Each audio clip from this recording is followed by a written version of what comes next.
Mr. Min, so we're going to leave it for the next meeting. Okay. It's not here. We're going to leave it for the next Okay, no problem. Ryan, are we ready?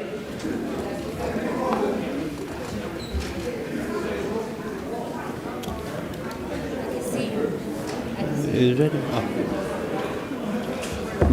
Madam Clerk, are we ready?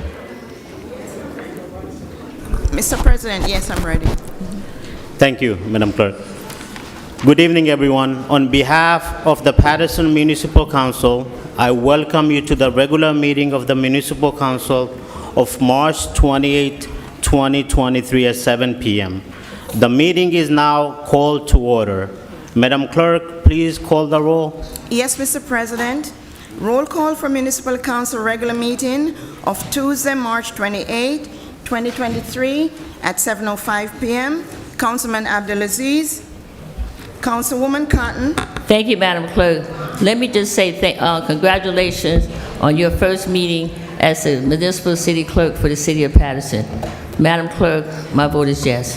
Thank you. Councilwoman Davila. Good evening, President. Councilman Jackson. Yes. Councilman Mendez. Good evening, Paterson President, Madam Clerk. Councilwoman Mims. Good evening, I'm here and wide awake. Councilman Udin. Councilman Velez. Madam Clerk, also I want to express and excuse myself. I was out of the country. I arrived last night. Congratulations. Thank you, I will not mix the next one. Thank you. My vote is yes. Mr. President. I'm here, Madam Clerk. Mr. President, this evening's prayer will be rendered by Minister Latricia Wilson, Associate Minister of Creech Temple United Holy Church of America, which will be followed by the flag salute led by Trayvon Watson, Captain of Bryce Stokes and co-captain of East Side High School Boys Varsity Team.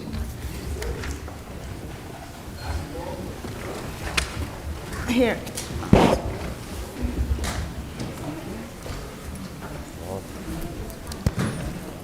Before I start the prayer, I want to just thank our Councilman Ruby Cotton for inviting me here. And also before I start the prayer, I would like to have a moment of silence for all the loved ones that we have lost in tragedy and everything. So let us have a moment of silence.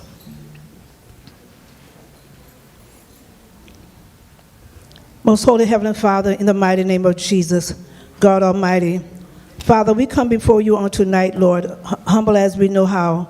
Father, we come first, God, to ask you, God, to forgive us all of our sins, those that we know and those that are unknown. We ask, oh God, that we will render our hearts to you, oh God, on tonight. Surrender ourselves to you, oh God, that you may have the glory in this place. Father, we just want to say thank you, oh God, for everything that's been done and said. But Father, we pray for justice right now in the city of Paterson. We pray for love, God, in the name of Jesus.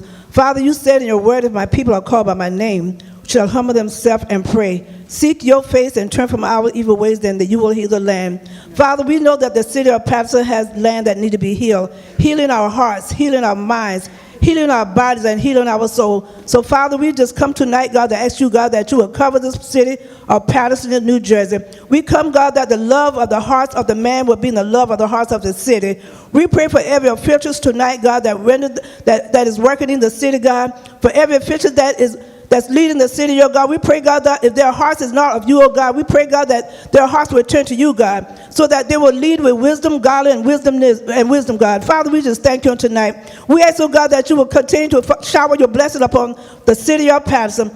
Lord, we ask, oh God, in the name of Jesus, that whatever your will is, God, let it be done. We know, God, that this is a city that was born in love and created in love. So we right now, God, we curse everything that's not like you, God. We tore down every stronghold that's trying to come against the city of Paterson. We tear down corruption, oh God. We tear down evil spirit, God. We tear down jealous spirit in the name of Jesus. We come against it right now in the name of Jesus. For you are not a God that dwells in evil, oh God. You are not a God that dwells in jealousy, and you're not a God that dwells in corruption, God. But God, you told us to love one another as you have loved us. So Father, on tonight, God, as we stand and as we address your name, oh God, we ask, oh God, that we will give you the glory, we give you the praise, and Father, we come against evil right now in the name of Jesus. Father, for this is our city, God. We belong here.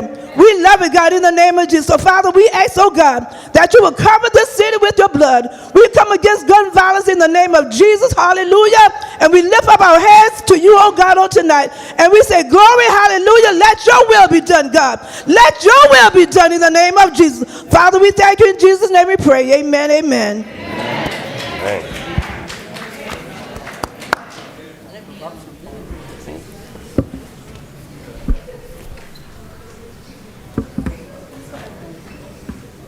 Trayvon Watson and Bryce Stokes. Oh, they're here. Okay. That's the look.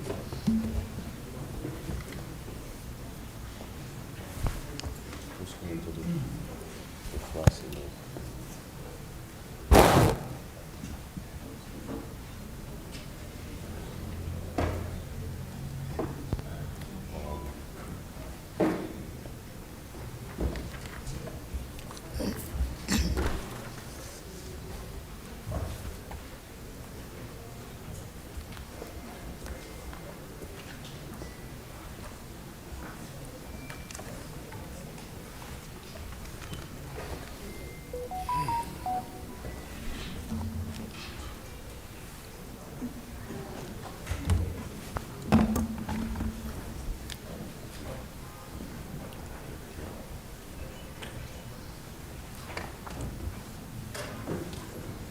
East side. Let's go Ghosts.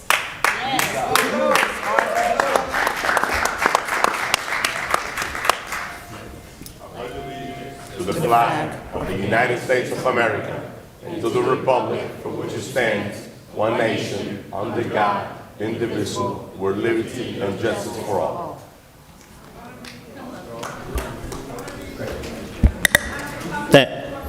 Thank you. Minister Wilson already did a moment of silence for all of us. Let's sit down and continue with the meeting. Council President, Let's do the statement of compliance. Madam Clerk, will you please read the statement of compliance? Yes, Mr. President.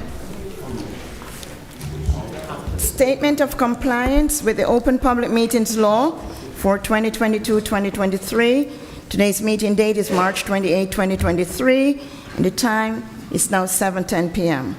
Adequate notice of the meeting was compiled and disseminated in accordance with the Open Public Meetings Law in the following manner. 1. The annual notice of regular meetings and workshop sessions of the Municipal Council was compiled for the year 2022-2023 on or about July 1, 2022.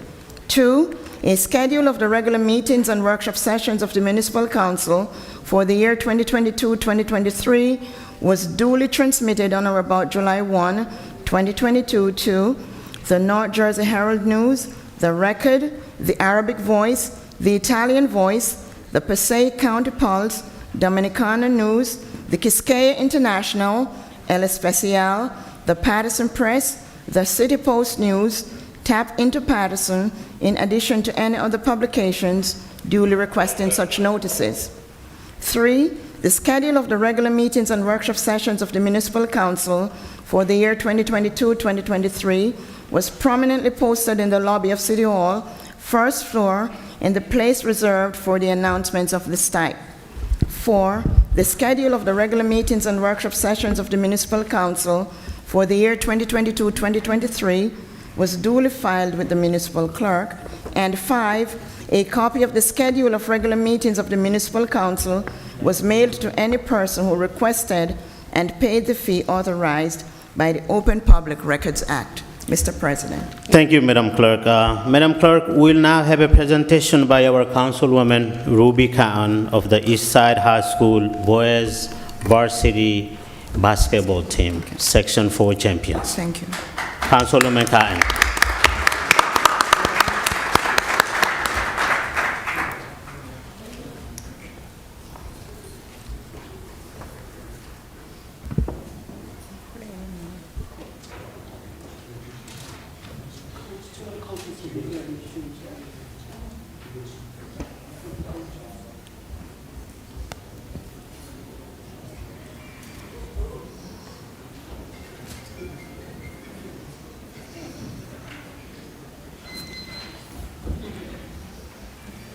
First, let me say good evening to everyone. Good evening. You know, it's a struggle for our public high schools when we have to play on the state level with really tough teams. Catholic teams, it's just so tough. But I am so proud, and I wanted to recognize them.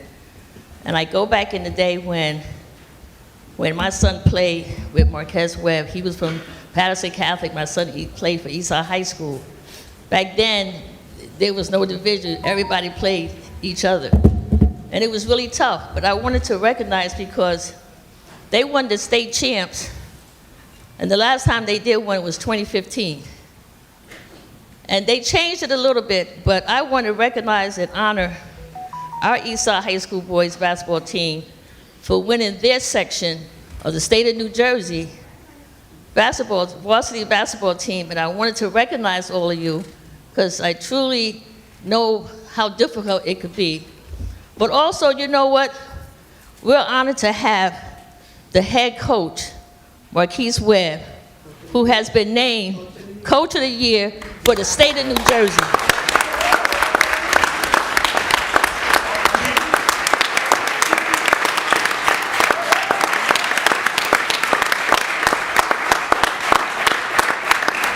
And it's going to get better because we're going to see him at college level. We're going to see him on the professional level. It's coming, you know, and it's about having faith. It's coming, but I have some citations that I want to present. And first is our athletic director. Did he come with you? Oh, okay. Our athletic director for Eastside High School is T.J. Hill, which I've known since he was a baby, to see him achieve and accomplish all the great things that he's done. But my first citation, and I have 3 citations here, one from the entire city council. And I know that all of you would agree that they deserve to get these citations from all our council members. I also have a council citation from Councilman Luis Velez, as Eastside is in his ward. And he wanted to get also, I have citations from you for myself as councilman in the 4th Ward. And as you all know, I was always part of Eastside High School from day one, since 1998. Still participating, and it's so important. I always say people that you don't have to have a kid in the school to support the school. That's right. I go to other states and you see how the games are packed with people who just know the community and they just want to come out and support. And so I encourage all of us, if we have the opportunity to please, let's do that. Let's support our schools. Let's support all our children. They don't have to be our children to support our children. So with that being said, I want to give this citation to you, Marquez Webb, varsity head coach for Eastside High School, for doing what you did this year, winning the state champ sectional for the state of New Jersey. Sometimes I remember back in the day, what they would do is that all 4 sections would then have to play each other, and then you have one. But they changed it along the way. But you are still state champions for us here at the city of Paterson. And let's just give them a round of applause, please, for them. So I just want to have you to say a few words, and Councilman Velez, you can get up. I want you to say a few words.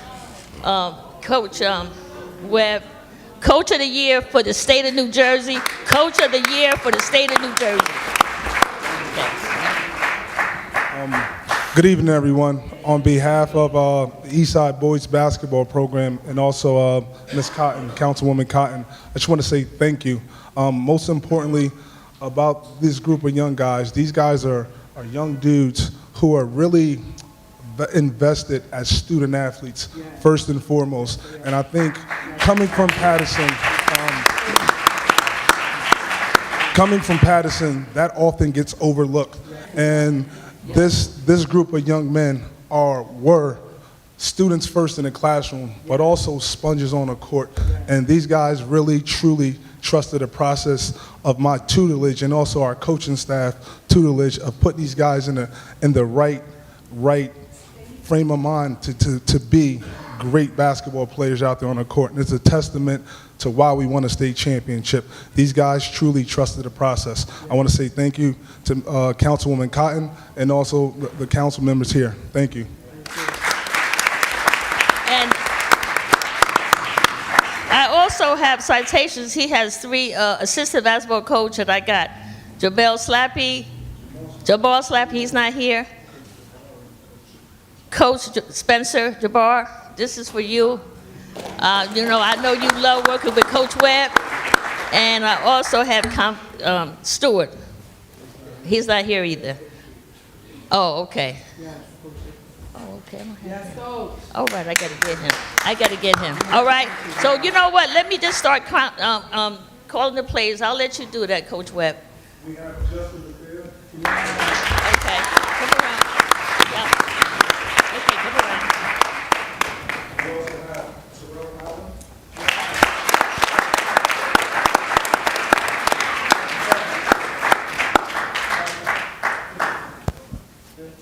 Shake your hand. I'm sorry.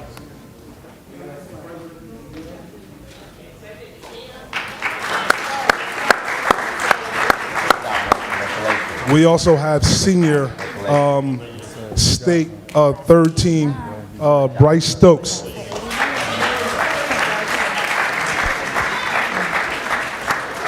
We also have Trayvon Watson, who's a National Honor Society student at Harp Academy.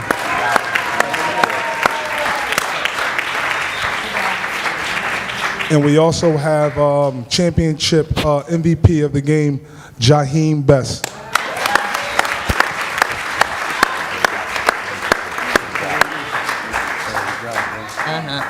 So everyone, please, let's just give them a round of applause. It wasn't easy. I'm so proud of them. We have to be proud of our children. Coach Webb.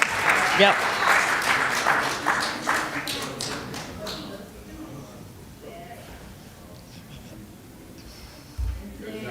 Okay, yes.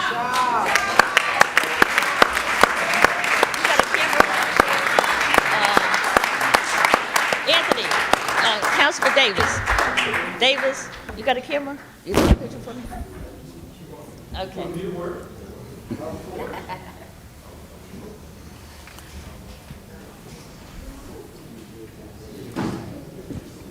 I was asking you this.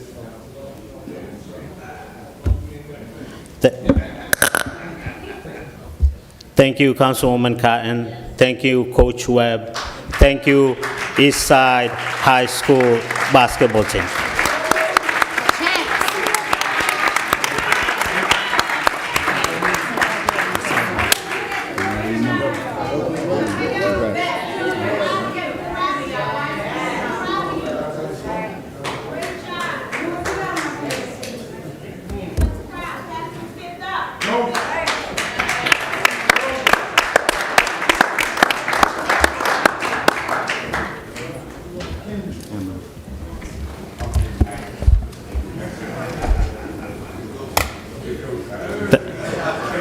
Thank you.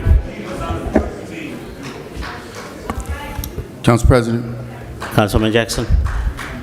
before we begin to get into regular business, I think it's it's necessary and appropriate that you give this council body and the public an explanation of why you violated the authority of your position in pulling the item for broadcasting the workshops.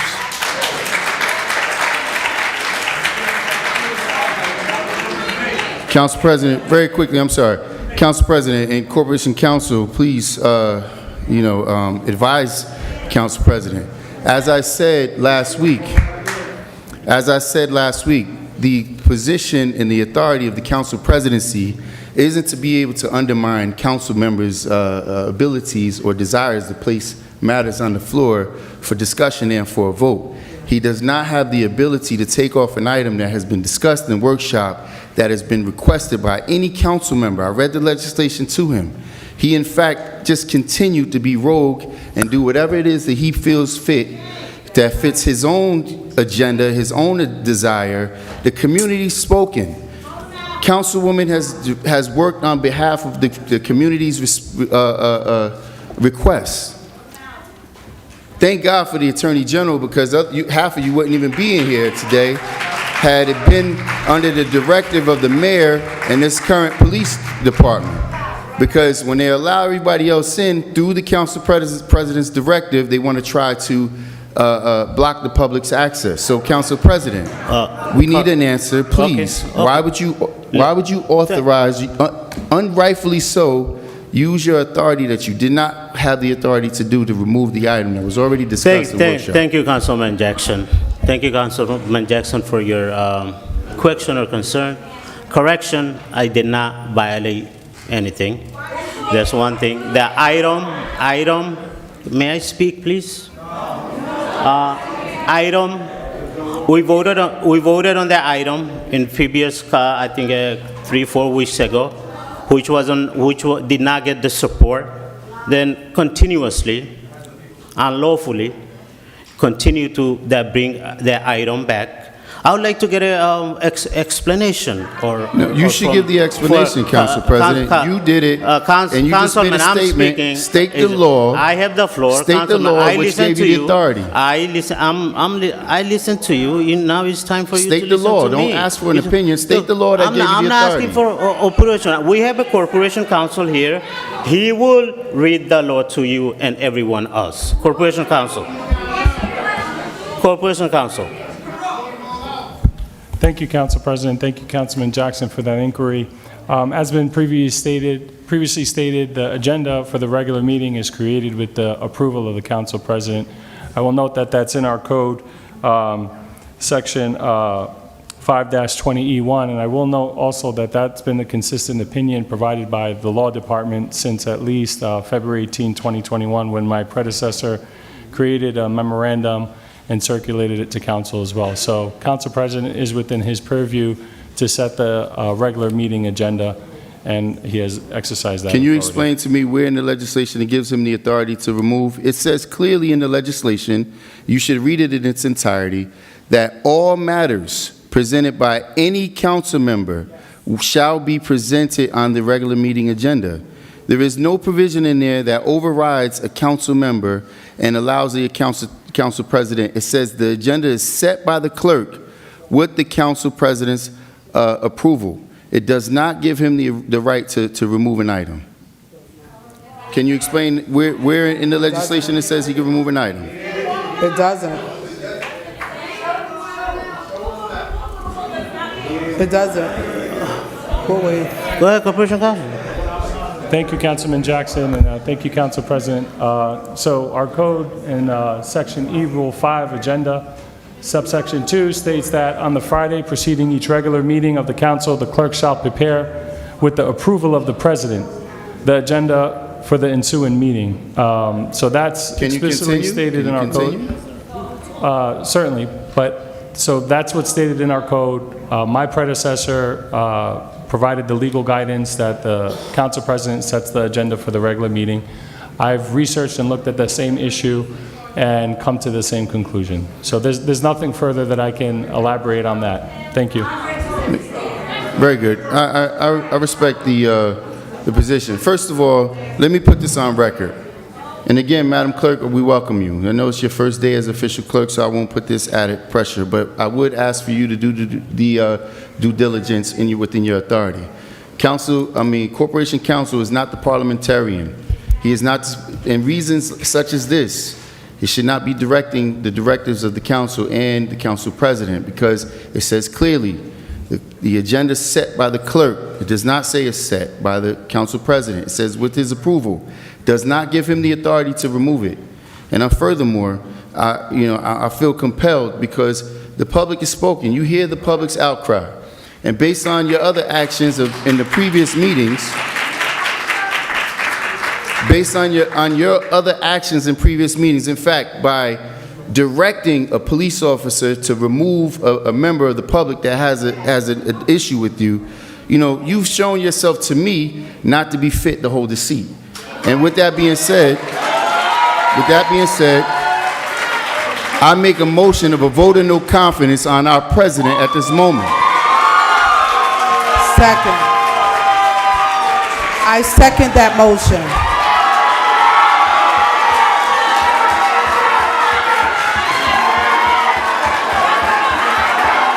Council President, if you would be so kind as to call for the vote, sir.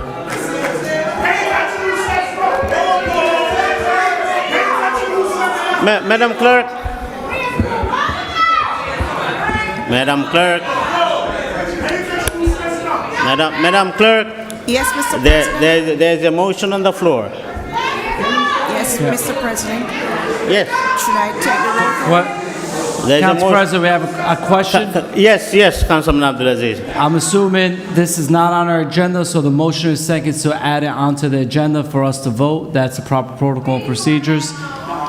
So that's the vote we're going to have right now to add on the agenda, because we're voting on an item that's not been publicized, added onto the agenda. Is that where we are? That's where we are. Madam Exactly. Clerk? All right, That's where we are. That's where we are. Thank you. That's where we are. I'm ready for a roll call. Should I take the roll call to add? Yes. To add that item on the agenda. So, roll call to add a vote of no confidence in President Shaheen Khalik. Councilman Abdulaziz. So this matter needs to be unanimously approved. I vote absolutely no, so the motion fails. The motion has failed because it has to be unanimous. Thank you, Madam Clerk. Let's govern, do some city business, and let's stop this circus. Can I get a motion for payment of bill, Madam Clerk? Council President? Council President? Yes. At this time, the payment of bills were reviewed by the Finance Committee in the amount of $1,276,371.53. This was not a payroll week, and also there is no solid waste here. Most of the payments were for insurance. So I make a motion for payment of bills. Second. Moved by Councilman Davila, second by Councilman Abdulaziz and Councilman Velez. Roll call on payments of bill, Madam Clerk.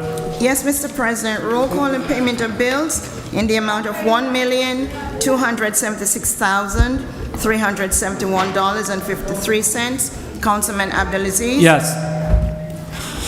Councilwoman Davila? Yes. Councilman Jackson? Thank you, Madam Clerk. So, before I vote, let's kind of revisit some of the issues that's been taking place. For the last 3 months, I've been working extremely hard to get the Committee of the Whole approved by this same council to do an investigation on the Paterson Police Department. He's unimportant anyway.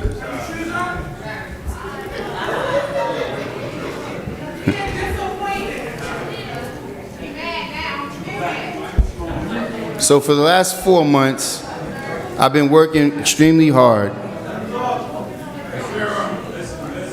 to bring on the vote of no confidence on this Paterson Police Department, on their hiring and promotion practices, and all the same people who are running block on certain things like this, who don't want the public to see the workshop meetings, who want to stop the Board of Adjustments meetings from being televised, who have family members being appointed to certain positions on certain places. These are all the same people that worked hard to derail this investigation. And I said then, this is not a lynch mob. This is an investigation into the department to look at the promotional processes, to make sure that we have people who represent our community in positions of authority in the police department. Maybe it would have saved a life. But the same deaf ears that have fell on, this has fallen on as well. It's not a deaf ear, it's an agenda.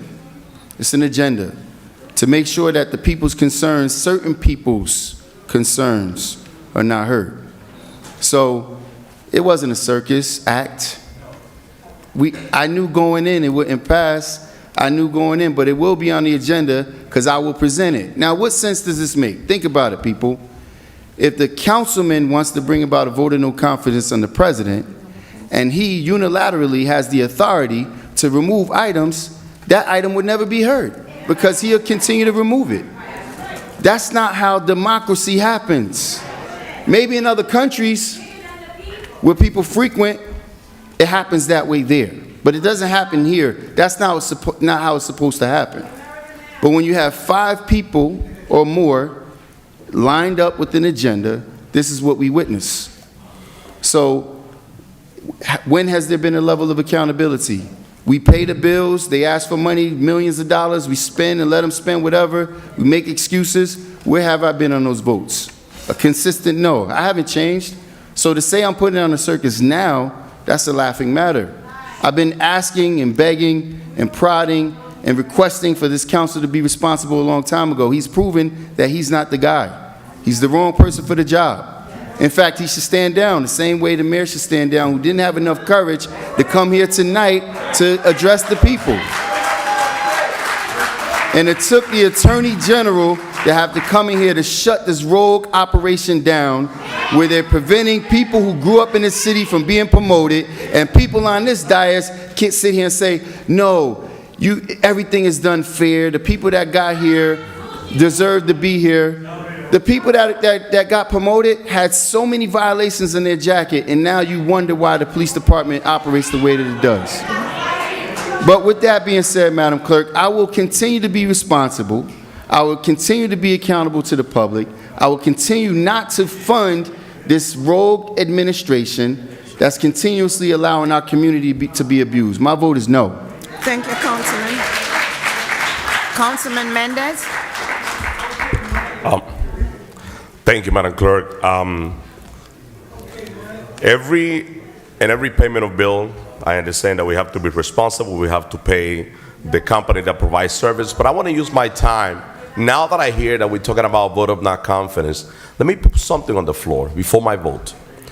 We all know that this community is suffering, not only with the kill on IG, the disappearance of Felix de Jesus, all the situation that we face in this community. We are in crisis. We're suffering at this moment right now. The lack of services, the violence in our community. And on top of that, it's on video. I've been requesting the mayor to come in front of this council and to face the people. At the last meeting, I make a formal request to Mayor Andrusel to come here and talk to the people. He is the mayor. I feel like he is some public relation employee from the city and not the mayor. This is the time for him to face the community, to face the people, and to use his position to serve this community, and he refused to. On the last multiple meeting, I've been making that request. Now, after the payment of bill, I'm asking for the floor to put a vote of no confidence against Mayor Andrusel. How's that? If it fell, it fell. But you know what? Leadership matter. Leadership matter. And I will tell you, the reason why, just give me a minute, the reason why you have the AG running the police department at this moment is for the lack of leadership from this mayor. Simple as that. My vote is no, Madam Clerk, and I'm waiting for it.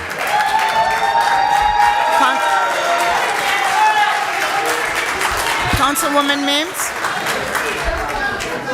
So, good evening, Paterson. Good evening to the viewing public. It's a really sad day in Paterson because Paterson is under siege. From the election where the mayor won, I knew he shouldn't have won, but there were so many people that were, he has to win, you can't run, this one can't run, because they were so with him. That man could care less about the black and brown community. He don't care. He doesn't care about the black and brown community. I don't care what he does. I don't care what events he goes to and dances at. I don't care how many people he posts on his page trying to celebrate them. He does not care. There was a commercial that says, it's 10 o'clock. Do you know where your children are? On Monday at 12:45 when the AG had a press conference, where was the mayor? He loved press conferences, but he was not there. He didn't show up. He didn't stand to say, well, we're welcome, come in. He didn't do any of that.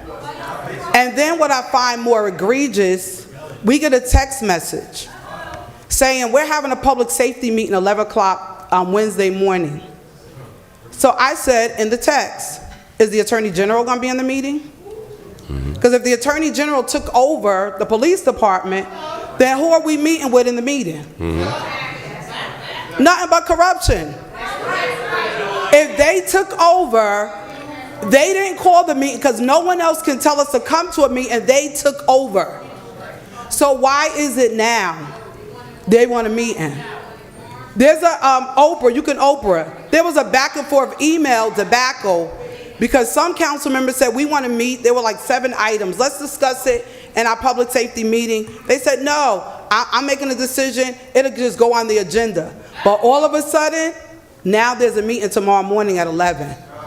So I put it on record for the public and all my council colleagues, I'm not sitting in a corruption meeting. The Attorney General has taken over the police department. We don't have any details or clarification of what their roles are, so why are we meeting privately? We don't need no more private meetings. There's too much corruption, too many backdoor deals going on.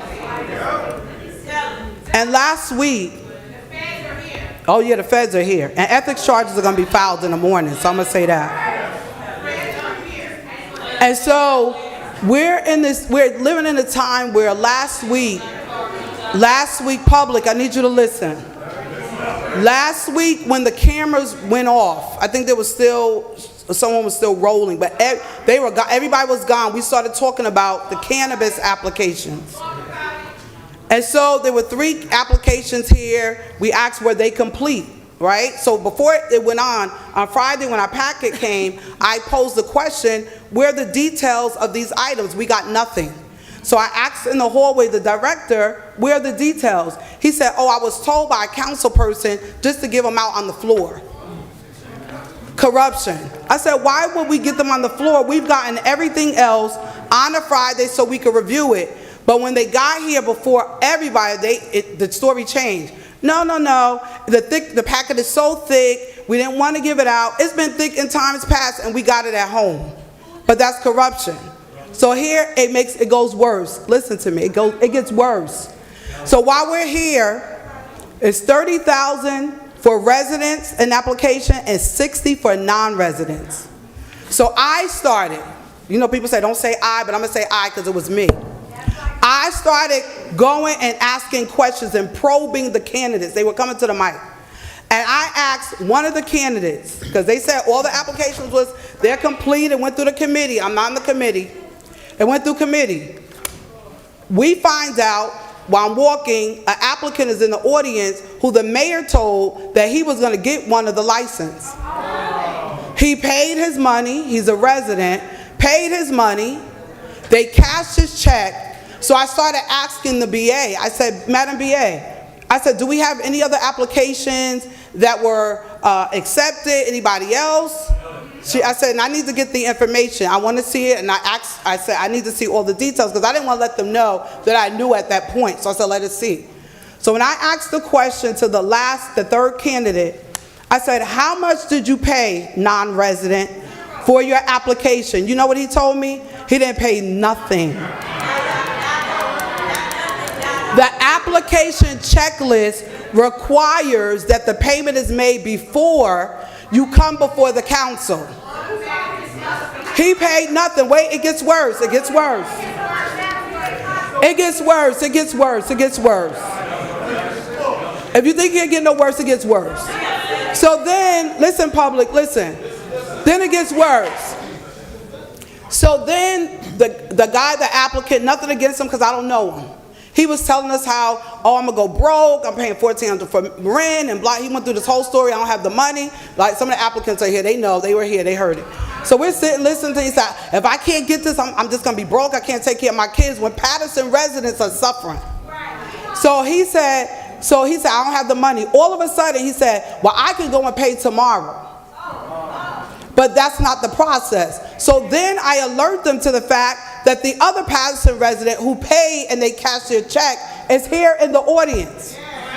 So they come to the mic, we expose it, we show them the cash check because they show it to us. And it was stated, listen to this, it was stated on this council, we only have up to 3 applications. In order to give the guy that did not bring his money, we have to expand it. So to expand for that guy, right, the 3rd application, to expand for him, you have to amend the ordinance. So that means he wouldn't get on the agenda till May. Guess what? Corruption. All 4 applications are here, and they're saying to the council, you pick 3 out of the 4.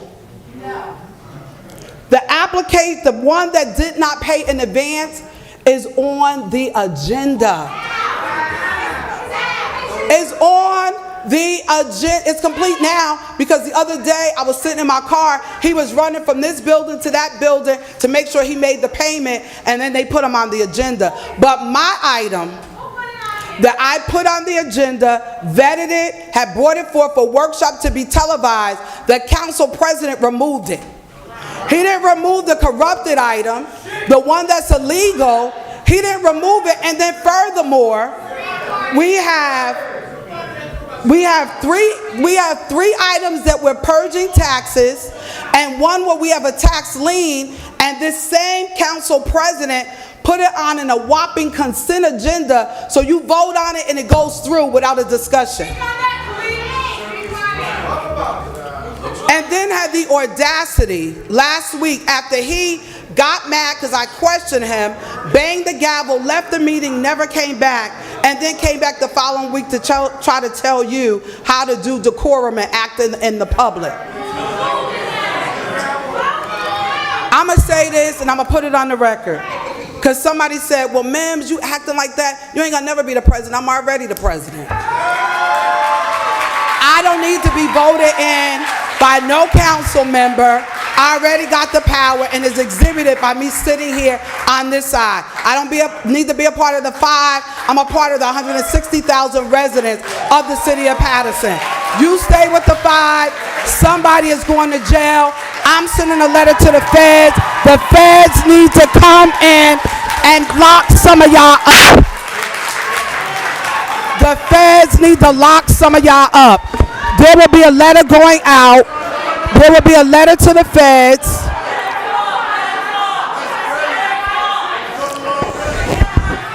They're trying to mess with my mic, but I'll go on Facebook Live. The feds, Attorney General's here, but the feds need to take over. The feds need to roll through.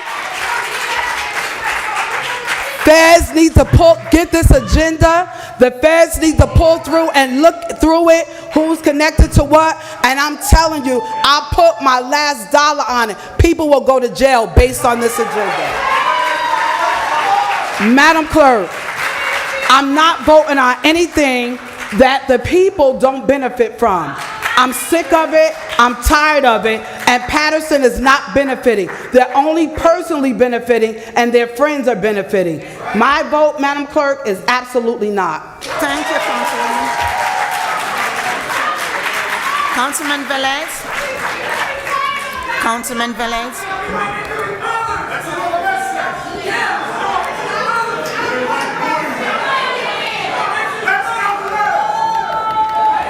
Councilman Velez?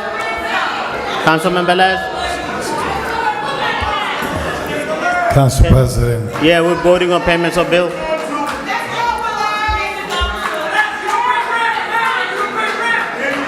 First of all,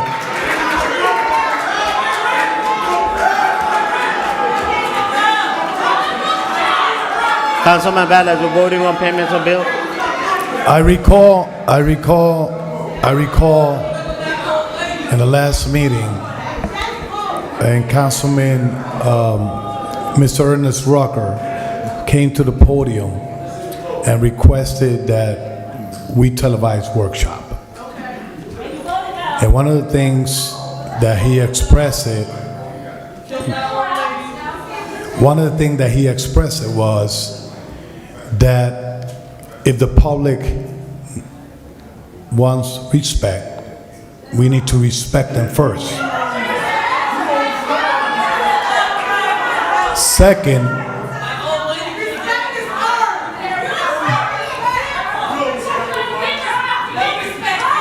I could agree with Councilwoman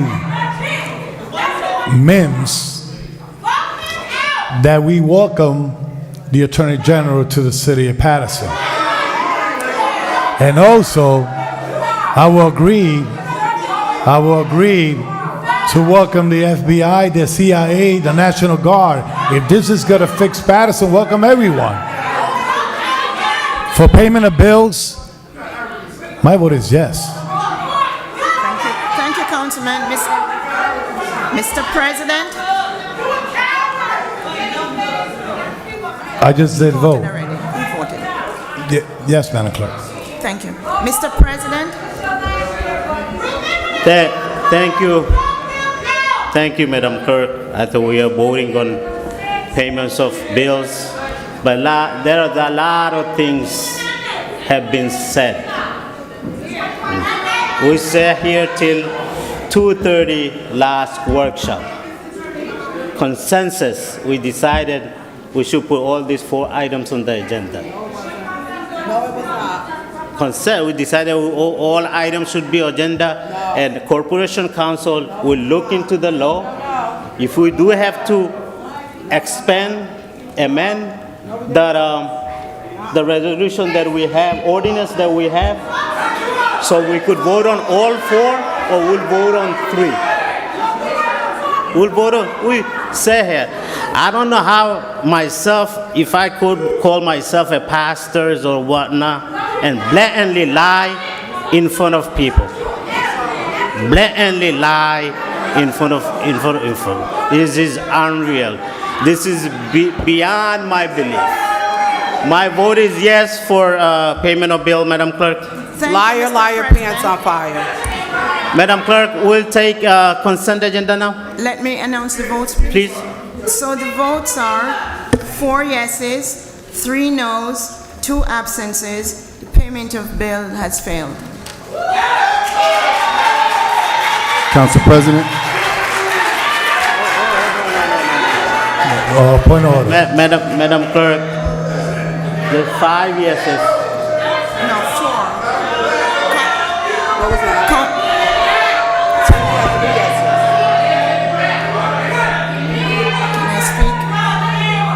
May I speak? Councilman Abdelaziz, Councilwoman Davila, you, and Councilman Velez voted in the affirmative. Councilman Jackson, Councilwoman Mims, and Council Vice President said no, and Councilwoman Cotton and Udin are absent. Okay, thank you. Council President. Council President. Council President. One second. Council President. Councilman Velez, then Councilman Abdulaziz. Mr. Wahida Mohammed, just keep in mind that we voted for some bills and grant funding was going to those programs that request the bills. If it fails, that's government. Councilman. That's government. Councilman Abdulaziz. Madam Clerk. Councilman Abdulaziz. Madam Clerk, just. Yes, Councilman. If Council we President to Madam Clerk. One second, Councilman. It's all right. Member of the public, if we're gonna keep going back and forth, we're not gonna have to continue with this, with the meeting. Councilman Abdulaziz. Madam Clerk. Yes, Councilman A Abdulaziz. Corporation Council, just for a point of clarification from my knowledge, payment of bills, does it need majority vote of the members present or majority of the whole council? Majority of the council. So. I voted already. I speak. He voted. I voted. Councilman. Yes. It's majority vote of the governing body. Corporation Council? I stand corrected if the law says different, but what I learned is that. Council President. Yes, Corporation Counsel. Council President, I believe it's the majority of the council members that are present, and I will confer with my colleague in the clerk's office to Okay. confirm. Okay, thank you. Let's continue. Let's take the consent agenda now, Madam. Council President? Yes. Council President, it failed. It failed. So the consent agenda, all matters listed under the consent agenda are considered to be routine. I'm sorry, Madam Clerk? Before we do sorry. consent, Councilman Jackson? Council President just came in. You just gave me the floor. I apologize, Madam Clerk. Yes.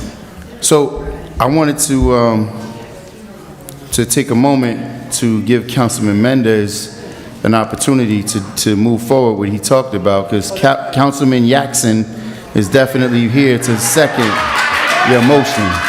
So if you're willing to make the motion of a vote of no confidence, Council President. you will have my second. Yeah, Councilman Mendez? Thank you, Council President. Pay attention to this, Paterson. I know that in order for us to place an item on the agenda, we need a unanimous vote to be able to be on the agenda.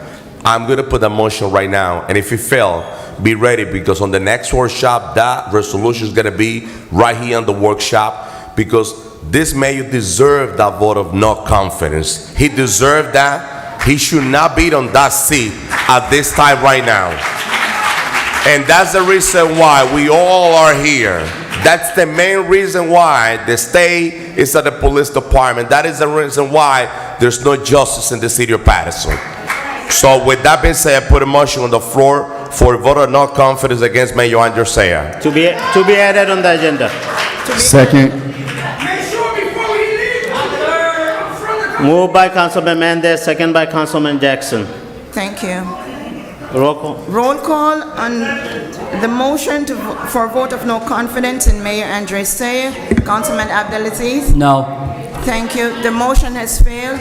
We Thank- cannot go forward with it. Thank you. Madam Clerk? Yes, Mr. President. Council President. I was Council President. Councilwoman Mims, then Councilman Mendez. I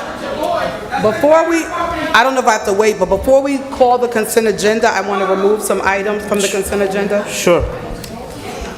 Remove or separate? We're going to put on Separated. non-consent. Yeah. I want to remove them from a consent. They need to be regularly voted on. Whenever Madam Clerk is ready.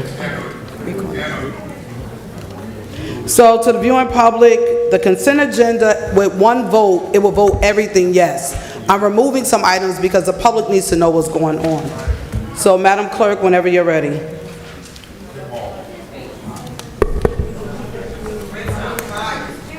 Yes, go ahead, Councilwoman. So Madam Clerk, you ready? Yes, Councilwoman. I would like to remove item number 35 to be placed on non-consent, 36, 37, 38, 39, 40, 41, 42, 43, 44, and 45.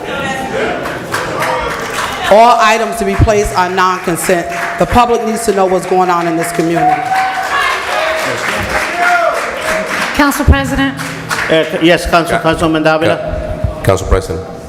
Yeah, Councilman Mendez and Councilman Davila. Sure. Just attention, Paterson. As you hear before, the vote of no confidence fell because it needed a unanimous vote. On the next workshop, I'm going to work to make sure that that item get into the workshop agenda, and we're getting ready to vote on the next item. Let's stay connected, because it's time to hold this mayor accountable for the job that he's not doing, because he haven't done it. We requested multiple times for him to sit there and face the public and do his job, and he ignoring everybody. It's time for us to take action. Thank you. Thank you. Council President? Councilman Davila. Council President, I just need clarification. Madam Clerk? Yes. The payment of bills passed or failed? It's passed. Okay, thank you very much. Okay. Can we take the consent agenda, Mr. President. removing item 35, 36, 37, 38, 39, 40 to 45? Right, so it's all matters listed under the consent agenda To are 34. considered to be routine by the council and will be enacted by one motion. The items listed under the consent agenda are numbers 14 through 34. Yes. Any item may be removed from the consent agenda by the request of any council member, and if so removed, will be treated as a separate matter. So motion. So move. Second. Moved by Councilman Velez, second by Councilwoman Mims. Roll call on consent agenda, Madam Clerk. Roll call on approval of the consent agenda. Councilman Abdelaziz. Yes. Councilwoman Davila. Yes. Councilman Jackson. So I have before I vote, I have a good friend who often would get on me about voting no. Or are you going to be the only no vote? For years, I sat here, it was the only no vote. And it was because of situations like this now that's starting to come to surface. When we continuously give the approval, this council has to hold the administration accountable. That's the only balance of government. So when you see, by the way, congratulations, Director Gilmore, on your vindication. I'm sure you're going to give us more information on that. When you see members of our community mistreated, wrongfully terminated, remember when Milton Robinson was passed over as zoning officer for a non-qualified, non-resident, college degree holding person. We still have members of this, employees of this administration now that are committing acts of fraud and breaking the law. Where you have people who are in authority doctoring up other people's resumes and giving them addresses to put on their resumes so they can be so they can be employed here. So this is weird. When you sit here and you continuously vote in the affirmative and you don't contest and make sure these items come off the agenda, they're able to continue to do this thing, continue this corruption. So with that being said, Madam Clerk, my vote is no. Thank you, Councilman Jackson. Councilman Mendez. No. Councilwoman Mims. So on this item is a little different, public. This is to renew people's business license for some of the florists and laundromats and stuff like that. We can't stop small businesses from operating. So this is a little different from the other foolishness that's going on. So I'm going to support this, Madam Clerk. It's not some of the other stuff that's going on that's corrupt. So I support this item, Madam Clerk. Thank you, Dr. Mims. Councilman Velez. She explained it right good, and I was going to say the same thing. My vote is yes. Council President. My vote is yes, Madam Clerk. Thank you. Council President. The votes are 5 yeses, 2 noes, 2 absences. Consent agenda is hereby adopted. Councilwoman Mims. Corporation Counsel, I need you. Corporation Counsel.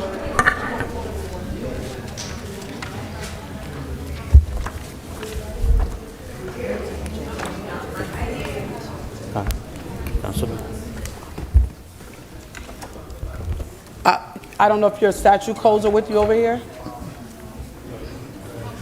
I know, that's why. What do you mean? Okay, so I would like to see, there were 2 motions placed on the floor, and I know when it comes to items for city's business that there is a unanimous vote that's needed. I would like to see in the code where it states that when you do a vote of no confidence, that it requires a no confidence vote. I would like for you to tell me where that is in the statute and the code, please. If you can just read that out loud for all of us.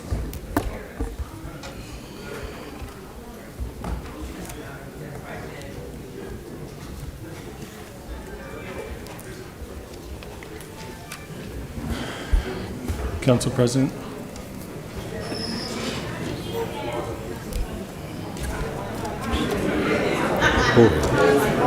Corporation Counsel?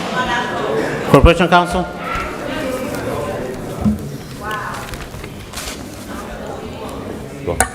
Thank you, Council President. Just to address Dr. Mims. So we have 2 issues at play here, and the first issue is that our Faulkner Act requires that any resolution be memorialized in writing and submitted for the consideration of the council. In addition to that, Section 5-20 governing the agenda also states that any item that is not advertised needs unanimous consent on the requires unanimous consent of council in order to get on the agenda. So what was the first statute? Because you didn't give the first statute. I'll get it to you in a minute. Okay, we'll wait patiently.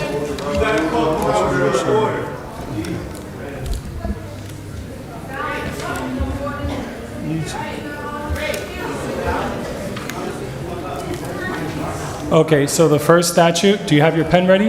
Absolutely. Good. So it's 40:6A-180 40:69A, right, dash 180,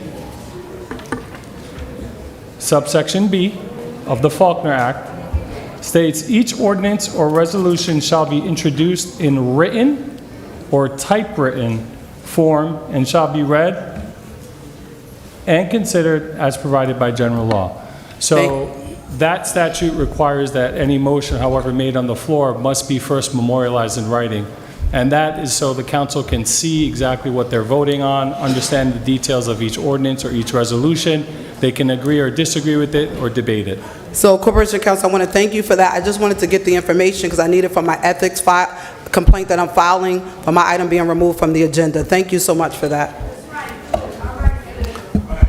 Thank you, Councilwoman Mims. So let's move. There's another person on the agenda. So what we're gonna do is we're gonna go to a non-consent agenda, and after that, right after that, we're going into the public portion. Council President, I recommend we move directly. I make a motion that we go to public portion now. Okay. So with that being said, Madam Clerk, there's a list on the floor. I just want to make sure that everybody, make sure you have your name on the list. So we're gonna start public portion. Make sure you have your name on the list, and please understand just one thing. I know that the chamber is full. You got 3 minutes, but try to wrap it up within the time because there's more people behind you that want to speak. So we want to make sure that everybody get that opportunity to speak on the mic. Let me know, Madam Clerk, when you get the list. We have 41 speakers. So we have 41 speakers. So it's a very large list. So let's be mindful of the time, and let's start with the first speaker, Madam Clerk. Yes, Mr. President. The first speaker is Mr. Dave Gilmore. Mr. Dave.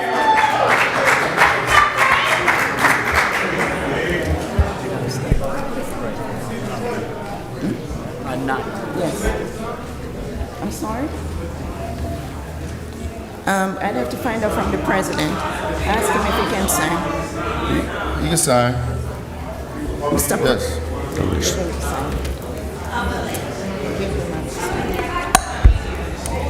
You got this. Mr. Dave, good evening. Mike.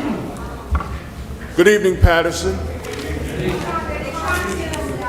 Ladies and gentlemen, my name is Dave Gilmore, and I live at 14 Van Houten Street, and I am the former Director of Community Improvements for the City of Paterson, in charge of housing, permits, and other regulatory activities for the construction office and housing inspections and so forth. I'm here tonight, as advertised by my good friend, Mr. Rucker, to explain to you and to give thanks for the process that has vindicated me from being fired from City of Paterson.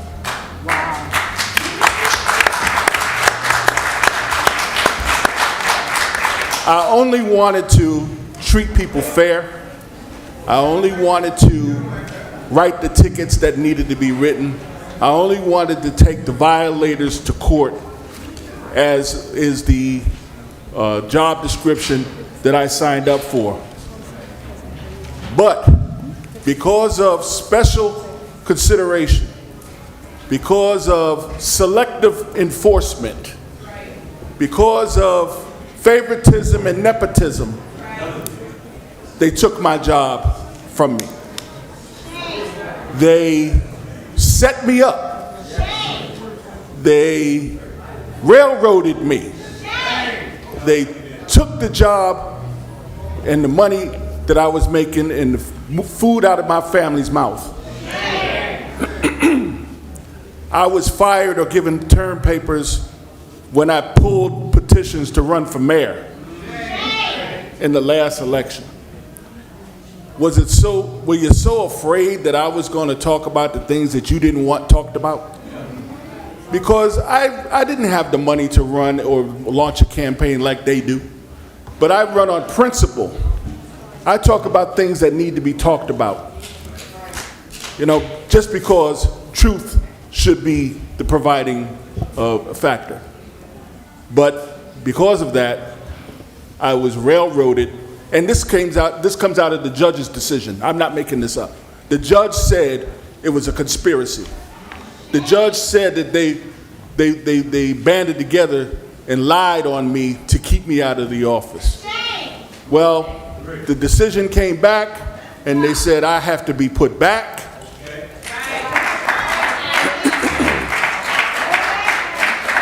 I'm due all my back pay.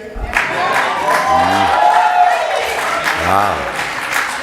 Seniority, vacation days, sick days, holidays, and I'm looking forward to the day that I can return and go write them damn tickets. Because too many people are getting away with things because they know somebody. If you look around City Hall with all the furniture all over the sidewalk, that's not supposed to be there. So we have illegal apartments, we have demolition without permits, we have a whole bunch of things that's going on where other people don't get away with it. So we have to work on treating everybody fairly.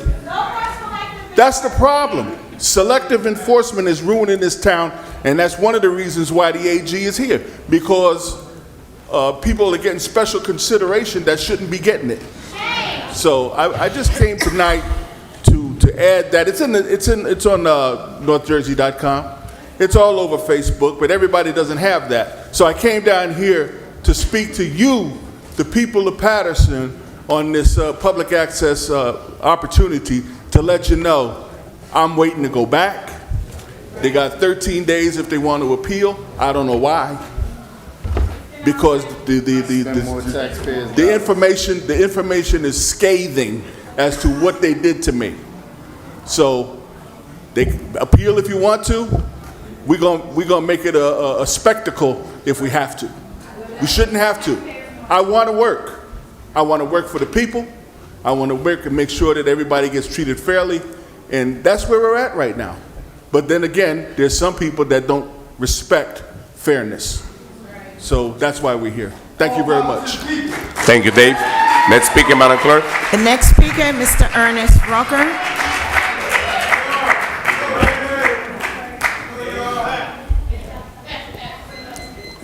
I really don't think I have to tell you who I am.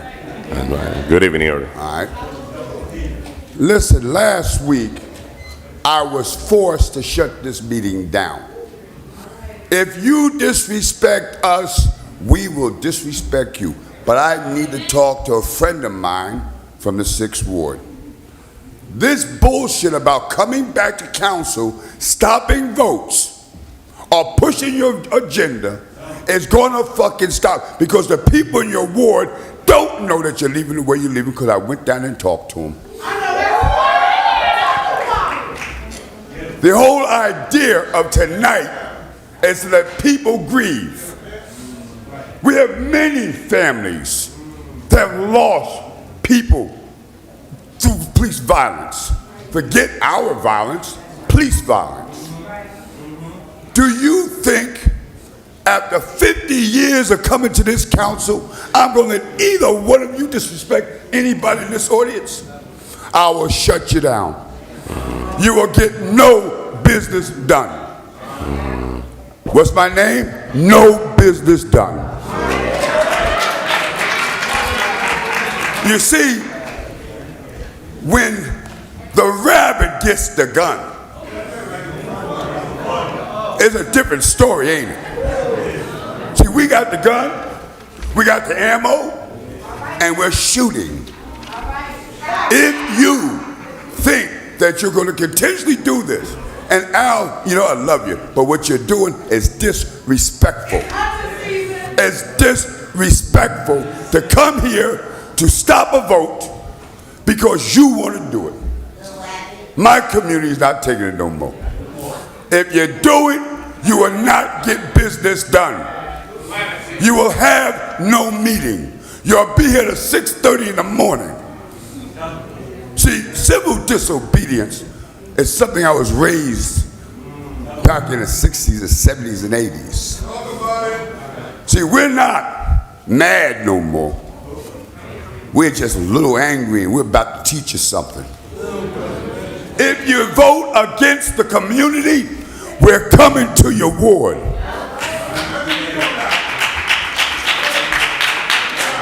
Let me also make another comment. Because people have no competition in their ward, we can't remove them. But we can damn sure make sure no one else votes for them or for their agendas. This is business. The rabbit got the damn gun. I'm going to be respectful with my time tonight, not for this council, but for the people that's standing and sitting out here tonight.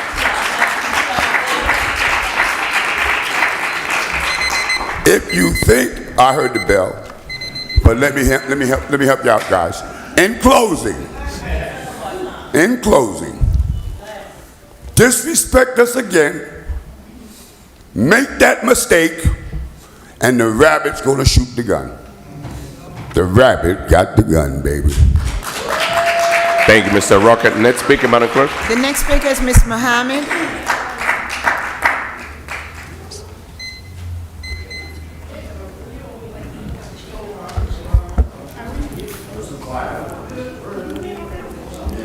Good evening, Ms. Wahida.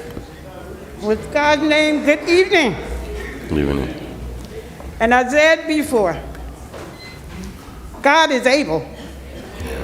And I don't know how many of you believe that, but it's evident that some of you don't. But it was clear to us when we saw the Attorney General at that podium yesterday that God is still in charge, and you don't believe that because you think you can continue to sit here and disrespect this community and leave and not vote on things that you know are important to us. And let me say to you through the chair, Louis Velez, you made the statement that because of the vote, that the grandparents was not going to get whatever peanuts you were going to give us in the first place. Let me just say to you that you might say that, but my God still says what will happen to the grandparents, okay? Remember that. And I know that this administration don't give a damn about us. I know that. You don't have to tell me that. So the fact that you made the statement, it rests on me to do what I have to do to make sure that what you said would not just die here, okay? Just remember that. Now, through the chair, also, Council President, well, you're here now. Thank you. But to do what you all tried to do, as far as no confidence in that president, to just be able to walk out when he gets ready and to switch things around at his will, and you all are too weak to say no. I mean, you are just that weak that even a weakling can make you do and say what you do. That's terrible. It means to me that you have no backbone at all, because you allowed them to disrespect not only us, but yourselves. Because if you had anything about you, right is right, regardless, Al-Aziz. Right is right. And you proved to us when you escaped out of here last time to make sure that you wasn't going to do what was right. But you can continue to ignore us with your eyes. But my Quran says that Allah sees everything that you do and everything that you say, and you will be held accountable for it. So you can keep on playing if you want to, because evidently you think this is a game. And let me say through the chair to you, Councilwoman Cotton, we need your face in the place, honey. Whether they let you vote affirmative or not, we need your face in the place. Because it means to us, when we see you duck out of here like Aliziz, that we mean nothing. Let me finish.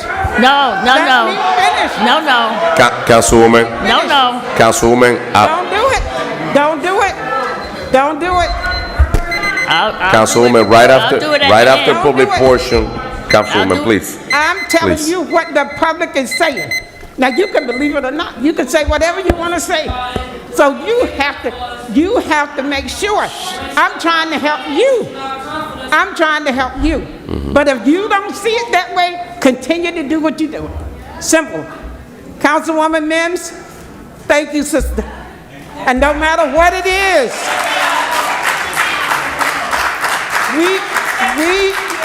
we are proud of the fact that you have really come up and said what needs to be said. Because that agenda tells us that the corruption has gone much further than it has. But you know what?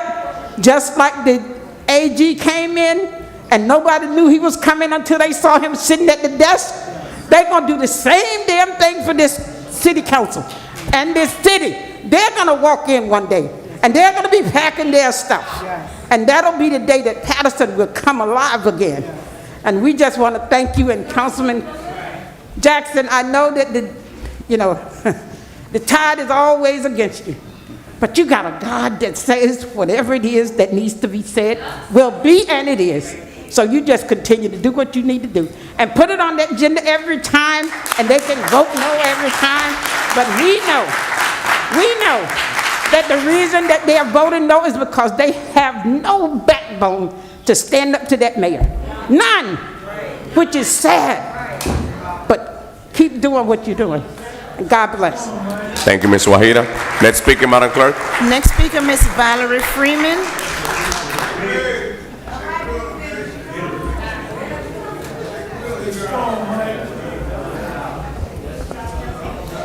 Good morning, good afternoon, good evening. Good evening. Valerie Freeman. Okay, I'm going to behave today, I think. But before I begin talking about the AG, I need to say this because it has come to my attention. On tomorrow, Paterson Division of Recreation Top Dobie Championship game is tomorrow at the Barclays Center in New York. But it has come to my attention that Madam B.A., Ms. Long, was trying, and I repeat, you tried it, to remove the transportation for our children to go and play the championship game. Why does it have to be in New York? Why couldn't it be at the Prudential Center? I'm here to tell you, Ms. B.A., one thing that's dear and near to my heart are the children. Children over politics, baby. You better recognize it. You don't want our kids to go? You don't want them to have support? Shame on you. Yeah, take my name down and I'll spell it for you. VALERIEFREEMAN. You tried it.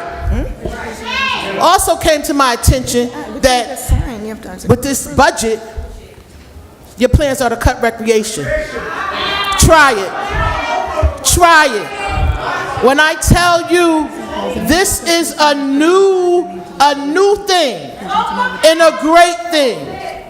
When you come for the kids, that's when all gloves come off for me. Because it doesn't matter who you are or where you're from. Our kids matter. Wherever you live, your kids matter. Our kids matter. You don't care about them? Get your little up and get up out of here. Because there is somebody just as qualified as you who lives and walks and breathes Paterson who can take your place. So try it. I want you to. Try it. Now, the AG is here. Thank you, AG. Thank you for coming in, sir. But we're going to give you time Do I trust him? Do I trust him? I'm going to keep it as real as I can with you. He went against, when my granddaughter's father got shot in the back by Officer Moravec, he charged him. He said he was wrong. Your little clown mayor said he followed the guidelines. Right? I'm going to say this. Your mayor, all of you who support the mayor, I hope and pray, y'all better wake up. Because what you see back here that's not registered to vote, they're going to be registered to vote. And y'all going to be out of there. You can play the mayor's game if you want, but when it comes down to it, he's going to throw your ass right up under the bus. You better believe it. When the feds come down on his ass, he's going to throw you right up under the bus, and you're going to jail with him, and I'm going to be right here. Take him to jail. The AG is here. We're going to give him a chance. I don't trust him because he works too close with that man. He works too close with him. Don't trust her either. Don't trust her. Follow the money. If you don't do nothing, follow the money. I don't trust you. I know how you got in your position. I know who you tied with. I don't trust him either. But he's not here for me to say it to his face. I'm saying it to your face because that's how I operate. If you don't get a hold on the mayor, Mims, thank you. Mike, you already know what it is. They ain't ready. You're not ready for what's about to happen. But y'all can keep playing. You can keep playing because when it goes down, the mayor ain't going to be here for you. He ain't going to be here. Now all of a sudden he agrees with the Attorney General coming in. Last week he said he opposed it. He didn't think that they needed to be here. Oh, so now everything is okay. That Democratic Party, I'm going to say this too. The Democratic Party, y'all better get it together. John Kerry, you better get it together. Because what's happening in this city, because of the Democratic Party, is sad. And I'm not ashamed to call them out. They know I do not care for some of them. But let me tell y'all something. Y'all created a monster in the clown mayor. You created a monster in Al Abdelaziz. You created a monster in Shaheen Khalik. Y'all did this. The Democratic Party. So we want to talk and we want to blame. I blame them. And any of them can contact me. I'm always open for correction and always open for a conversation. But those officers who murdered Najee C. Brooks, see, I held back on talking about my granddaughter's father who was shot in the back because, see, he still lives. He can't walk, but he's breathing. He can speak to my granddaughter. He can speak to his mother. Najee, who they murdered, he can't speak to his daughter. His mother can't hear from him. His grandfather can't hear from him. Those officers, along with Lieutenant Spagnola, the AG, you want to do something? Fire their asses immediately. Fire all officers who was involved in that massacre because they didn't go to help him. They didn't go to help him with that body riot gear, whatever you want to call it. They went to kill. So you got to make things right here. And you guys as a council, put the pressure on him because he worked for y'all now. Put the pressure on him. Make him do it. Justice for Najee. Thank you. Next speaker, Madam Clerk. The next speaker is Mr. Justin Rucker.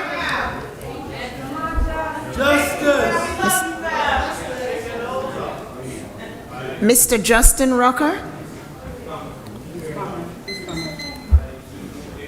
Good evening, Council. I'm Justin Rucker, resident of the 4th Ward. Hello, is this thing on? Can y'all hear me? Yes. 8 police-involved shootings in the city of Paterson. Families are in distress, families are hurting, and looking for answers, and still haven't gotten any to this day. That's a problem. We have the family of Jameek Lowry here tonight. They're still waiting for answers not the bullshit that the mayor put out saying that he was high off bath salts. We know for a fact that he was beaten on his way over to St. Joe's Hospital. We've got the family, I think I saw the family of Rara, his sisters here. We stand in solidarity with Mr. McKnight, who was shot down by police with accusations saying that he had a gun. We know that to be false. That was a setup. We also have the family of Najee Seabrooks here, a young man that was having a mental health crisis, who was brutally shot down in the prime of his life by officers in SWAT and riot gear. This man called the ambulance, well, called 911 himself. He called. As you can see, the councilman doesn't care about the people. No. When you don't care about the people, you feel comfortable doing stuff like this. But what I will say to you, the people, pay attention. Let this be the battery that's in your back to register to vote. Anyone sitting on this council that will continue to allow that to happen, you need to vote against any initiatives that he has that come before you, because it's disrespectful and it's alarming. As you can see, Council President Khalid, the same thing. Disrespectful. He likes to argue and bicker with the people. With all due respect, you know I hold them to the fire. Right. But I will acknowledge that it is Ramadan and both of them have to go pray. Out of respect, he still is disrespectful to the people. People are fasting right now. That's how they choose to do it. Anytime that we have, exactly. Sister Wahid is right here. There's no excuse. His job is to serve the people that elected him, to serve the general public, and he's not here. Why? Because people are holding the fire to his ass? I agree. It's not right. Councilwoman Cotton, I love and respect you to death, but when you walk out, I mean, you made sure you handed out those citations for Eastside High School. There were 2 items on the floor that needed your attention, even though it got voted down by the empty seat over there. See, once it passed him, no, let me just say, you don't know what I had to encounter when I went outside. So until you understand, right now that do not have representation for you because you choose I am always here. Councilwoman, I am always here. I am always here. Can I speak? I have the floor, right? And so don't come for me. Top it. Another example of disrespect. Councilwoman, attention, Paterson. Listen, we are. I will explain. Councilwoman, we are. I will explain when it's my turn. At the end of the public portion, each council member gonna have the floor. Please, let's continue with the public portion. Gentlemen, this is what needs to change in Paterson. Let's continue with the public portion. Register to vote and come out in full force and vote these people out. Again, time and time again, the mayor will come out and parade. He wants to come to our events, eat our chicken, give us soda, dance, doing the running man, the funky chicken. But when stuff happens in our community and we need real leadership, where is this guy? He is an empty seat, and we continue to allow him to do this nonsense. It is time for new leadership in the city of Paterson. And yes, I am running for the city council to represent the 4th Ward because it's time for a change. And I need your support. You want a council person that's going to be accessible. You want a council person that's going to know the issues, not get on live streams and talk about they don't know what happened to Najee Seabrooks when it's national news. Where have you been? Under a rock? The time is now. Get out and vote, Paterson. Do not let this time pass you by. Let this be the battery in your back that charges you up to come out in full force and make sure that these seats are turned over for people that are willing and ready to work for you. Again, I'm Justin Rucker, running for 4th Ward City Council, looking for your support. Thank you, Paterson. Have a good night and be blessed. Thank you, Justin. Next speaker, Madam Clerk. Next speaker, Miss Kathy Morgan.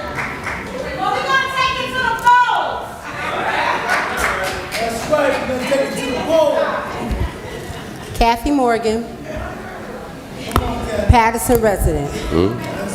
Okay, I'm gonna let you know the reason why half the ones that I really wanted to speak to are not here now. The reason why I act the way I did last week when Houdini was sitting there talking about he had the floor. No, you don't have the floor because it's my house. And these are my family members, okay?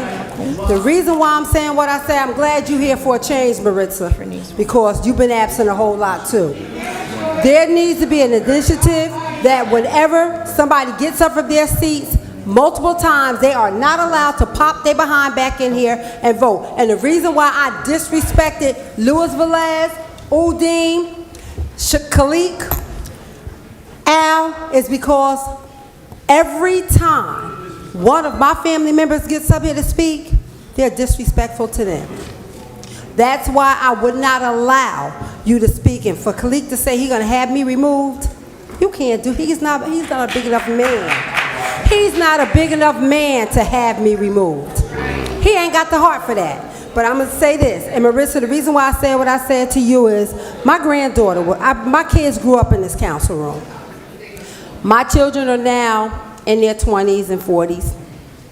My children grew up in here, and my granddaughter, I started bringing her here. You know why she don't want to come back no more? When that old man got up here one eye on Paterson, you turned up your face, you switched in your seat, and you got up and you walked out. My granddaughter was so upset, and I think she told you this that Fridays, that time we saw you. It's disrespectful that that man has lived as long as he lived, and he comes up here to speak, and you do not give him the respect of hearing him. That came from a 5-year-old. At 9, she will not come back down here. That's sad. B.A., leave my children alone. Because when you come for our kids, we come for you. I'm not like everybody else. I come for blood. My sisters say I'm the meanest thing my mother ever had. I'm the tsunami boo-boo. Get to know it. You, Silver, don't you ever in your life, and I said it last week, I'll say it again, don't you ever disrespect my family or disrespect my brother again. You don't disrespect her again. You all have issues. You seem to think you sit high and look low. My God is the only one that does that. And Miss Wahida told y'all this every time she came down here, that God sees everything. I said to Andre on Saturday at our function, I said, I need to speak to you. I said, because every time they disrespect us, my job is going to be, and people might say, oh, she getting up there looking like a fool. No, she's going to get up here and she's going to disrespect you every time you disrespect my family. And he said to me, oh, well, we have you have your view and I have mine, we have a different opinion. Obviously, the AG has the same opinion we have because they're here. Our next move is to get the feds here. Because all of you, and old boy, that was trying to extort Miss Muhammad, what's she trying to tell Miss Wahida? That because we didn't want that to move, what the grandparent center is not going to get what they need to have? The devil is a lie. Is a lie. Because for one thing, we got something stronger than any of you will have on our side. We don't play church. We don't play with God. We don't play with Allah. We got somebody bigger than all of y'all on our side. You all are going to learn today because all of these empty seats, your ass is gone. I promised you the last time I was here, you were gone. And when we changed the guards of the mayor, your ass gone and so is yours.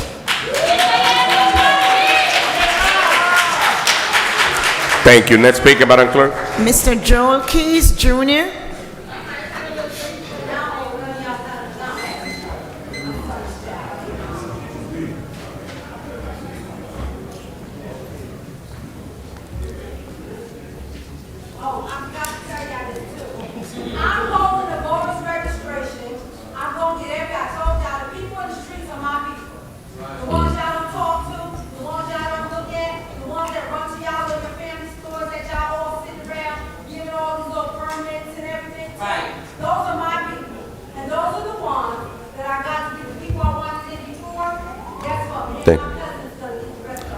Thank you.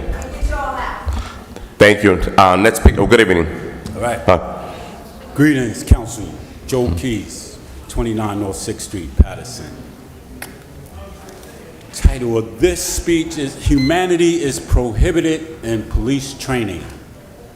I saw the video of the police slaughtering Najee Seabrooks, and my reaction was that the police did not demonstrate one iota of professional skill. If there was anything skillful in their handling of that situation, I cannot detect it. From my vantage point, anybody off the street with no training or skills in handling a crisis could have done what those police officers did. Alternatively, there were countless instances where I witnessed members of the Paterson community who did not have professional training in handling crisis conduct themselves with considerably more skill than I noticed from the police in that video. And that compels me to consider the issue of humanity, because that is what those members of the Paterson community embody while conducting their heroic acts of saving members of the community during crisis intervention.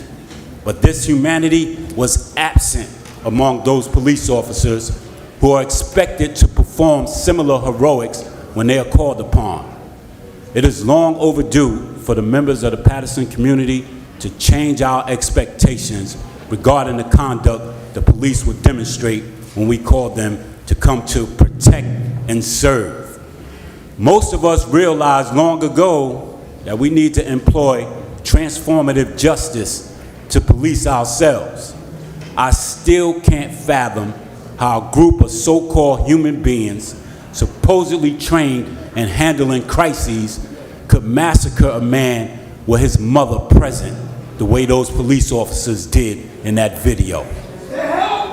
Upon seeing Najee's mother and then observing the carnage that transpired, I was mortified because I knew she would be traumatized permanently.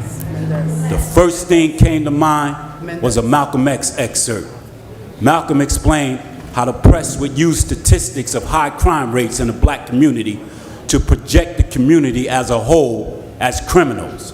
Malcolm said, quote, "And then any Negro in the community can be stopped in the street, put your hands up, and they pat you down.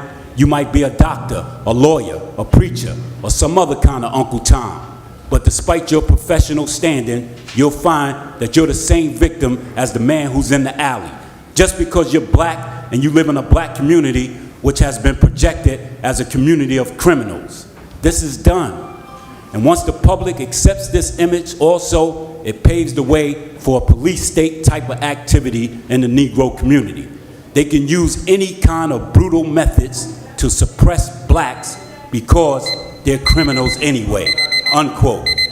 The police and the mayor are now frantically trying to justify their actions because they realize, to use another Malcolm X quote, they've been hoodwinked, bamboozled, led astray, unquote, because Najee Seabrooks was no criminal. On the contrary, he was a crime fighter, which means he was on your side. But because you assassinated him the way that you did, now you have consecrated him as a prophet. As the Black Messiah of Paterson, he is now your worst nightmare, because he is the catalyst that will clean up all the corruption in the Paterson Police Department, beginning with the arrest, conviction, and sentencing of those officers who assassinated him. Najee's a prophet. I wrote this a week before the AG came in. Thank you. Next speaker, Madam Clerk. The next speaker is Mr. David Sue. Mr. Dave Soup, who's back there?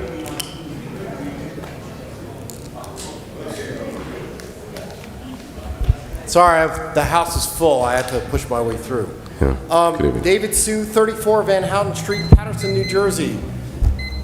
In the more than 30 years that I've been coming down here, there's a lot of different things that I've seen, but reflecting on the meeting of the 14th, there were really three principal actors on this side of the aisle, and that was Mr. Silva, Mr. Jackson, and Kathleen Long. Now, for a moment, I would like to focus on Javier Silva.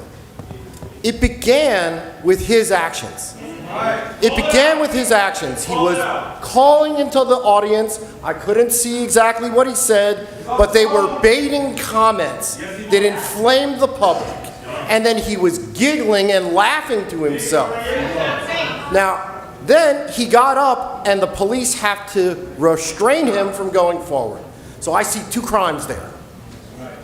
Inciting a riot and disorderly conduct. All right, so now the next question is, why hasn't a complaint been filed within the government against this man for his actions? A criminal complaint filed, and let the police department or the prosecutor's office or the attorney's office deal with it in detail, because I couldn't hear what was happening. They need to take the names of witnesses, they need to interview people and go through a proper process. Now, the council has the prerogative to say, we don't want him in our room anymore. We don't want him in our room anymore. He's a danger to the public in his actions as we saw them, and we don't need him to be in the room. Now, I was chairman of the Paterson Zoning Board, and if somebody acted like that, they'd be out and they would not come back. All right? So that needs to be dealt with, and I'm asking for it to be dealt with. All right? You could put him out now, but the complaints need to be filed. Okay? Andre focused on Councilman Jackson. To me, it was somebody pushing on him that shouldn't have been touching him, and he didn't want it.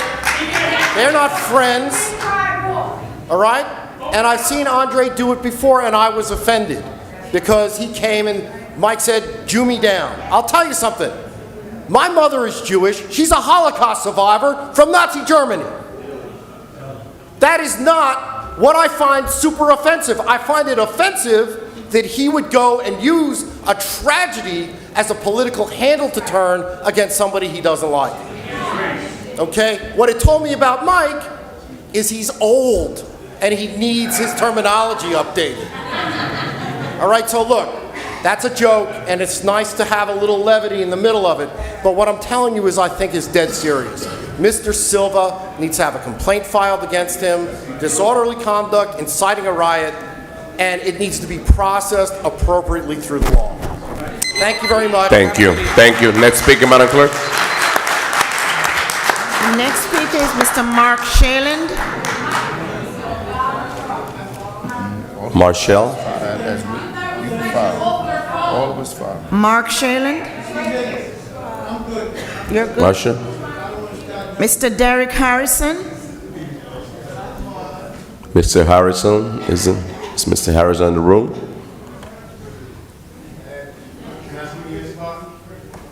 What's your name, sir?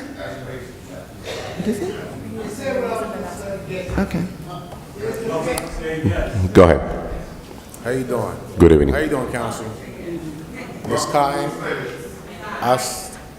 your husband, rest in peace, but he trained me. Jax, I coach your son. I used to be your neighbor. I met you on Market Street. But I say this to say that Mayor, he's given $50 million to Prince's District, I think it's Pennsylvania Ave, right? $50 million. Then the school district got $780 million, right? Then the property taxes got raised to $226 annually at the end of the year, right? All these numbers are correct, right? If I'm not lying, right? At the end of the year, property taxes is getting raised because the schools gotta pay for it, right? But I say this to say that when I was growing up, Pop Warner, we had City League, we had TAS, we had the drink on our shirts. There, we had all that. They had city leagues. We don't have that no more. We had people in Paterson. We have a 12 o'clock curfew. People don't like to be told what to do. The Attorney General had to come in because of whatever happened. Guess what? It's all of our business what happened. We all seen it. We all saw it. We all feel it. People here. We all feel it. But I'm going to tell you this right now. I live in Paterson. I walk the streets of Paterson every single day. I don't have to, but I do. These people that's standing behind me right now, They're here. They're not. They're pouring their heart out. Not just because of what happened. It's gonna continue to happen. It's not gonna stop. It's not gonna stop. But what's happening? Y'all have the power. Y'all can go to Washington.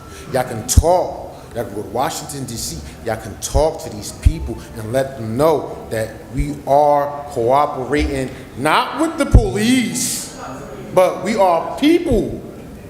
We can do what we do. We work. We not refugees. We not hooligans. We know how to act. Even the people that don't have, even the people that's under the quote unquote low income and standards and anything. I went to college. I graduated. Just because of how I look like this, because of God's schedule, I gotta fill in. I gotta fit in. You walk down the street with a suit and say, oh, that's somebody.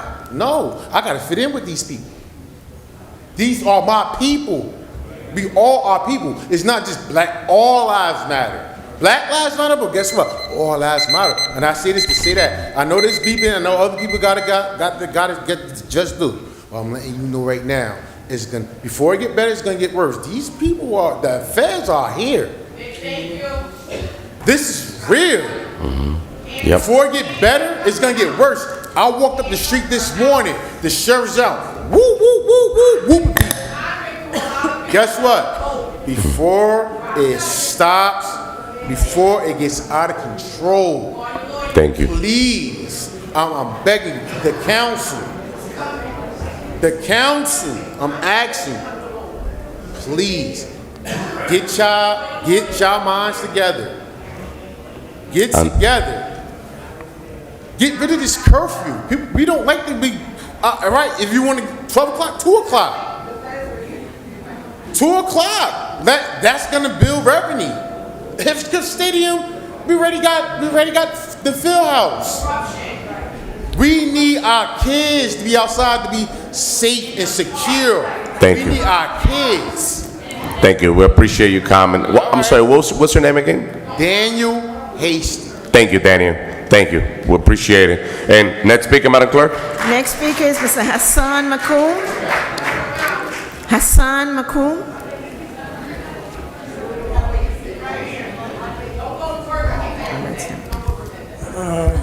Good evening, everyone. I'm here to tell you, this police situation been going on when Lester F. Titus was mayor. The police force been doing what they've been doing for a number of years. Okay, and it didn't just happen yesterday. They threw a 16-year-old kid out the second floor window on Washington Street. Darrell West.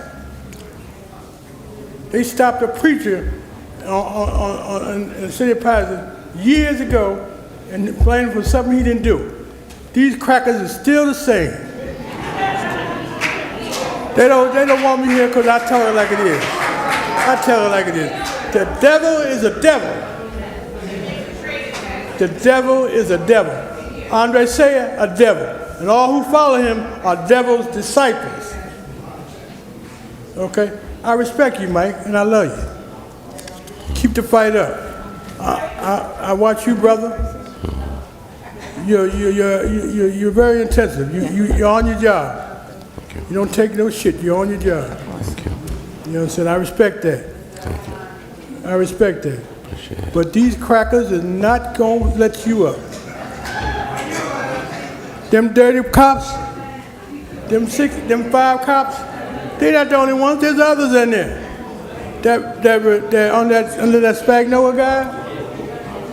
There's others with that. You got to clean house. You got to clean the house because they some dirty individuals. They dirty. And they come at you. They come at you for no reason. For no reason. They're the devil as long as I was taught they're the devil. And those who follow him, devil's disciples. They do the bidding of the devil. And Allah will bear with the better. Allah plans and the devil plans. Allah is the best of planners. You're going to pay for what you did. You're going to pay for what you did. You're going to pay for what you did. Oh, you got to pay. Everybody receive karma. You can walk around here and act like you're exempt from things, but everybody receives karma. So take it for what it's worth. Keep doing what you're doing. You're going to pay. Simple as that. I rest my case. Thank you. Next speaker, Madam Clerk. Next speaker, Mr. Robert Parchment.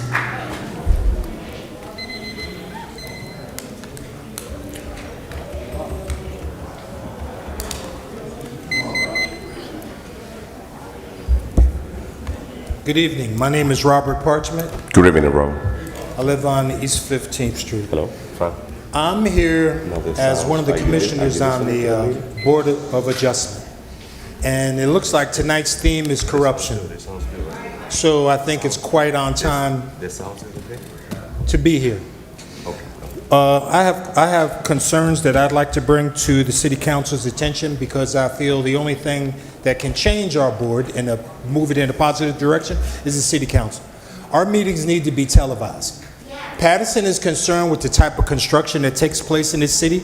You don't know what's going on because the public isn't informed well enough. You don't like the projects that's coming into town, not enough parking, other issues. The public needs to know. We also need to know who's voting for those projects and how these projects are being voted on and becoming successful that has a negative impact on our city. Our school system, the impact on our school system. I've seen too many projects where there's one-bedroom studio apartments. It's no benefit to the families of the city of Paterson. So what are we doing? We're just renting space and get maximum rent dollar for the investor. And that's not for us, the city residents. So it needs to be addressed. How can that be addressed? By the city council. Other concern is, when I came on, I was told the voting process was majority rules. So when we had to vote for a new lawyer, a new planner, secretary, stenographer, all of the positions had to be voted on if there were applications to review or not. They still had to be voted on. I missed the meeting. I came back. We have a new secretary. I don't understand how that took place because where did the votes come to put this person in position? All right? I asked some of my colleagues how it happened. They didn't vote on it. So now we have a new secretary. There was never application reviews. There were never any interviews that we were made aware of. The person, I look at our email, and now the new secretary's in position. I have nothing against the person. I don't know what their experience is. I don't know what their background is. I don't have anything against them. It was the process in which it was done. And it was done blatantly in my concern. And she just happens to be a member, a sister of a member on the council. That's a problem. Now, how that happened, how and why, I don't know. All I know is there's too many actions that are taking place on our zoning board where people come in, they also say, I did not receive a notification about the project that's going to take place. But I did find out from a neighbor. So I personally asked for, where's the proof that the mail went out to the residents so that we know that they were served properly. I also asked for the minutes multiple times. How come there's no minutes distributed the meeting after? They don't even, there's no question about even, do we all accept the minutes? That's not even brought up anymore. So there's quite a few things that go on which is truly concerning to me. And next one, the lawyer, the planner, the stenographer, and the secretary are owed monies for back pay. This is a big one. The planner said he's owed over $34,000 where he hasn't been paid. Now, the fees that are collected for the applications to be reviewed, I was told, which I can't prove, but I was told those monies were supposed to be used for the zoning board. Professional To service. pay for the services. Okay? I've been here since I've been on it since last summer. Guess what? I haven't been paid either. And we're supposed to get paid just like any other city employee. But I didn't take the position because of financial gain. I took it because I live in Paterson since 1963. I went to school, Kennedy High School. I wanted to do something to give back. My construction is my background, and I felt I could be effective on that as a commissioner. And to see these things happen and it's okay, it's not okay. The general public needs to see. We need to see how commissioners are voting. We need to know who appointed them to the position, their relationship maybe with developers. I don't know. Maybe they have a relationship with developers. I don't know. But it just doesn't appear to be fair or right, and it's costing us. Understood. So, I mean, that basically states the major concerns that I could think of under this pressure of this 3 minutes and at the microphone. But to me, those are big, and it has to be addressed. And first is for us to be televised. All of the city council should be televised. The public needs to know. And then we need to see how people vote, and then we need to vote. There's people on that I've spoken, and they believe that these changes need to take place to make it better. Totally agree. So if anyone would like to add to what I said or give me some clarity on the things that I said, can you put a person in a position like that? Where was the money supposed to go? Where are the monies that was collected? All these funds that are collected, where are they? Where are they? So I want, and please stay around, because at the end of the public portion, I want legal to. Council President. Just give me a minute, Councilman Jackson. This At the end. deserves to be answered to now. Oh, most The definitely. administration, Most people definitely. haven't been paid for months. Most We owe definitely, professionals. but The that this is administration should answer to that right this now. is a serious matter, and I know we're in the process of the public portion. Council President. Just give me a minute, Councilman Les. Just give me a minute. Madam Clerk, how many more speakers do we have right now? We have 49 speakers. 49, and we are just at number 14. So it's total 49 speakers. We're in 14. Yes, we just got through 14. 14 speakers. Just give me a minute. Just give me a minute. Corporation Counsel, you have all that information on detail about his complaint as a city employee, I'm assuming. I'm a commissioner. I mean, you could verify that. Council President. No. What I'm saying is, listen. What I'm saying is, I want to make sure that Corporation Counsel, because it's a legal matter and it's part of the administration, he might don't have all the facts. The BA should answer to why they have not been paid.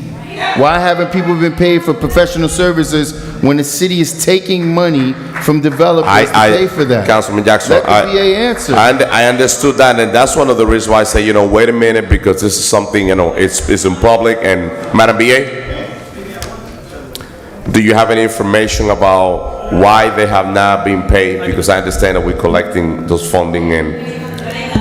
So about 2 weeks ago, we had a meeting with Economic Development, and they claimed that they had not received, the bills received were not in the amounts that they were billed. So they were going to reach out to all the planners and get the difference, if there was a difference, and then check to make sure that they weren't paid. Wow. Excuse me. But so They're saying,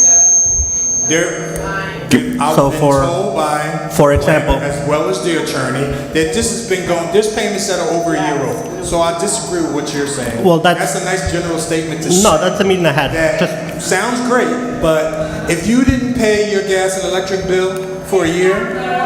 So we had, from what they had. 2 weeks ago, they threatened not, they said, look, we're not coming to your next meeting. So the bills. This is the reason why. We're not paid, we're not coming to your next meeting. At the meeting I attended. I was told they had a meeting and they came to some type of terms, but they're still not paying. I'm still not paying. But you know what? So, just quickly, Council President. Just give me 1 minute, Javier. So, before he answers. what was your statement? Because you didn't finish your final statement. I want to hear what you. At the meeting I attended, they had bills of $9,000 for the planner. Correct. He claimed that they sold 30. so they were going to do their due diligence and follow up with him. They had only bills of up to $9,000 at the meeting I attended. He told us he had So just give me a minute. So we're talking about, so listen to this, right? We're talking about different numbers, different figures that they're not in front of us. So we need to take action on this tomorrow.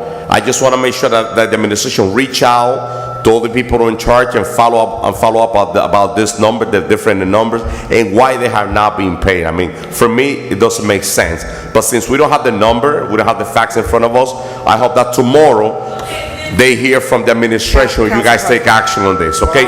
So, council members. So let me say this.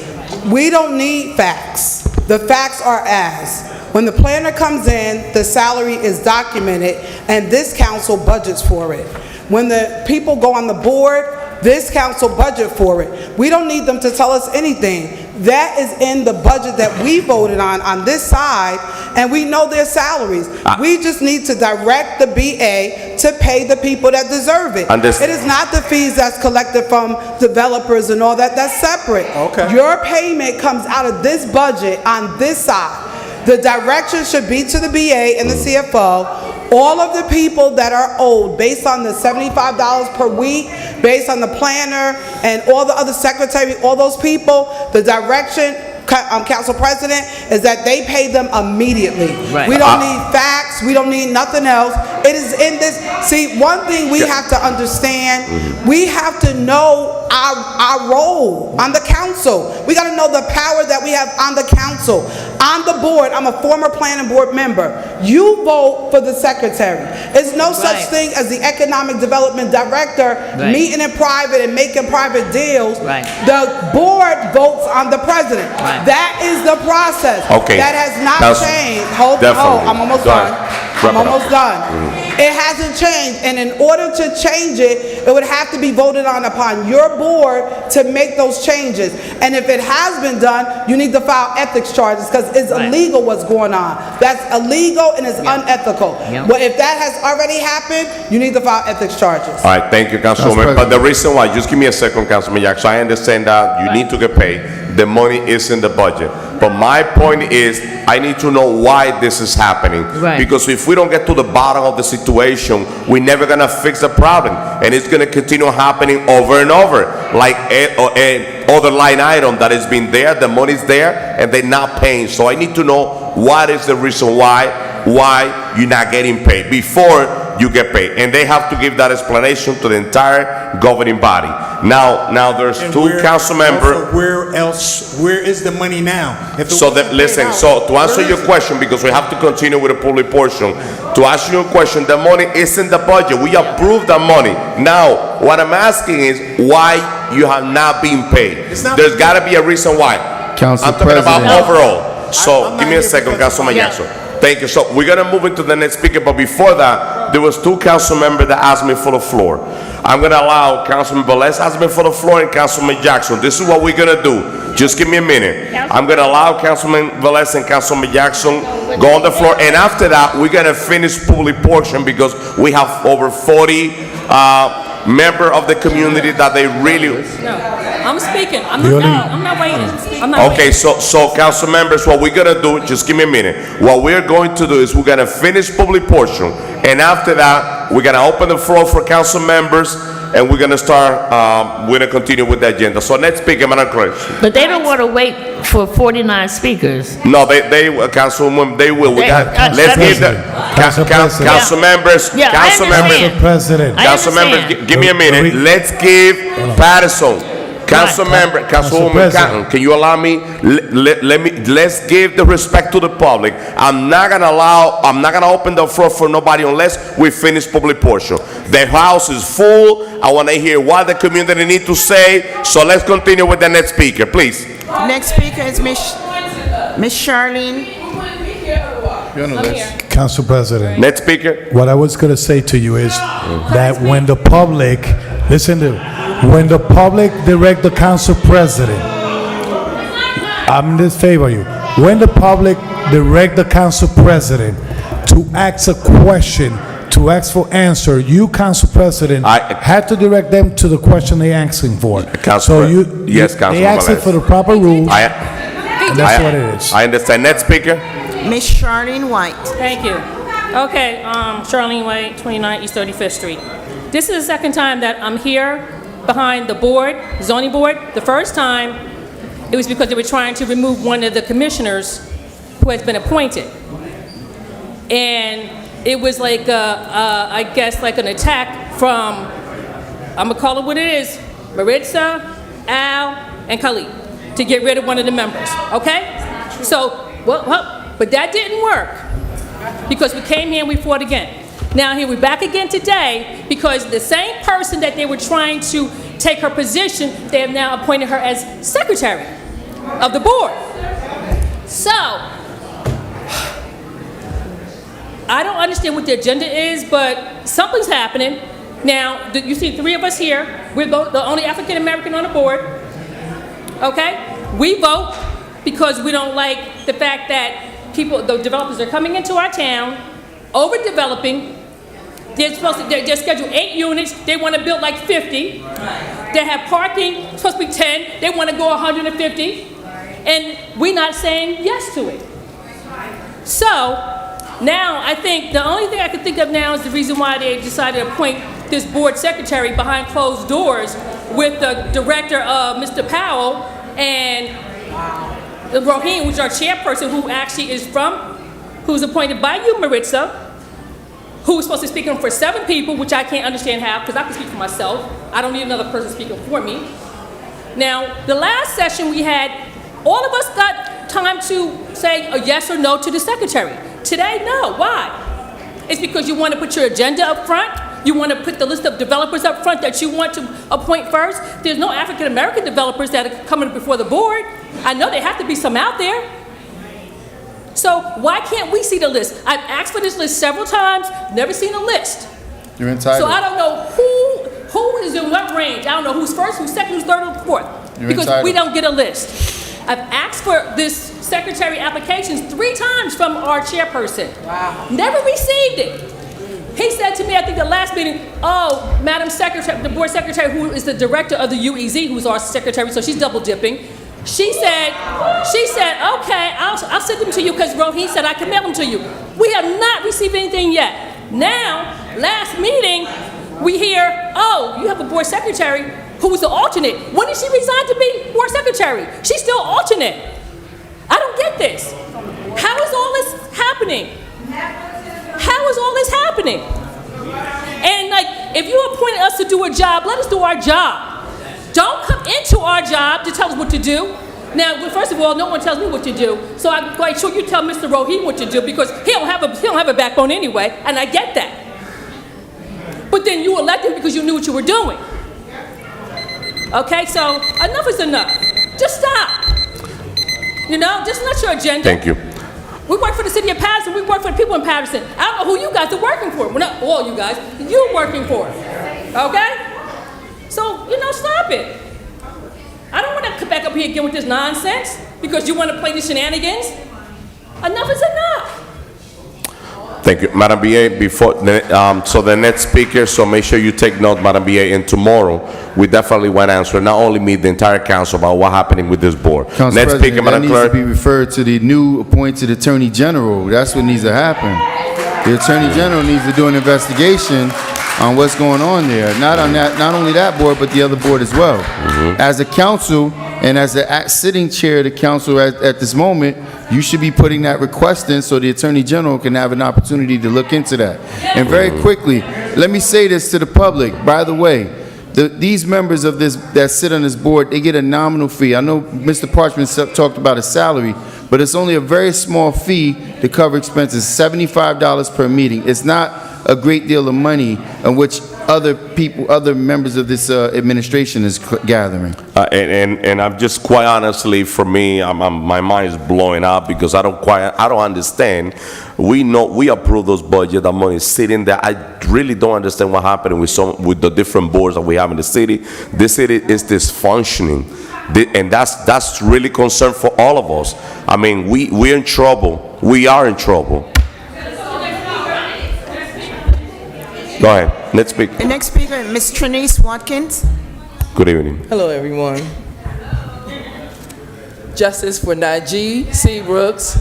Justice for Felix Jesus. I'm going to be making statements, and I'm going to be asking some questions that I need answered honestly, if that's possible, if it's in you to answer honestly. So I'm going to piggyback off of what they said already. I pulled the chairperson aside out of respect to have a one-on-one conversation, not for the whole board, just to show some respect. And I've told him many a times, y'all going to jail without Trinace, okay? And I mean it. But see, the Attorney General is here now. And I pray to God that he come in here and take a look at our administrators, our city employees, and if possible, some of y'all. And go to our boards, committees, because the nonsense that we are observing and listening to is unbelievable. So where's the trust? Where's the trust? So, the word is the secretary was interviewed by an economic development employee, the UEZ director, and the zoning chair for the secretary. We never received a letter stating anyone resigned. We never received that. Wow. We never saw the other applicants, the list of those applicants, how many it was, what was on their resume, and nor did we receive that from the person they just gave the job to. Wow. Who is an alternate one who was appointed by the sitting president, not Mr. Alex, but Khalik. She was appointed by him. She is related to the previous council president. Do y'all see where I'm going with this? How unethical this is? Nothing came across the 9 members who the chairperson wanted to say, we're a body of one. So my question to him is, when it suits you? So most of the time, it's a body of 5. Just like you guys, the way you guys operate, a body of 5, we go through the same thing on the zoning board, a body of 5. We don't know what's going on until we hear it through the grapevine. Until we hear it through the grapevine.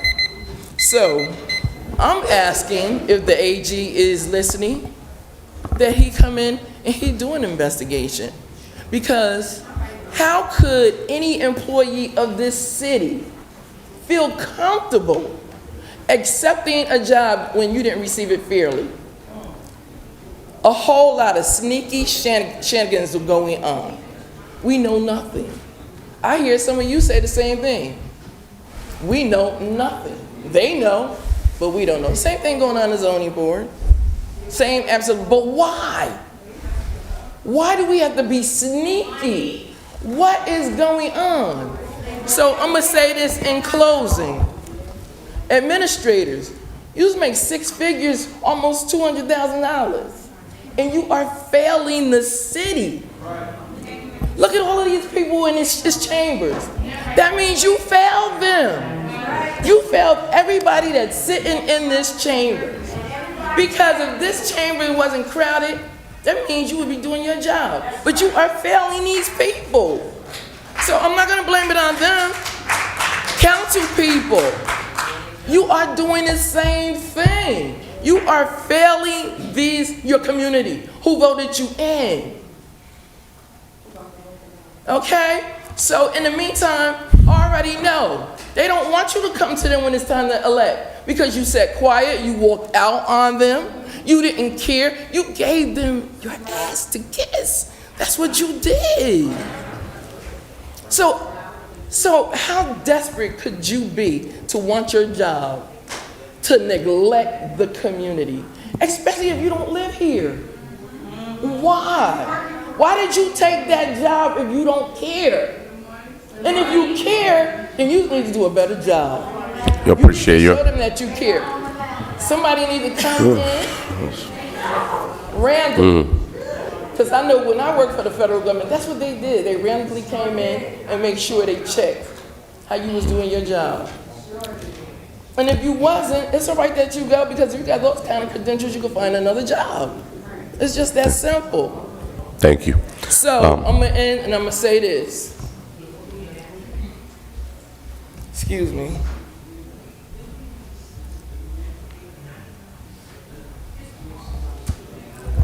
All right, my phone is not working, but I guess y'all happy. But anyway,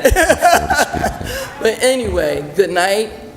Enjoy, think about what I said, go home, look in the mirror. And if you don't want what you're doing to these people done to you, please, it's all right to do a self-check evaluation. Do so. Good night. Thank you. Next speaker, Madam Clerk. Next speaker is Mr. Corey Teague. What do we want? Justice. When do we want it? Now. What do we want? Justice. When do we want it? Now. What do we want? Justice. When do we want it? Now. What do we want? Justice. When do we want it? Now. Corey Teague, Paterson, New Jersey. August 16th, 2022, I stood behind this desk and spoke to the council, and I said there was a cancer at 111 Broadway, and if they didn't get rid of the bad apples, there was going to continuously be problems. So on yesterday, the Attorney General showed up and agreed with that statement, and he exercised his authority as the Chief Law Enforcement Officer of the state of New Jersey to commandeer the police department and to take over operations. The reason why I'm saying it like that is because the mayor is currently putting the spin on it that he wanted the AG to come here. If he wanted the AG to come here, why wasn't he at the press conference standing next to him yesterday? He didn't want the AG to come here and look at the police department. Are you kidding? And there was a lot of black people in this community.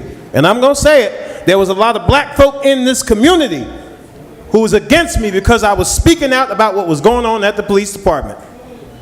They even say, you know, it's going to affect your re-election on the school board because we don't like how you're speaking about the police. My question is, how do you like me now? You can have several seats. Even the black leaders that were walking around, the black pastors that were walking around saying that I was wrong for speaking out against law enforcement, where are you going to tell your congregation now? That Mr. Teague made a liar out of us. If you had any conscience, you would step off your pulpit and walk out that door and allow somebody to be in that church who has some integrity. You all, this is the problem. It's not the community, it's the leaders in this community that know there was problems going on over there and refused to address it because they was in the mayor's back pocket. That's the problem. Y'all got to stop going to some of those churches. I understand you get a hookup because you go there. I understand that church is politically connected, but is God in that house? Or is it a den of thieves? You got to start thinking. The Attorney General is not here because the Paterson Police Department is doing a good job. They did not take over 111 Broadway because they're doing the best they can. They came here because everything is out of control. And I'm going to quote the scripture. I've been quoting it every meeting. I'm going to do it again. Proverbs 29:2. When the righteous are in authority, the people rejoice. But when the wicked beareth rule, the people mourn. This man needs to resign. This man needs to do the right thing and step down. Don't even put us through the recall process. Step down. Do the right thing and step down. When you realize that you have no control over your city to the point that the state has to come in and take over because you have no control, it's time to step down. When you can't command your police department in a way that is not conducive to the well-being of the community that you were elected to serve, it is time to step down. You do not care about the black and brown community. All you care about is their votes. When you go up in the Arabic community, the food that you serve them is so fresh, it almost jumps off the table. But when you come to the black community, you give them White Castle. You ain't fooling nobody. You don't like the black and brown community. But the black and brown community to you is a means to an end. That's why you got 45 black deputy mayors. Positions that mean absolutely nothing. Token Negroes who are being used to infiltrate real movements in the city and to help you stay in power. That's all it's about. It's evil and it's wicked. And you black leaders that are allowing Andre to use you for that purpose, you're going to have to answer to God for that. If you had any character in you, you would step down. Najee Seabrooks was assassinated by Paterson police on March 3rd. He was assassinated. Members of the Healing Collective were right outside that building ready to come in there and talk to him. All they had to do was take 2 seconds and let the Healing Collective go in there and heal that young man. And he would still be here now. He would still be standing here right now. And the worst part about it is when they had the promotions for the officers, Najee Seabrooks was here standing behind Vera Ames.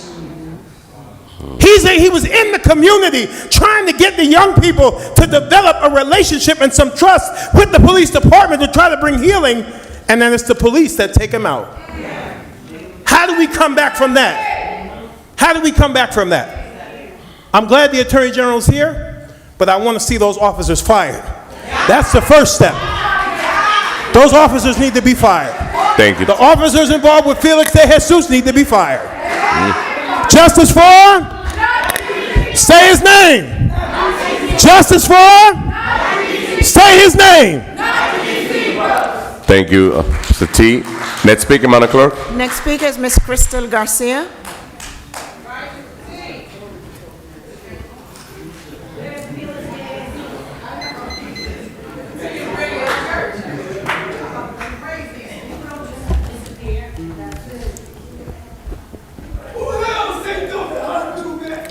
Good evening to all in attendance. Good evening. 420 days and counting. Last week, we warmly welcomed the support of Assemblywoman Shavonda E. Sumter and Assemblyman Benji Wimberly, both of District 35, who are now uniting with the communities calling for the DOJ Civil Rights Division to investigate the Paterson Police Department. Unlike our mayor, who continues to remain steadfast against bringing in the feds in order to protect his own interests. Mr. Yanwook Wood, Director of the Criminal Justice Reform Program of New Jersey Institute of Social Justice, has stated, and I quote, "The Paterson Police Department has a history of using patterns and practices of unconstitutional misconduct against the residents of Paterson that includes using excessive force," unquote. Last week, the New Jersey Institute of Social Justice sent a letter to the DOJ requesting that they look into the conduct of the Paterson Police Department. Mr. Wood states, and I quote, "That investigation will lead the police into taking accountability for their actions. This investigation will lead to safer policing and better community engagement," unquote. Additionally, a recent analysis conducted by the New Jersey Spotlight News for Attorney General use of force database that 55% of incidents in Paterson involving the police force between October 2020 and February 2023 were against black individuals. That's compared to 45% statewide. 17% of youth force cases in Paterson were against Latinos versus 9% across the state. Since 2019, the 46 police-involved shootings in the state of New Jersey, 8 were here in Paterson. That is 17.39%, the highest by a long shot of any city in the state, and that is a very concerning number. On Monday, March 27th, Attorney General Matthew J. Plankin made an unprecedented announcement to the community via press conference that his office would be taking over the day-to-day operations of the Paterson Police Department, effective immediately. This announcement includes relieving Police Chief Rivero of his duties. According to AG Plankin, Issa Abbasi, a 25-year veteran of the New York City Police Department and its current Chief of Strategic Initiatives, will become the officer in charge of the Paterson Police Department in May. And the interim command of the department will be assumed by the key members of the Attorney General's staff and leaders from within the New Jersey State Police. According to the AG Plankin, this decision was taken, and I quote, "Due to a number of events and concerns relating to the Paterson Police Department, there is a crisis of confidence in law enforcement in the city of Paterson. People throughout Paterson deserve a public safety system that protects and serves all members of its community, unquote. We welcome the AG Plankin's decision to finally take over the Paterson Police Department. We look forward to the other initiatives related to mental health, the implementation of the ARRIVE, alternative responses to reduce instances of violence and escalation, program and revising the statewide use of force policy to include protocols for barricaded individuals and the formation of a working group to study and produce policy recommendation concerning interactions between law enforcement and community-based violence intervention groups. AG Plankin is a prime example of exemplary leadership in action. It takes someone with the moral courage and fortitude to make the tough decisions, and we commend him on his actions. As for Mayor Andre Sayer, we have a message for you. While the scales of justice seem to be quite unbalanced right now in Paterson, on Monday, the train of justice left the station and you were not on board. So now you stand alone on the platform all by yourself. We will get justice and reform our police department with or without your support. Felix de Jesus has been missing for over 420 days due to the negligence of 2 rookie Paterson police officers after they illegally detained him and allegedly dumped him at Westside Park. Our family will unite with other families and will be relentless in the pursuit of justice for all, and especially Felix de Jesus. We want to remind the public of the $35,000 reward for the safe return of Felix de Jesus to the family, or any information leading to the arrest and conviction of any and all persons involved in Felix's mysterious disappearance. The AG's office is just the beginning of an entrance. Thank you. Appreciate it. Next speaker, Madam Clerk. Next speaker is Mr. Sebastian Mejia. Before my time commences, I pass over some documentation to Madam Secretary. Before my time commences, I would like all of the council members and members of the administration to have received that document. So if you don't mind, Madam Clerk, I would like to pause the time just so I could see on the record that everybody received it. Okay. Last week, first and foremost, my name is Sebastian Mejia. Lord willing, con la voluntad de Dios, I will be your next 5th Ward councilman in the city of Paterson. Con la voluntad de Dios, with God's will. Okay, I have several things to speak on. I will. This is not politics. The first thing I want to speak on is on the Attorney General's takeover of the Paterson Police Department. Okay?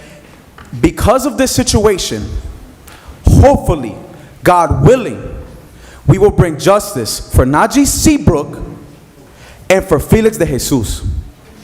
For over 1 year, we've been up here at this podium calling for transparency and accountability. It took 2 tragedies to unite this community, the Hispanic and the Latinos.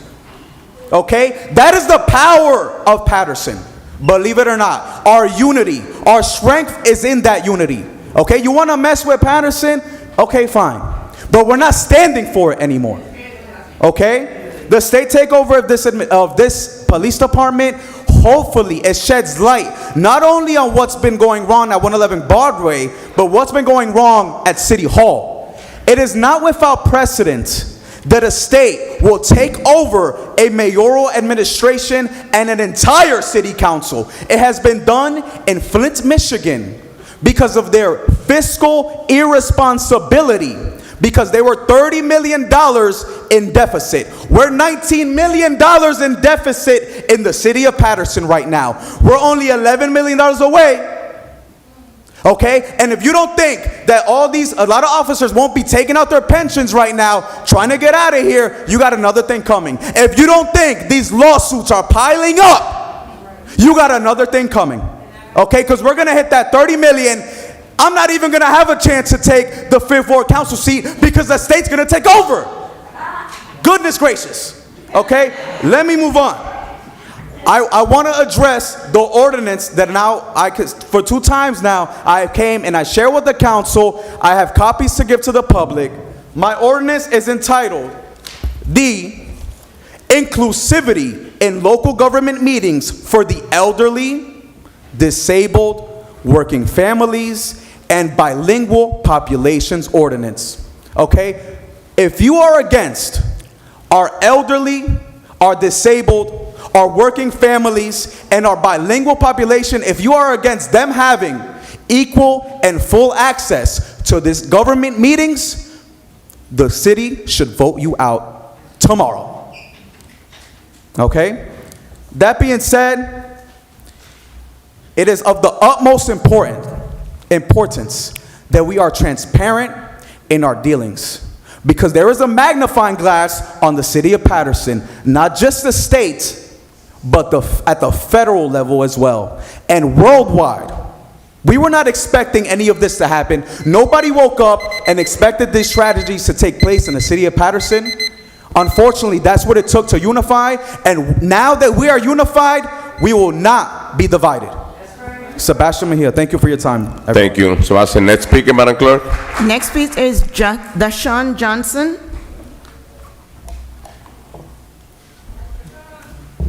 Thank you. Good evening.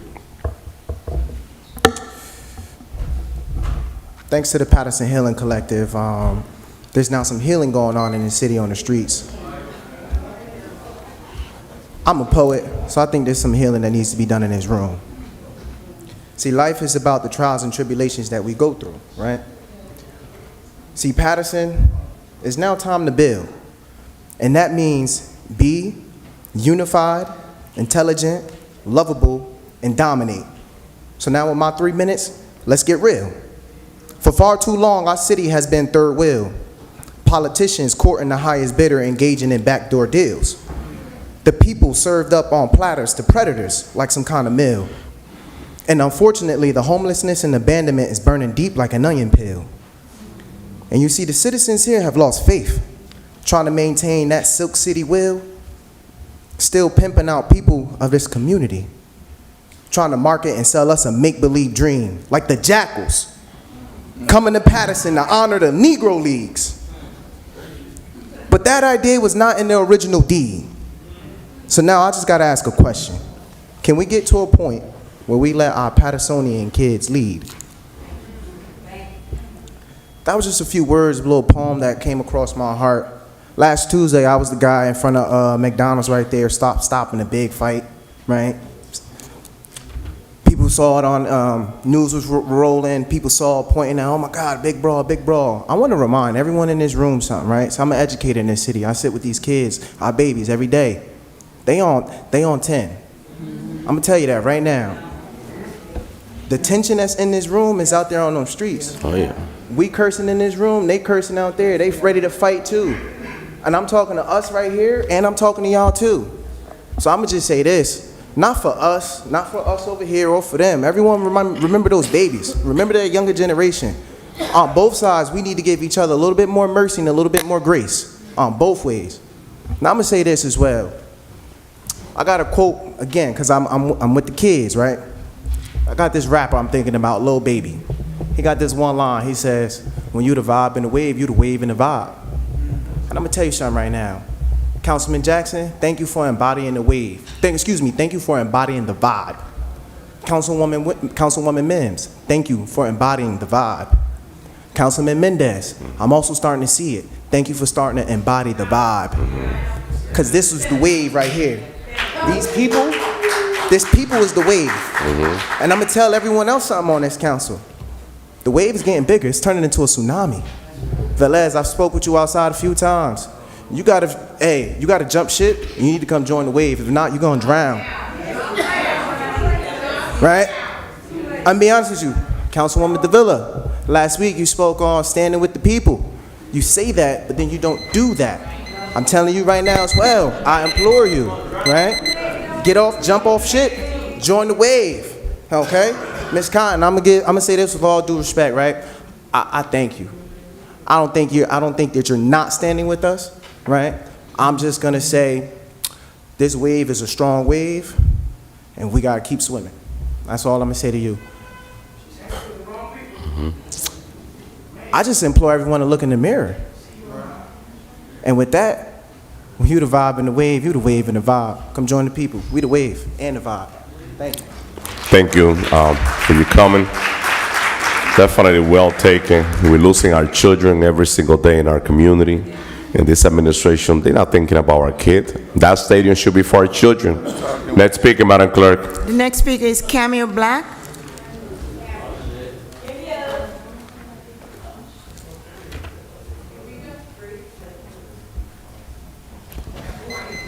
First of all, I want to start off by thanking the Healing Collective because they the only one that reached out to the family of the 16-year-old young man that got shot the other day. So thank y'all for that. Appreciate y'all. Luis Velez, it's starting to bother the fuck out of me that you always talking about the kids. Y'all got the money for the autistic part. Why do it have to be your component that's running against you to make a live in order for you to get up off your ass when you part of the DPW committee to get the park clean? I done went out there multiple times by myself and cleaned the park. Y'all just cleaned the park. Ask me how many needles did I just pick up out of the park. Ask the council lady who I reached out to that asked, where the fuck can I put the needles at? What you wait? I already told her. One of my friends at 9 was playing with a needle and got stuck, and she HIV positive. How many more people it got to happen to? You always with the mayor cutting ribbons. You talking about Najee. Shut the fuck up, because you don't even know what's going on. You always running your fucking mouth, and then when somebody say something to you, oh, I feel threatened. Oh, I want to press charges. Charges should have been pressed against your ass. And then you stalking people January 26th. Why the fuck is you on our street worrying about a trailer being parked? That's Mike Jackson ward. Mind your fucking business. Your ward fucked up and there's a lot that need to be done. And I keep telling you, I'm your neighbor and there's a lot of illegal fucking bullshit that go on. While the feds here, ICE need to come get your ass out of here and the rest of these illegal motherfuckers, because I'm sick of y'all. All of y'all. Y'all motherfuckers all look sick tonight, because guess what? Y'all know y'all time is up too. And like I told you last week, you need a fucking drug test, Kathleen, because you always nodding like you fucking on dope or some shit. What the fuck is your problem? What's the problem? You high? And make sure you write my name down, write my address down, and all of y'all remember, when he called his cop friends, and this bitch called her cop friends, and they come harassing me, I'm here for it. You can shake your head all you want, because I don't care. You know I'm like that. You know I'm like that. Y'all got all that, and it's crazy that you use the autistic part. That's the shit that made me mad. You got some shit going on April 2nd. You knew that the whole community got together and we was gonna run down on April 2nd and clean that shit up while you sitting there in the front with the autistic kids, as you say, when the rest of the park fucked up and an autistic kid can run and get hurt. Check yourself, y'all. Check yourself, because I'm sick of you. Next speaker, Madam Clerk. The next speaker, Mr. Daniel Mejia.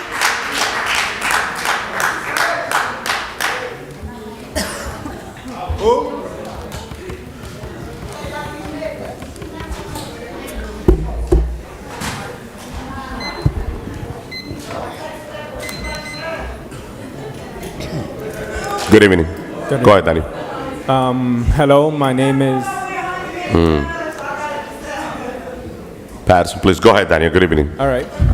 Hello, my name is Daniel Mejia, and I am the CEO of Silk City One. Silk City One is a QR code that I plan to install on every door with the goal of giving people 3 options. The first option is any city jobs that are available, whether it's governmental or local. Second option is any city events, which will be divided for events by the people and events by businesses, with the goal of making a one-stop shop every 2 weeks where different selective businesses of different types of, let's say, food, services, or items for sale, they will have a special offer for that day so the people could go basically on one block and see what's being sold. The third option would be for the city elects or city electees, where the people will be able to see, basically you will present yourself to the city, explaining your goal on thanking the people and explaining what is your goal for the city. On the bottom of that will be a more about, where the people will see basically your background. And then there will be a checklist of things that, based on what the people have told, Silk City One, it would be listed as a as a to-do list. Once the job is completed, the people who are interested in knowing what's being done or what needs to be done, they will get a notification letting them know. Now, the people will also have the option to show you, basically send you a text message or a private or public. That way they can motivate you on doing the great job that you're doing. Now, if you're not doing a great job based on the law of recall referendum, the people do have the right of voting you out of office. I compare it something as the stock market. 51% majority wins. I do have the website at the moment. It's called silkcity1.com. I'm currently collecting petitions for recall, and those who are running for council, basically what I wanted to do is make a video of you presenting yourself. That way, instead of having, for the next council run, people going to the buildings and trying to collect petitions because it's the easiest way to get the signatures, those who have the QR code, it would be basically a do not bother because I see who's running for council. As I mentioned, I was asking for 25 cents per home with the goal of creating something, cleaning the river through the method of hydroponics and aquaponics, which would be a great location for tourists to come and even for, depending on the season, for the people to come and collect what's being harvested. And the fruits that are also being produced would be given to the schools and to those places that need help or to the people that need help.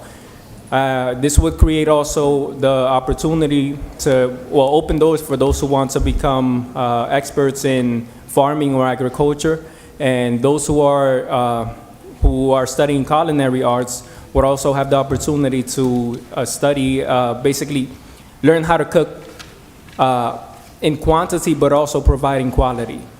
Yeah, that's about it. Thank you. Thank you. Next speaker, Madam Clerk. Next speaker is former Councilman Anthony Davis.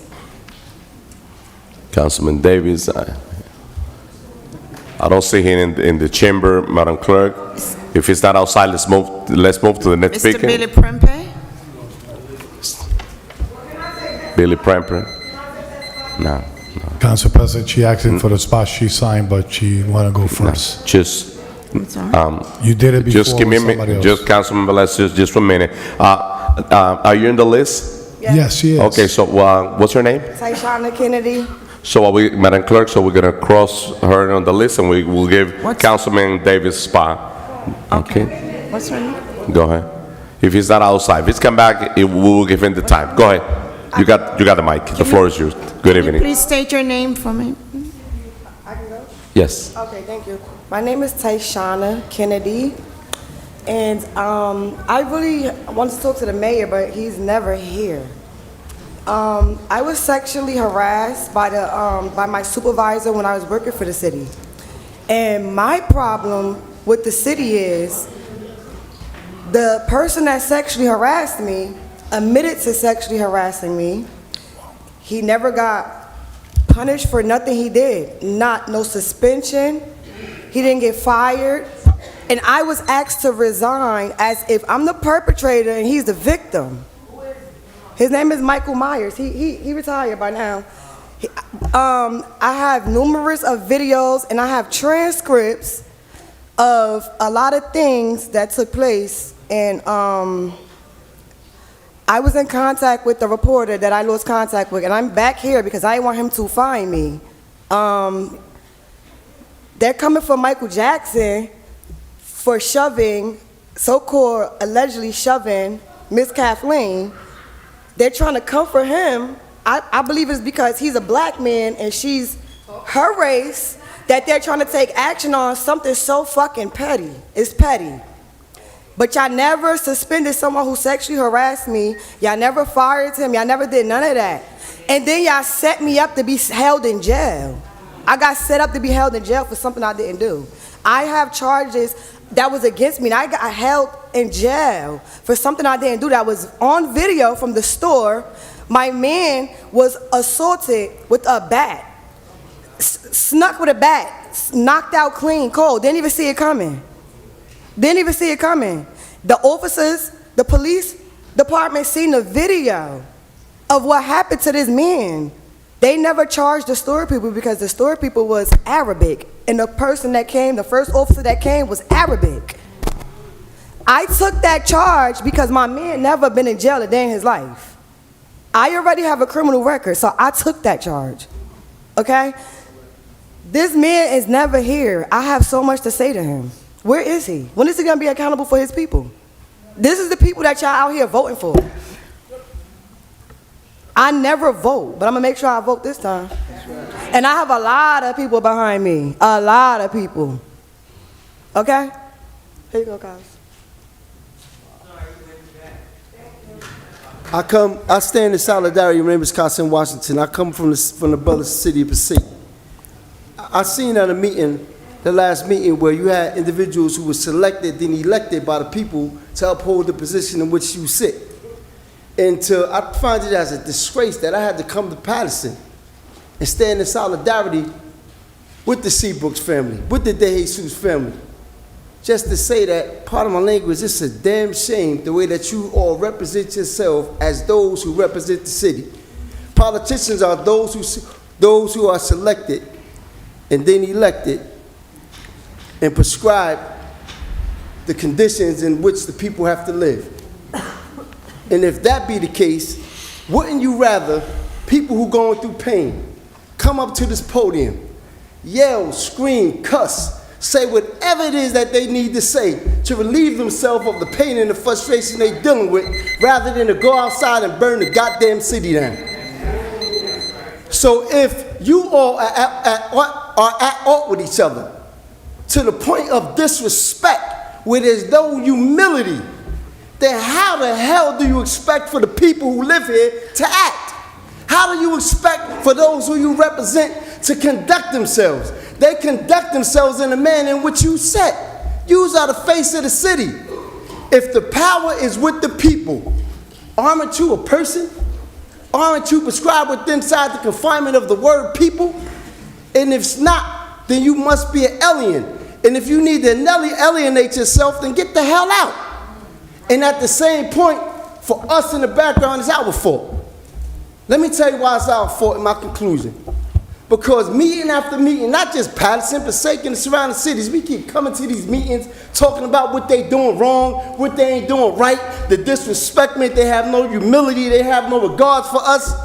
And yet and still, even some of us who come to this podium and speak will still sell ourselves out when it comes to election time for a goddamn hot dog and hamburger of $5. So we have to start holding ourselves accountable and stop saying no justice, no peace. Because we the only people who don't get no damn justice and still be peaceful. We need to start saying no justice, no rest, so we won't rest until justice exists. That's what we need to do. But we have to hold ourselves accountable. And for those who don't believe in the vote, who don't believe that your vote don't do nothing, look, the people up there is in position because of a vote. So you got to vote. You got to vote. There's people who've been castrated. They've been hung. They've been jailed. They've been had hoses sicked on them. They've been disrespected in every way imaginable for us to have the power to vote. And yet we don't come out and vote, but then we come up to this goddamn podium and complain. Let's vote to get them out. They don't give a damn about Najee. They didn't give a damn about him. They don't give a damn about him now. But we do. So if we do, then we make the goddamn decision to do what's right. Stand by our people. When he ran for council, people didn't like him because of who he is. But because he didn't get elected, this is what we get. So if you got people that's ready to stand up for you, then you sit your ass down and let them run. Let them run. So stop blaming everybody, stop blaming yourself. Because when you blame yourself, you'll make that difference.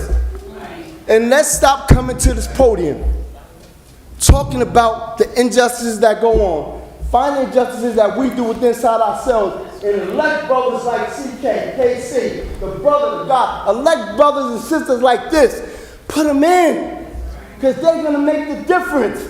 You already see who's not making the difference, so why keep putting them in? And anyone that's like them, don't vote for them. about them young brothers who scared to vote because they think if I vote, I'm going to go to jail. They're going to find my address. This is how they thinking. They got mail-in ballots. Get them ballots to them brothers. Get them and get them out of here.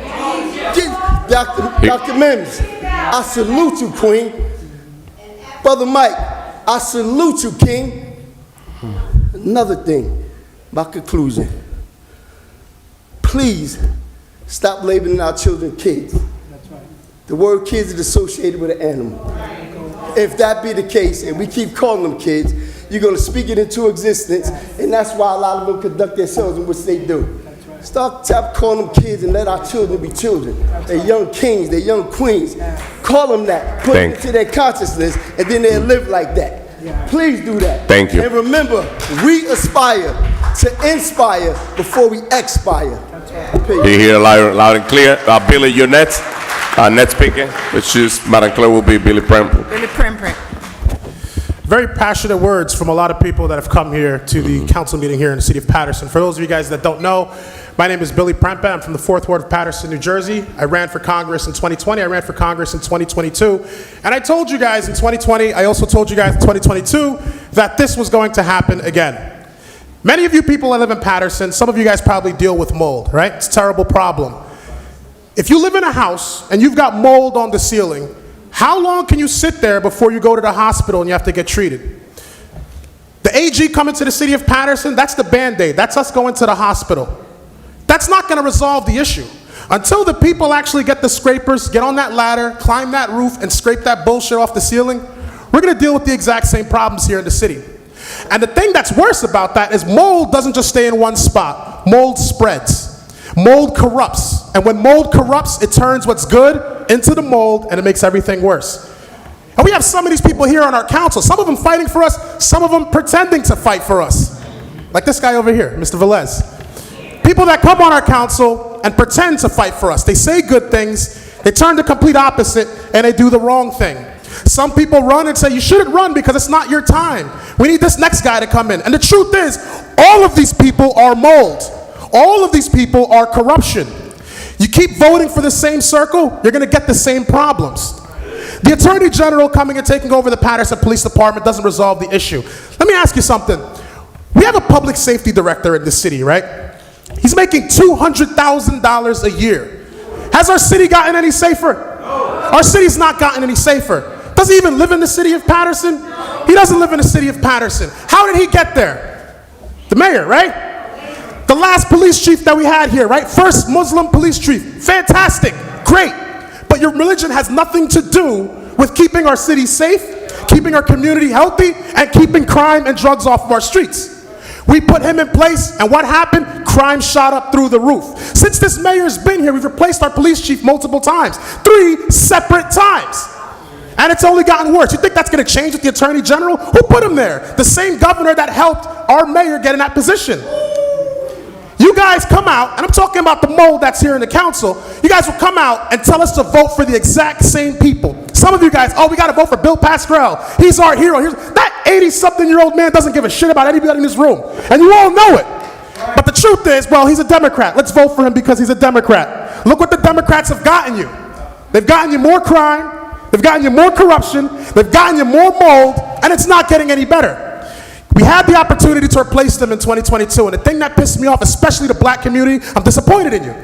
Because in 2022, we had the opportunity to replace Andre Saya and get him out, and put some great people in there like Councilman Jackson or Councilman Mendez. One of the two would have been just as better. Would have been way better than what we got right now. But it was the black community that decided to stay home and not come out and vote. Those same people went out and marched and voted for people like Richard Burdick, who's not keeping our community safe either. You guys know exactly what needs to be done. We can't make the same mistakes over and over again. If you can't vote for me simply because I'm a Republican, then don't vote against me. Because you know exactly what you're going to get when you vote for the exact same things. And I want to leave you guys with this. Because the entire country is watching our city right now. NewJersey.com. As Paterson sees after police killing, clueless Mayor Saye plays politics. Paterson Mayor Andre Saye has chosen sides after the fatal police shooting of Najee Seabrooks, saying he vehemently opposes a federal investigation of the corrupt and brutal department he oversees. Just like This guy, Steve Jobs, right? Remember when he was the CEO of Apple? When the board of directors didn't like him, the board of directors, what did they do? They got rid of him. Why isn't the board of directors of the corporation of the city of Paterson not getting rid of that chief executive officer? You guys all know he's a part of the problem, yet we decided to keep him. I want to leave you guys with this as well, too. March 21st, 2023, NewJersey.com as well, too. They love Andre Syed, don't they? Who's behind the political group that held a $5,000 a ticket bash for Andre Syed? Why does the mayor of Paterson need to do a fundraiser, in Clifton at that, it's not in the city of Paterson, why do you need to do a fundraiser for $5,000 for a gold ticket if you're running for mayor, if you are the mayor? I think it's no secret to a lot of people in this room that Andre Syed is trying to run for Congress. It's also no secret in this room that old man Bill Pascrell says he's going to try and run again for Congress. That man doesn't care about you. Neither does his protege, Andre Syed, care about you. $5,000 per ticket.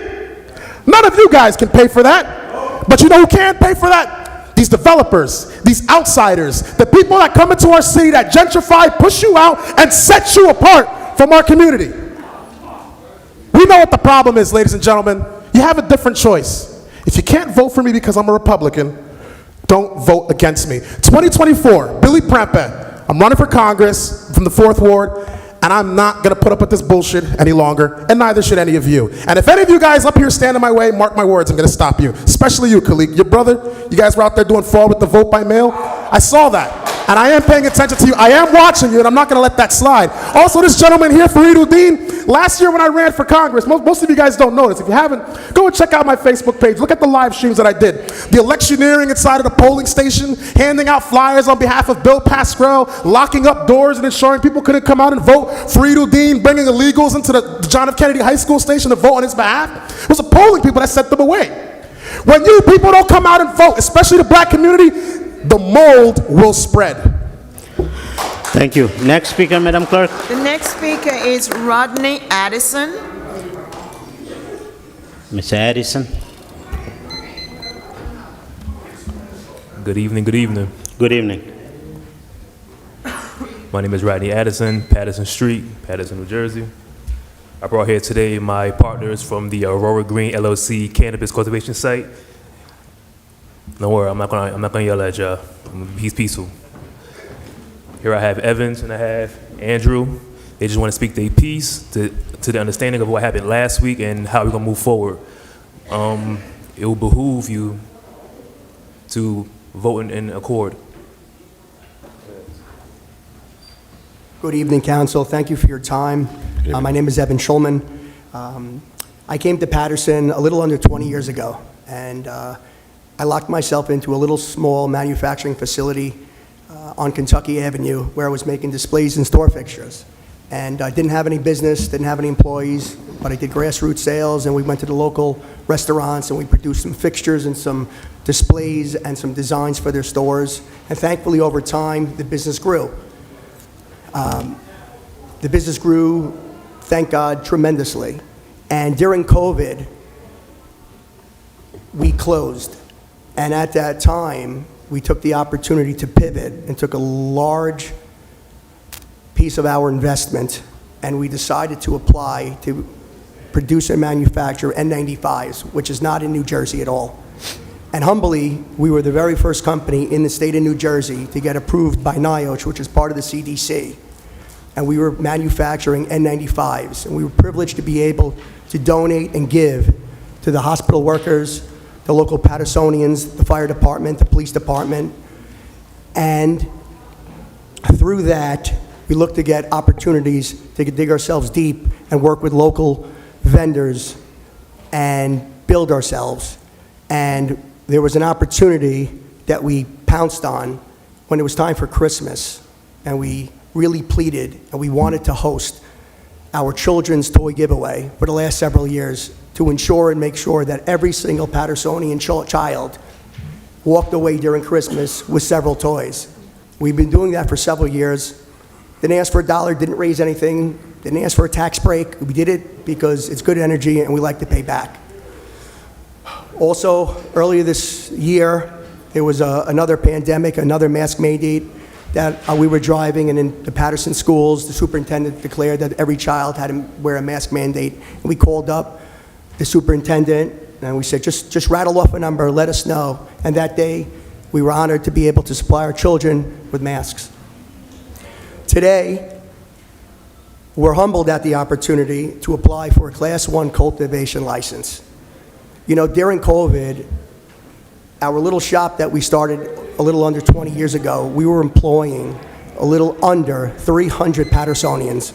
And I know that there's 300 Patersonians because we had to get a special document called from the hub zone that we had to show proof that every employee was from Paterson. Unfortunately, business isn't what it is. You don't see the masks, and it's fine. But we like to give back again, and we like to do the same thing again.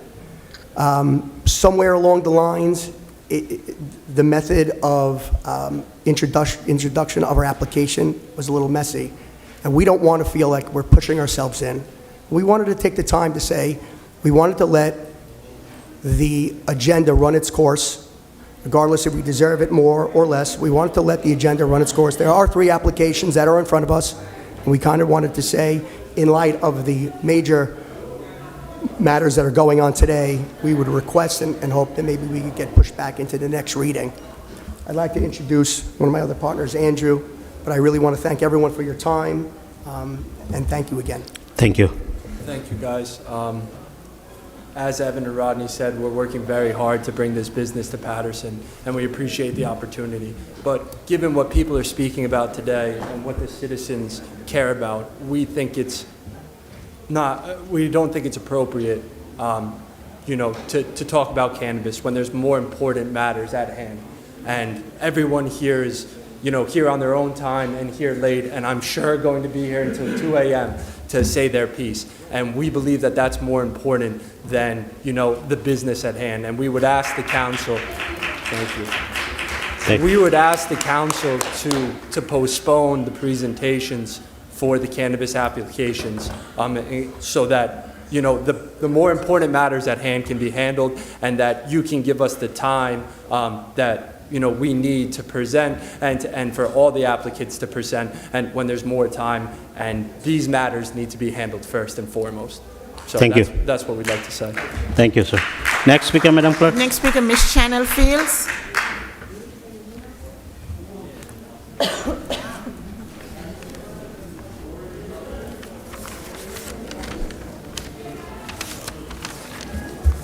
Good evening, everybody. Good I'm evening. here on a lighter note.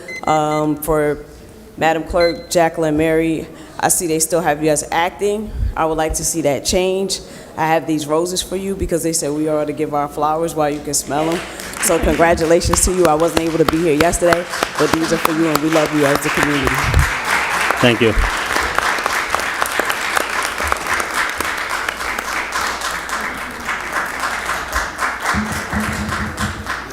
Thank you. Next speaker, Madam Clerk. Yes, the next speaker is Ms. Liz Chardy.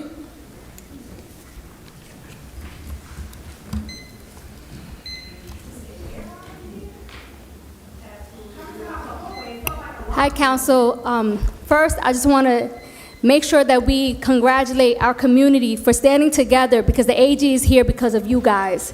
Because we've been relentless, because the council didn't do it, the mayor didn't do it, nobody did it, we did it. So I want to congratulate us because we're taking over the Paterson Police Department because they haven't done right by our brother by killing him. The second thing I want to bring up to you, Council, is something that is in your power is looking at the Public Safety Director. The AG came in, he removed the chief. Now it's your job to see what kind of pressure you can apply to remove Spezial, ASAP. All right, we need all the rotten apples gone. Along with that, put pressure on the AG to fire Spagnola and any of those officers that were there that day that killed our brother. So along with that, I know I have my team members. I'm not going to take up all your time, but I need you guys to fire Spezial. He can't be there anymore. This culture and climate that's been created in Paterson Police is because of those type of people.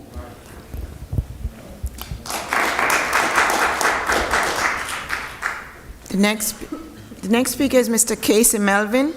Mr. Melvin. Thank you.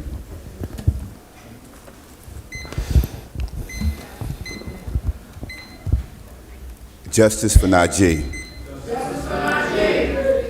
Justice for Najee. Justice for Najee. Justice for Najee. Justice for Najee.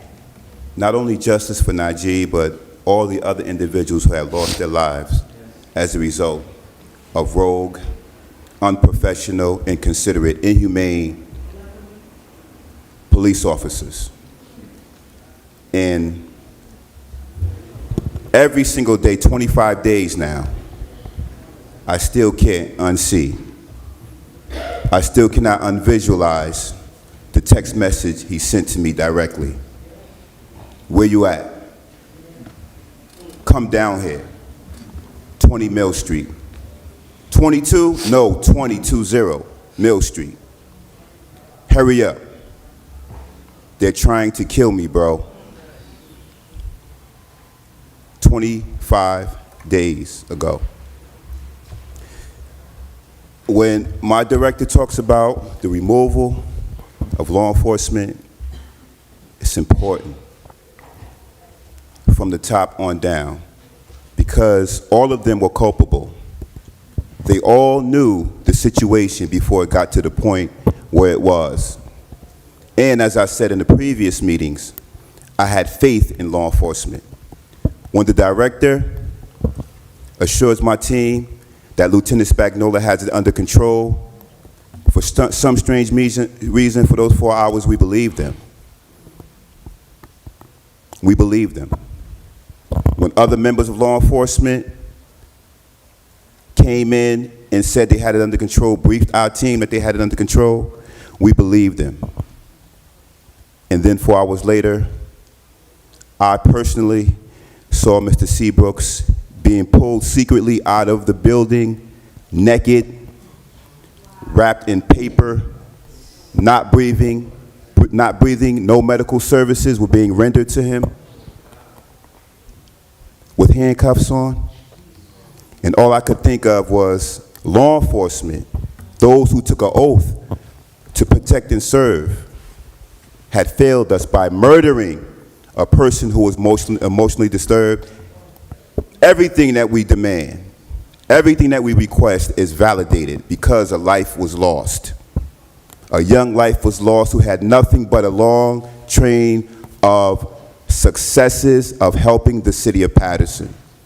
From the Board of Education, the superintendent working side by side with her, the public schools, alternative schools, the governor when he came to Paterson at 111 Broadway and gave us funding for community violence intervention services, from the congressman standing alongside of him for the work that we're doing to see this man lose his life, and law enforcement can still come to work and punch in, still collect a check, still get benefits, still hold their families, a total disrespect to the things that we are requesting. And that's a small order to remove those officers. Small order. A clear example that the brother was going through a crisis. And we were there to help him. His best friend, his mentor, his employer, his mother. You could not have had a better intervention crew than that. And we were denied by Paterson police. So he called us for help, and we're here to help him regardless of his demise. It's a contribution to his legacy that we see that justice is done for Najee. The request that we made, I want to, contrary to popular belief, I am appreciative of the Attorney General stepping in and taking over law enforcement, because all the way out in his office, they agreed that there was something wrong and took immediate action to step in. Within the first 3 weeks, we had the officers' names revealed. The first week, the second week, the body cam footage, and now the third week, the takeover of the department. That's what I call rapid response. I'm upset that we didn't get that from our immediate government. I'm hearing all the sympathy and people of concern, but I don't see it for some reason. I don't see it. So, elected, please, we need to do a better job. Nobody has to tell me to do the right thing. Nobody, not the Attorney General, not the police chief, nobody. And you, all of you, understand what the right thing is to do, even if it means to be unpopular. Please do the right thing because people are watching. When we ask about the Civilian Review Board, that should be a small task. We should have that with subpoena power. That's a small request. And we pose it to you guys first. We don't need the Attorney General to introduce that. We asking you guys to push that. When we ask for removal of the officers, that's a small request. When we ask for a modification and reformation of how police deal with emotionally disturbed people, we should have gotten that the same night. The same night. Those are small requests in exchange for multiple lives lost. Multiple lives lost. The blood of Najee Seabrooks is still on the wall. His own personal blood. What are you guys going to do about it? What are you going to do about it? We're going to be here until justice is served. It's hot. I'm tired. I have things to do, but nothing is more important than getting justice for Najee, so we're here for that. So I implore you guys, before the night is out, we look forward to some actions being taken. One thing I need to mention, aside from the Civilian Review Board, the importance that the Attorney General emphasized regarding community involvement. He knows and understands that effective police force cannot happen without a complementary strategy implemented by members of the community and law enforcement. And we need to take a very serious look at that. The Paterson Healing Collective meets all of those criteria. We're evidence-based, trauma-informed, and we understand our community. Not only do we understand our community, we've employed members of our community to be a part of the solution. So please, when we ask you for funding and support, when we ask you for small requests, that should be a small order because at the end of the day, the community benefits. So, council members, administration, members of law enforcement, even members of the community, we're not going to give up for Najee. We're not going to give up for Jameek Lowry. We're not going to give up for Felix De Jesus, and we're not going to give up for Khalif Cooper, all who are victims of violence. And we need your support, our elected. My name is Casey Melvin. I appreciate your time for listening. Thank you. Thank you. Next speaker, Madam Clerk. Next speaker is Teddy Martinez. Since his death, Najee Seabrooks is but one system of failure of a system that historically has dehumanized people of color, particularly black men. We can no longer strive to implement policies that simply treat the symptoms of injustice. Death is not a wound you can just simply put a Band-Aid on. We need to cure we need a cure that prevents that senseless death of a young black and brown man in the hands of a failed system. The Attorney General came in Monday. It shows the failed system. Now, I'm coming to you now, Teddy Martinez, as a grandfather, a father, an uncle, a brother of young men and women in the city of Paterson that's at danger. And I'm going to say this to you all, even to the people that come up here in elections. See, this is what I don't like. I don't like to be, I'm about to flip this shit because I'm Teddy Martinez right now. I'm not Paterson Healing Collective, so y'all got to bear with me, all right? I'm about to flip this whole thing because the reason why, because we've been hoodwinked so many times by politicians and people even standing behind here in this audience saying they're going to do all this shit that they said they're going to do but never do it. Because all y'all promise all the same shit. And somebody just text me something, right?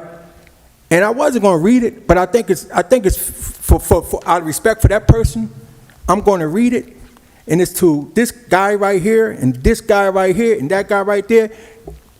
Please forgive me all this what I'm about to say, but somebody text me and said, your mother should have swallowed you. That's what somebody text me. And that's from an elderly lady, a vote getter, Yeah, they said it about you. Because you know why? Because you guys are so disrespectful to us in the community. You get up and you walk out when we talking to you guys. And you see the pain and the trauma sitting here behind you guys, and you guys still walk out, then you laugh and you smirk. Like it's funny. This shit ain't funny, bro. We lost people. We lost people, bro. We lost a whole life, a whole generations of people. And y'all, you get up and you playing games, you go in the back, come out, vote, then you run back. And the city councils, I can't let you guys off the hook. I don't understand how the fuck y'all keep letting them do it. How y'all keep letting them do that? How this dude come back after an hour and a half and take his seat back, Mendez? How? How y'all letting this do it? There has to be some type of policy or something to say that he can't do this. Because he's not hearing he's not hearing anything that's going on here. He don't care. And it's for me to get this message from an elderly person, an elderly woman that's in her bed right now, that's bedridden, that's heartbreaking. That's heartbreaking. The other day, a young lady called me, said her son, she was in the car, she got pulled over with her son. Her son was 7 years old. The first thing came out this young man's mouth, Mommy, is they gonna kill us? And y'all sit here like, y'all playing games, y'all playing politics, and the same ones that's coming on, please, I'm talking to the city, y'all. Don't get hoodwinked by none of these people that's running for election. Do your research. Do your research. Don't vote, I'm not talking about you, brother. They said the package when you thought you spoke, you shouldn't be speaking right now, bro. Because I'm just saying, you speaking, you shouldn't be speaking. So they say, what they say, you throw a rock in a pack of wood. Okay, so, all right, so you shouldn't be speaking. So I'm saying that you got to be careful, y'all, who y'all voting for. Please be careful, because we've been here before. We've been here over and over and over again. Pay attention to the details. And believe me, bruh, I guarantee you, that Hispanic vote that you think that you're going to get in the 6th Ward, you're not going to get. Your ass is in trouble too, Khalid. And Mendez, he might be gone too. So all y'all on the hot seat. And Ms. Cotton, all due respect, as that young man said, you need to pick a side. Y'all need to pick a side, but you got to pick a side because you went out on us early, Ms. Cotton, and it wasn't a good look. Okay, wait a minute, explain when I finish. It wasn't a good look, though. It wasn't a good look. But it wasn't a good look because we're sitting here hurting. And if there's a level of sympathy or empathy, we'll sit there and let y'all sit there and sit in y'all seat. And the same thing with Louis Velez. See how he's gone? That's cowardly. Coward. If y'all don't vote to get these cowards out, shame on all y'all. If y'all don't do your research, register these young people out here in the streets, you better believe we're going to register them. You better believe we're going to register them. And we got numbers. We have numbers. We have a lot of numbers. And I guarantee you, we have numbers. And I guarantee you, with the power inside this community right now, if all of us stand up, none of y'all asses will be back in the seat that don't belong in the seat. Next speaker, Madam Clerk. Barbara Martinez.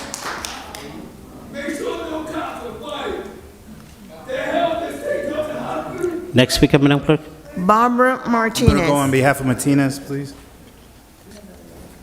Name is Archange Antoine. I stand in solidarity with the Paterson Healing Collective, Black Lives Matter Paterson, Faith in Passaic County, and all organizations seeking justice for Najee. First and foremost, Council, you got to tighten up. You don't need a unanimous vote to move a motion of no confidence. And if you saw what the council did, you paid him all this money and he couldn't even respond to you and give you the Roberts Rule of Order that says that you were out of order. You allowed him to do that, and I think that all of you should report him to the New Jersey Bar for using his power to dissuade the voters here. Yes, it's disinformation. Number two, look at the sign behind you. It literally says, an injustice anywhere is a threat to justice everywhere. The injustice is here, and y'all didn't do anything about it. And the reason why we are so angry from all around New Jersey is because when we see our people who are voted by black and brown people to be in a position and do nothing, it sends a message that we can kill black people like animals and no one be responsible for it. The brother said, well, we welcome the AG to town. You don't welcome the AG. He took over the police department. You didn't welcome anything. You don't welcome me in my house when I break down your door and take everything. And so the question now is, what are y'all gonna do about this? We've seen this before. Most of us have been here for Jameek. We saw you play the games. We saw you say, we got this. Be patient. We're going to do it. We got you. You've seen us on the street because most of us have personal relationships with y'all, but your politics suck. So the question is now, you have an opportunity to make a recommendation to the Attorney General's office, to pass a resolution, to make a motion to say that you want these officers who were involved in the killing of Najee removed. Make a motion. What? That is literally the most simplest things that you can do as an elected official. How I know? Because I was an elected official. We know that you're worried about your elections. We know that you're worrying about how many times the community is going to forget before we go out to the community. You picked the wrong person. Najee was us. He was in the community. He was fighting. He was standing up. He put his life on the line. We gonna be here. And I'm gonna be honest, I know half of y'all, but I'm gonna join the community and making sure that anyone who doesn't stand with Najee's family loses their election. That's me personally. Family, last thing I'm gonna say. The community is in pain. They're literally hurting. Imagine this is your niece, your nephew, your brother, your cousin. But the difference is you are in the seat of power. Your vote literally will make the difference. And sisters and brothers, y'all know me. I'm going to make sure that this vote and the non-vote doesn't just stay in Paterson. We're going to hear it for years to come. And at the League of Municipality, when we out there polling, I'm going to make sure they point you out and say, that's the council person that let them kill Najee, that let them kill Jameek, that let them kill all the people in the neighborhood, and they're out here partying with us. They should be ashamed of themselves. God bless you all. Thank you. Next speaker, Madam Clerk. Nazi King.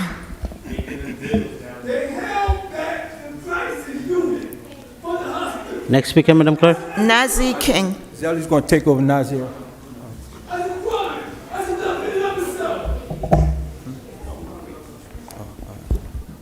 Good evening, everyone. Zelly Thomas, Paterson, New Jersey.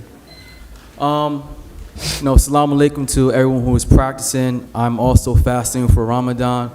I haven't eaten a full meal yet. I had like a little snack, but I'll eat when I go home because this is more important because Najee would never eat another meal again. And that's why we always have to remember that we're here for Najee. One of the things that I noticed today when I was walking to this rally is that I noticed that there was no barricades in front of the Paterson Police Department today. That's interesting, right? I noticed today that we came in this council chambers, there's not as many police officers here today, right? Every other time we come in here, there's multiple police officers. Not today for some odd reason. And for some odd reason today, the amount of people in here is not any fire hazard. I wonder why. I wonder why. All of a sudden, all these things, the same things happening, right? The rallies, the amount of people, but all of a sudden, things change. I wonder why. I wonder why. Because someone came in and said what you're doing is unlawful, what you're doing is unjust, and what you're doing is disgusting. Because this is the people's house, and you should let the people in. It's oppressive. They tried to keep us away, and all they did was bring the AG in. But what I also noticed, though, is that this announcement for the AG takeover did not also include an announcement for any termination of any officers. And I'm disappointed in that. Many of you probably see now the viral video of multiple police officers slamming a young teenager to the ground and another officer coming and delivering vital knee strikes to his head. 3 knee strikes to his head. Now let me be clear. Knee strikes to the head are illegal in Ultimate Fighting Championships. They're illegal. And they're also illegal according to the Attorney General guidelines. And the reason why they're illegal is because they could cause serious injury or even death. So knee strikes are considered and classified as deadly force. They're classified as deadly force. And deadly force can only be used as a police officer after you exhausted all de-escalation tactics or if the person is posing an imminent threat to you. And the only imminent threat was that police officer. He was the only dangerous person in that moment. This incident occurred just a few weeks before the death, the murder of Najee Seabrooks. And we wonder, because the police department had this footage, what if Paterson administration and the director took control in that moment? Would Najee still be alive?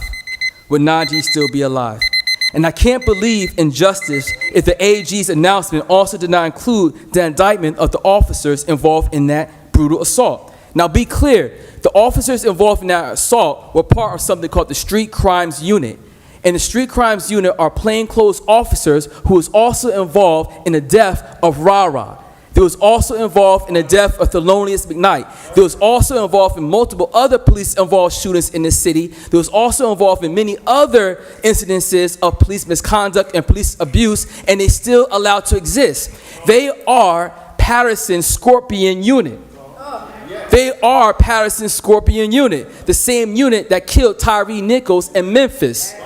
And everyone applauded the mayor and the director in Memphis for disbanding the Scorpion Unit. So what are we going to do now about this unit? Are we going to allow them to run amok? Or are you going to seriously take control of it and dismantle this unit as well? This cannot be swept under the rug like you did for Jameek, for you tried to do with Thelonious and Jake Fields and Felix de Jesus. So we are all here tonight, all the families demanding justice for everybody. How can I trust a police department to treat black people in the streets fairly when they don't even treat their black officers right? They don't even treat their own black officers fairly. They don't value black officers enough to promote them, but expect us civilians to feel valued. So I'm asking the administration, what is the plan to promote black officers? And specially, was there ever a plan at all? What the AG said he is going to do is not what we asked for or what we need. We need a non-police response to mental health crisis. We do not need police and mental health professionals at the same time because we know the trauma and experiences that black people have with police officers and that can trigger somebody. So we only need a mental health professional, a mental counselor, and an EMT to respond to those things. We need a civilian complaint review board. We've been talking about it for years. What is the plan for that? And who on this council is going to support that when it comes to vote? And the last thing, the city needs to take money from the police department and give it to the Paterson Healing Collective because they do more for the city than the police ever have. Thank you. Thank you. Next speaker, Madam Clerk. Miss Alexandra Smith.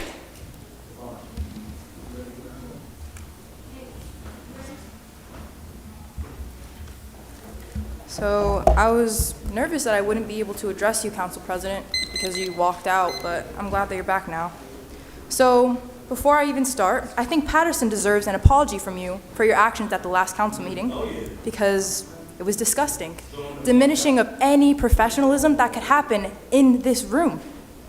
Nobody deserves that sort of treatment. Not your family, not a stranger on the street, and definitely not the city that elected you in. That seat, it's because of them, not you.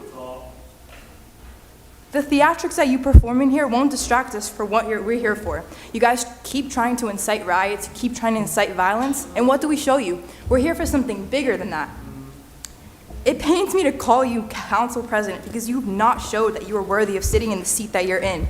If you can't handle this, step down and somebody else will. Get out. Because if this is the circus, you're the ringleader.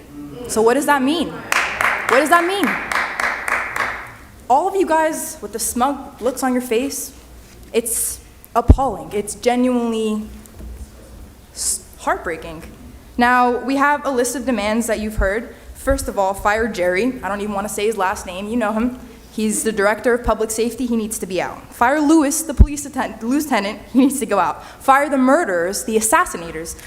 Whatever you Hernandez and say whatever. We need you to answer our questions. Why was a SWAT team sent to a mental crisis situation? There was no need for sharpshooters on the scene. We need to invest in a non-police crisis response team. And if you can't find the funds, I think we know where to take them from. The police officers. Because if they're not going to protect us, who will? We will. We will. We demand justice for Najee and every other innocent life that has been taken by this corrupt police department. Justice for Najee. Justice for Najee. Next speaker, Madam Clerk. Miguel Rodriguez. Good evening. Good evening. Ladies and gentlemen of the council, if you could please just pay attention real quick and look over here. If you could pull out your pencils, pens, social medias, or whatever you have so you can write these words down. Can you do me a favor and write this down? Never forget. Ladies and gentlemen of the crowd, if you could please close your eyes. Just close your eyes and go on this ride with me.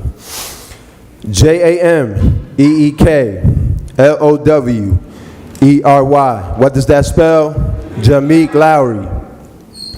THELONIOUS.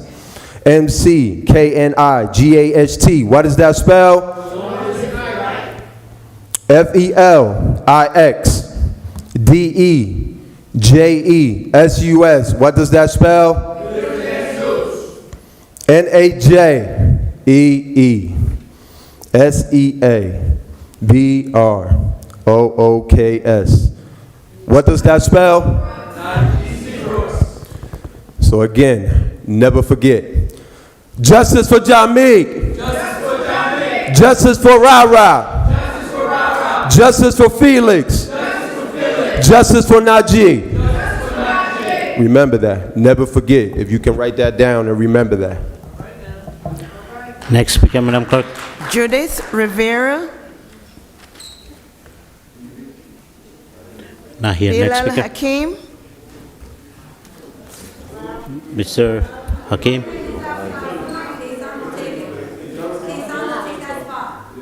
He's right there. Bilal Hakim. Bilal Hakim.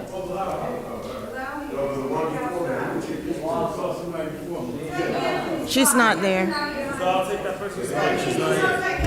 What's your... K-Sound Little.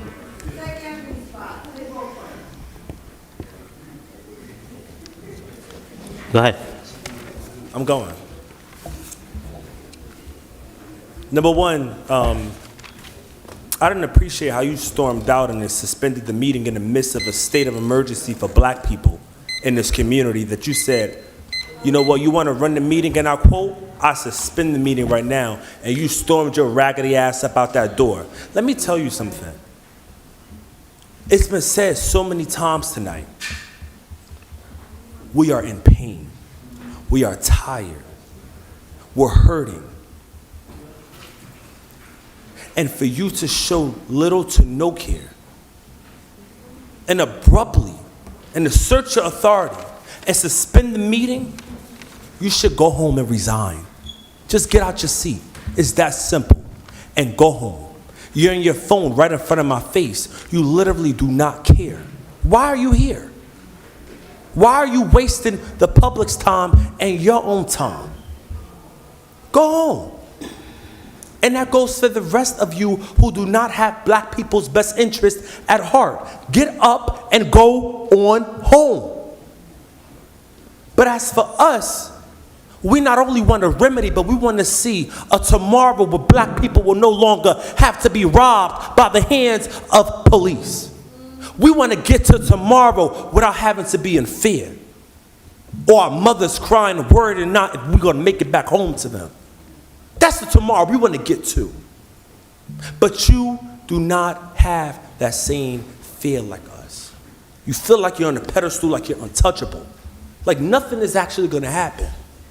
You depend on a system that was designed to steal, kill, and destroy black lives. You depend on a system that was designed to murder and kill black people with impunity. So you are not an ally. You do not have black people's best interest at heart. I want to echo the same sentiments Brother Zelly shared in regards to a lot of people praising the AG takeover. I've seen AGs take over multiple police departments, and it's so easy for them to do. But for him to come in in a fresh moment, in a fresh season of grief and hurt and pain and suffering and trauma that has been inflicted on our community by his police department, because you see, the AG is the top cop in the state. So he still oversees all operations of every police department and prosecutor's offices within the state of New Jersey. So he is responsible. But for him to not have the first order of business is to remove those officers first.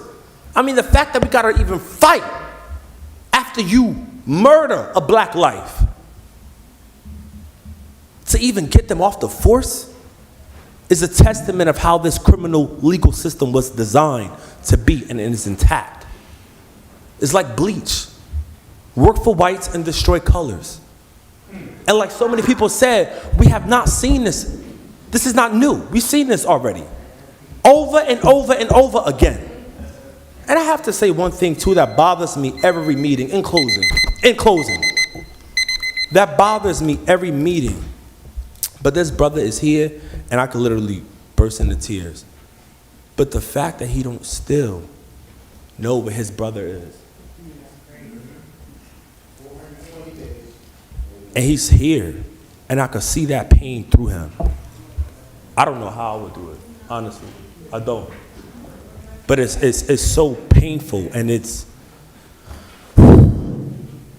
horrible that he still have received no answers and pertaining to where his brother is. And it was all preventable. It's still preventable. Give him the fucking answers. Where is Felix de Jesus? Where is he? Do you care? Because I'll tell you, if you cared, you would have stood up right now. You would say, I'm making a motion. Who joined me? My colleagues, who joined me in urging this mayor, urging the police heads to say, where the hell is Felix? If not, we're going to be at your damn office every fucking day saying, where is Felix? Every day. And you sit there like I'm the crazy one. No, motherfucker, you crazy. You crazy because his brother is still missing. You crazy because John Meek was murdered. You crazy because Theolis McKnight was murdered. You crazy because now G.C. Brooks was murdered. You crazy because another black person is, God forbid, going to be murdered tomorrow, and you have the power to put a stop to it. You are occupants. You are taking up space for no reason, and we need you to take your raggedy ass on home. I see you calling the clerk. 1 second. But we are hurting right now. Please finish your statement. I'm not. We are hurting right now. You going to suspend the meeting if I don't? In closing, we are demanding a civilian complaint review board with all of its core elements, and that includes prosecutory and subpoena powers. If it do not have those elements, it is a weak-ass board, and it does not exist. It needs to have all of those core elements that ensures the public has a say-so in the operations and in the releasing of misconducts that should already be public for what those who were sworn to protect and serve is doing on a daily basis to our community that they're continuously inflicting and applying in our community. And if you do not have that a part of your agenda, resign. Thank you. Next speaker, Madam Clerk. Mr. Bilal Hakim.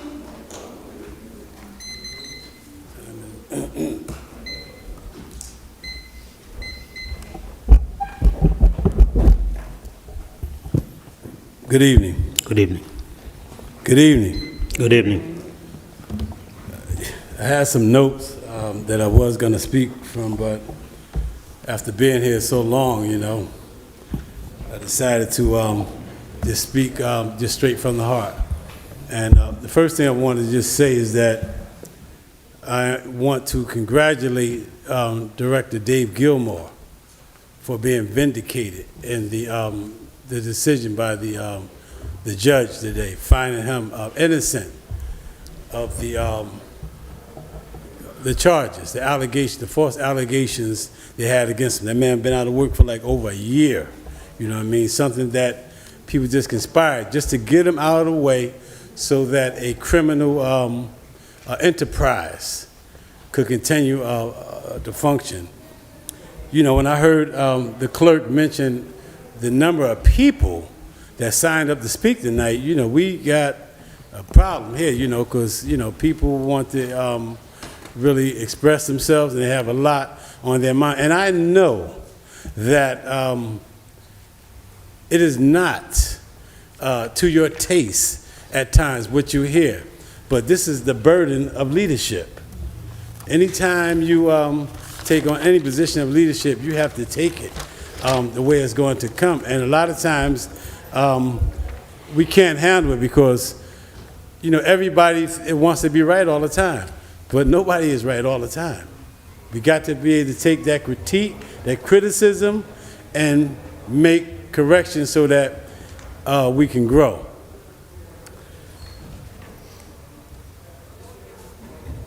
I just can't,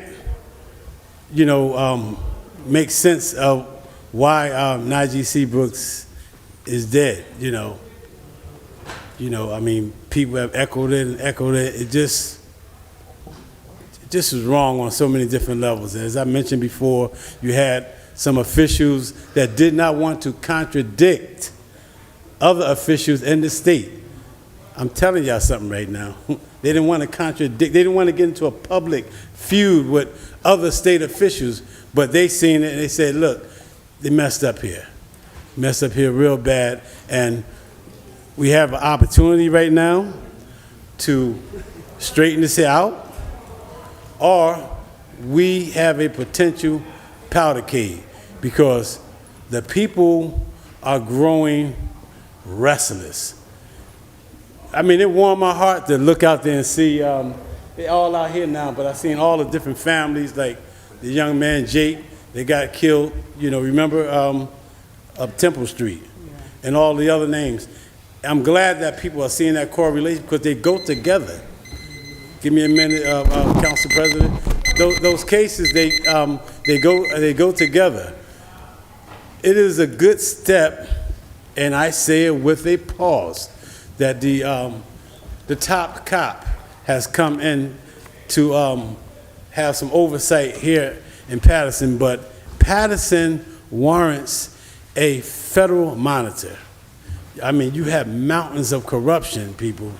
Mountains of corruption. It's just indicative of the fact that you had Mr. Parsman, who's not here right now, and his other colleagues that sit on the board as commissioners, not being paid. And we're talking about, it's not a salary, it's just a token of appreciation, a $75 stipend. And you're correct, Councilman Mendez, we need to be following that trail of money, find out what's going on. Why is this going on?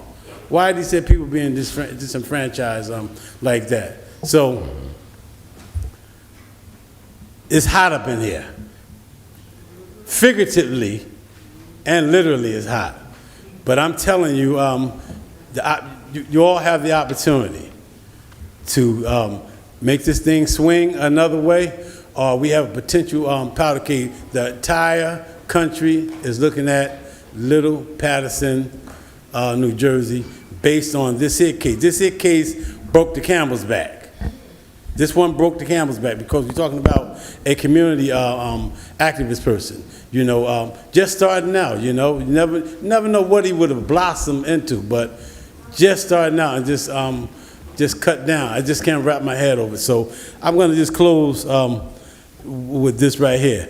I say, I wish you well for Ramadan, you Muslim brothers that are here within the administration, and to Muslims in Paterson. And I beg of you to raise your hands, asking the Almighty, the creator of our soul, to bring justice to these families. Because as the speaker said before I came, you have a person, these other people know their family is dead. But to have someone in your family just missing, and you can't even wrap your head around where they're at, that's a lot of pain. That's a lot of pain.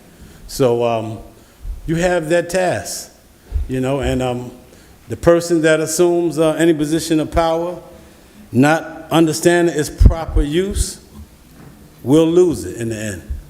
And Mayor Andre Sayer is not going to ever make it to Congress. Thank you. Thank you. Next speaker, Madam Clerk. Kasim Washington. Zakia Mack.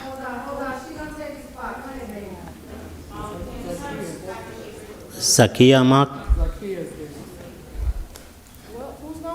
Zakia Mack.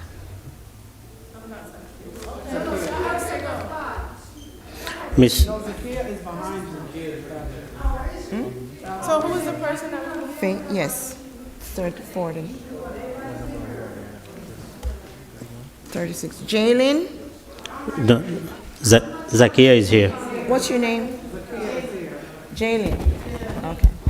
Good evening, everybody. Good evening. Please state your name for me. Zakia Mack. Okay, thank you. I bring my kids here with me so they can experience what injustice is and what it is to take to get it together. I don't understand how some of you were brought up, but we were brought up to respect when people come up to talk. Not put your track shoes on and run to the back, or gotta go back there and eat and do all of that. It's very disrespectful when a family comes up here and they're trying to express how you're feeling and you feel as though it's that you need to get up and leave.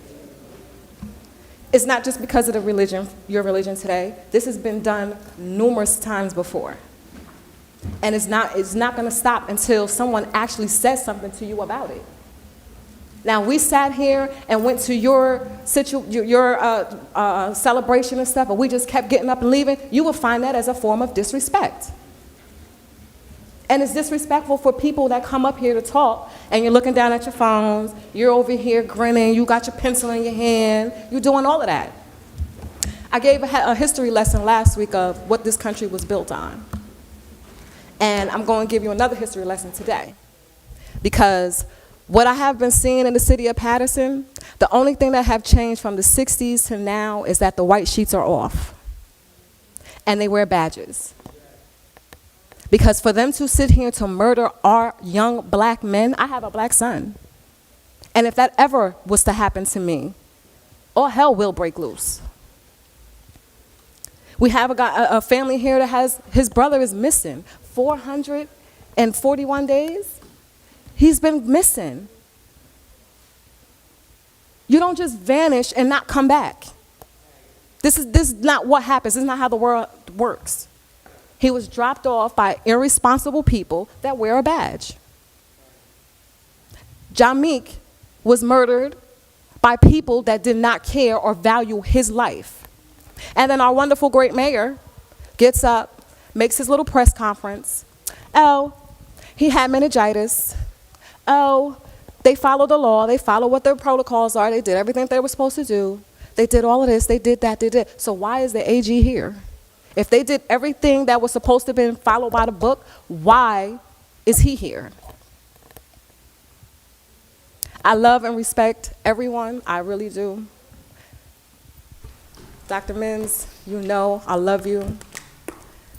Mr. Mendez, you know you was a little on the fence. I didn't know how to take you. But tonight and last week, you showed that you are really for the people. You really are. Councilman Jackson, you know, it's all love here.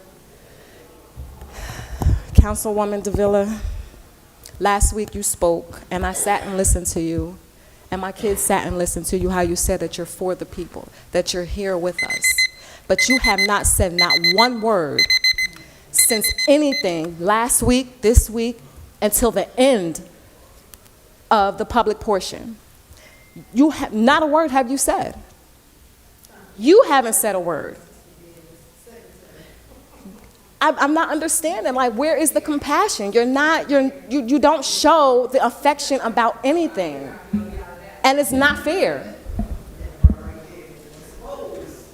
You guys gotta think about it, because guess what? At the end of the day, when it's time for them seats to be checked, and you're not sitting in them checked up seats, don't look to the crowd and say, oh, what happened? Nobody came out to vote. No, because you kept your mouth shut when we really needed your mouth to be open. It's not the time to keep your mouth shut. The city is in crisis. I don't know if y'all remember what happened back in '95. Lawrence Myers? Oh, nobody remembers that one? Oh, you remember how the city was in an uproar then? We're only 2 flicks away from that one. The AG came, we're gonna see what he gonna do, see if he gonna put everything in perspective and get rid of the people that need to get rid of. And in the meantime, y'all need to tell your mayor to stay out of the press. He needs to stay out of the press. Keep his mouth shut and stay out of the press. Thank you. Next speaker, Madam Clerk. Jalen. Hi, I came here last week and I presented a petition for residential parking for the people downtown. I really came to ask you guys for advice on if I should pay all these parking tickets or if I should go buy groceries. Should I get my license suspended or should I starve? You know, this is really messed up. I'm on unemployment. I can't keep putting quarters in the meter. Like, that's not something I can keep doing. That's not something that I can afford to do. I'm on unemployment because I am going back to school for finance. So it sucks that I'm trying to better my life and you guys are raping my pockets at the same time. Yeah, Jersey City, Hoboken, they all have residential parking for the people that live in the downtown area. Where's our parking at? You guys say we got parking and then we gotta pay a meter. That don't make sense. The rent high as hell. What's going on? Where's my money going? To the taxes. Y'all cutting budgets for the youth. What's going on? I'd rather my tax dollars be used for that than to be used on the police and all this other stuff that doesn't make sense, that's not doing their job. It don't make sense. Somebody needs to let me know what y'all gonna do about these parking tickets and what's going on, because this ain't fair. It's messed up how you guys don't notify us when stuff is going on downtown. I woke up one day and my car was completely gone. I'm thinking that it got stolen. Whole time it's the Puerto Rican Day Parade and y'all towed my car. When was y'all gonna tell us? I don't wait around for the Puerto Rican Day Parade or Dominican Parade. I'm black, you know? I don't know when it is. So somebody needs to put something in my mailbox, hey, don't park on Market Street. You guys keep saying, oh, they ripped down the signs. Well, if you put it in my mailbox, I would have known that not to park there. That doesn't make sense. It's crazy how I come home, again, I mentioned this last time. I come home and it's days that I can't park in front of my house for months because you guys decided to let people film on my block and then don't tell us. My car got totaled. My car got totaled. There's nothing I could do. Why? If it was parked in front of my house, it probably would have been fine, but no, I had to park it 3 blocks away and come back to my car all messed up. I end up having somebody steal my car, the auto body shop, because I couldn't pay the deductible after they already made a deal with me and told me they'll just take the insurance check. I had to go back. I had to go to the drawing board. I had to get another job. I had to figure out what I was going to do. Again, having to put school on the back burner so I can get my car so that I can able to get a job and get money and feed myself. I'm the only person taking care of me. I tried to get food stamps. They told me I make too much money. How I make too much money? I'm on unemployment. That don't make sense. That don't make sense. So, Councilman Cotton, Councilman Jackson, I talked to y'all last week. I'm waiting to hear back what's going on. I just showed y'all the proof. I just showed y'all my grocery money. What do?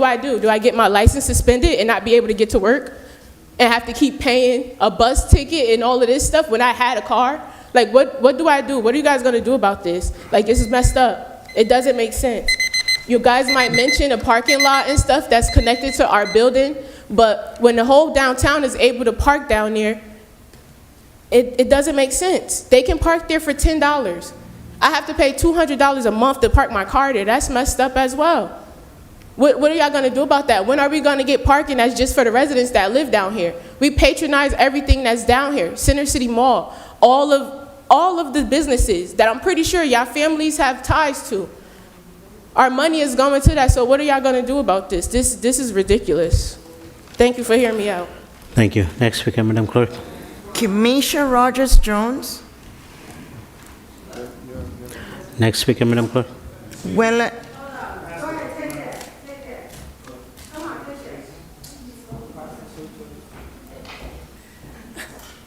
Good evening, everyone. Good evening. My name is Pastor Della Capers. I live at 79 Montgomery Street.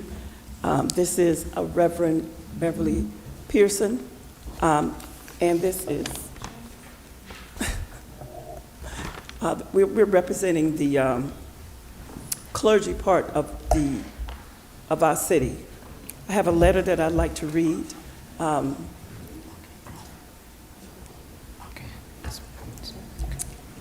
And this is to our mayor and our city council people. The Paterson clergy community has been devastated by the loss of Najee Seabrooks, an important community leader with the Paterson Healing Collective in the effort to reduce gun violence in our neighborhood and provide the necessary healing in our streets. We reviewed the video released by the Attorney General's Office of the Paterson Police Department killing Najee Seabrooks. The use of force and escalation was unnecessary. There could have been multiple measures taken by police officers to save the life of Najee Seabrooks. No member of our community should die simply because they are going through a mental health crisis. Each of you were elected by our community to ensure that Paterson government protects our constitutional rights, improve the quality of life, and support our human agency and dignity. Your silence in the midst of Najee Seabrooks' killing is disturbing and further creates division in a community that has a history of rightfully distrusting law enforcement and feeling our elected officials prioritize their own interests over the interests of the people. As faith leaders, we are called to stand against injustice and be a prophetic voice to remind our public officials that they work for the community and have a responsibility to hear the cries of the people, especially the family of Najee Seabrooks. We want your top priorities to be the safety and care of the Paterson community, and that is why we are in solidarity with the family of Najee Seabrooks' demands for the establishment of a community-based non-carceral crisis response team staffed by unarmed civilians.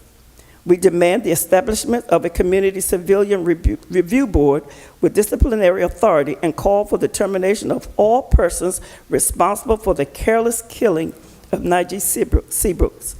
By taking action to advance these issues, you show the Paterson community you care about reducing violence and prioritizing the voices of our community demanding justice for Najee. It is important our community no longer feels neglected by your leadership. In the following days, we will be reaching out to schedule a meeting to follow up on the mandates of the Seabrooks family. As faith leaders in the Paterson community, it is our top priority to ensure that all of God's people are cared for, treated with dignity, and able to thrive. Thank you very much. Thank you. Next speaker, Madam Clerk. Connie Watson.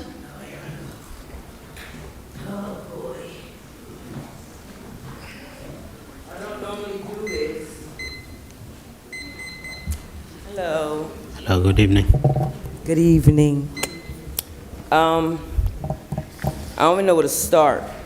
I'm here to ask Mr. Velez why he haven't contacted me, because I've been having multiple problems with my neighbors upstairs, and a lot of times I want to address them myself, but I know I'm going to get in trouble. They drink every night. They up and down the steps every night. It's like 20 people live upstairs, which I'm exaggerating. It's probably like 7 or 8, but that's still a lot compared to probably 2 or 3 that already live there. They don't take out their garbage on garbage nights. It's just a whole big mess, and I'm tired of it. I go down to Florio and complain at the office. The girls there, that's another problem too. Florio, that office, they not with the brown people either.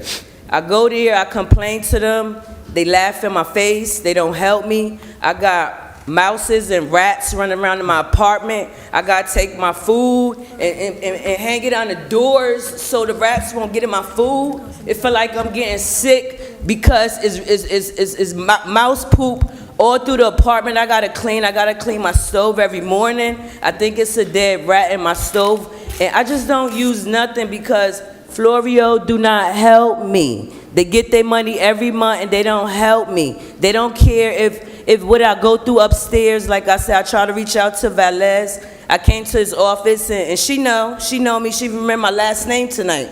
I filled out the paper or whatever. This been over a year and a half. This man have not contacted me. And that's not fair to me because I've been going through this for too long and I'm tired.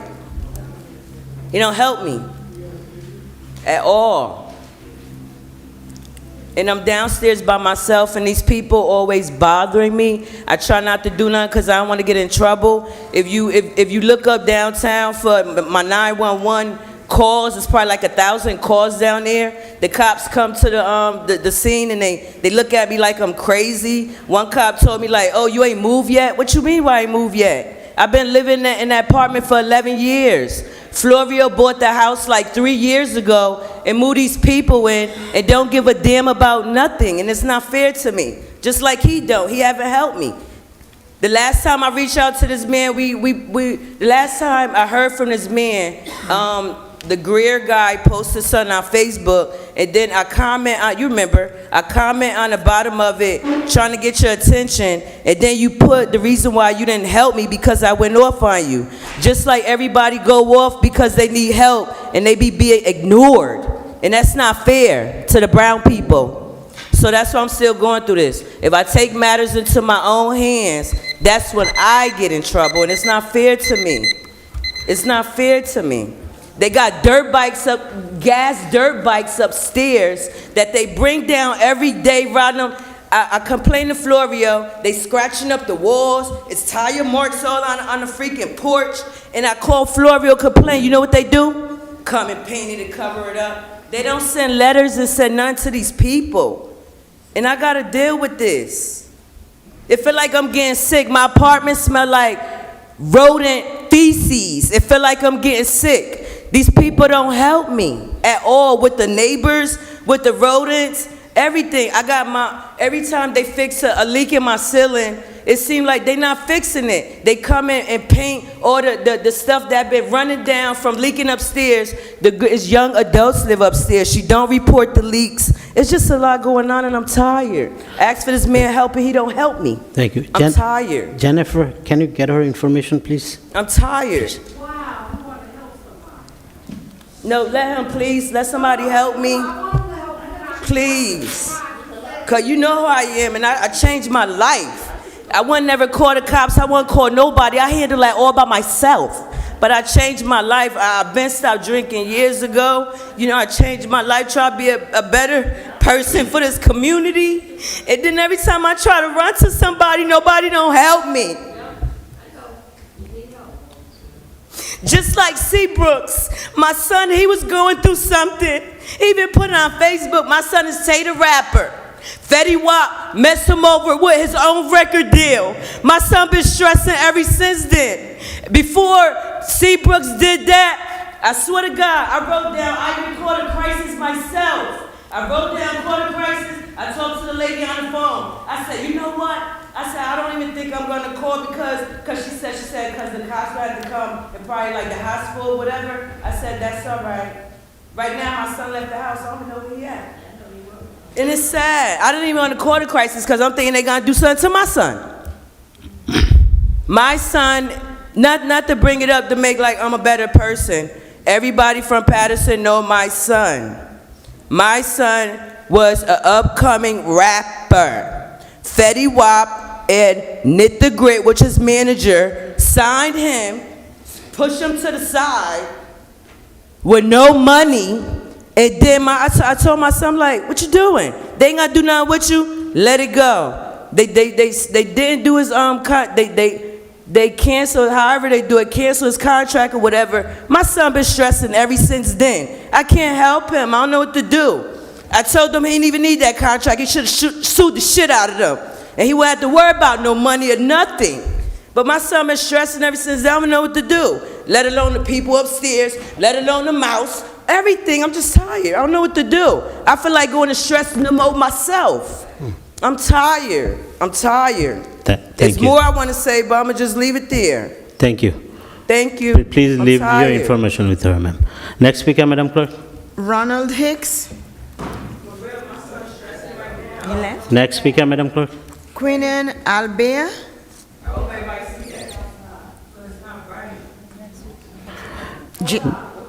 Next speaker, Madam Clerk. Jamie Bland. Alexandra Smith. She spoke already anyway. Hassan McCombs. I just would like to say one more thing that I forgot. I apologize since they're not here. This fight isn't only for me. I did the petition for everybody that live in my building. I just want everyone to know that it's not only Right. for me. It's for everybody. So if y'all can just please vote on it, give us something, that'll work. Thank you. Thank you. Next speaker, Madam There are Clerk. no more speakers, Ms. Can I take one of those? Sure, sure, Dr. Poonen, go ahead. So listen, we're in the middle of March Madness. And I don't know if you guys know of a guy named John Wooden. He used to coach UCLA. And in March Madness, we have 4 teams in the Final Four that nobody expected to get there. It's a surprising year. John Wooden had 8 championships in 10 years. He put a team together. He put teams together that won 88 games in a row. And among the teams he had, on the people on this team, he had Kareem Abdul-Jabbar, who just sold his championship rings and all of his memorabilia for $2.8 million and gave it to those in need. He said the kids need this more than he needs rings. So John Wooden said, and if you look up quotes from John Wooden, there are a lot of quotes, but one of the things he said was, it's amazing what can be accomplished when nobody cares who gets the credit. So all of you are powerful people, powerful enough to stand in front of crowds and have them vote for you. Have them vote for you, and now you're sitting here in positions of power, and the people are arguing from the seats with threats. Sometimes you guys are going at each other, and it's probably a time to put egos away. March 3rd, a young warrior, somebody who the old guys, Casey Melvin and Teddy Martinez, Rashawn Dixon, these guys who've been out in the streets for years with no structure, the street keepers, now have a structure, and they're trying to mentor young men and women to talk to the youth about a better way. And one of those young men was in trouble, Najee Seabrooks. And he was crying for help, and the help they offered him was death. And that was on March 3rd.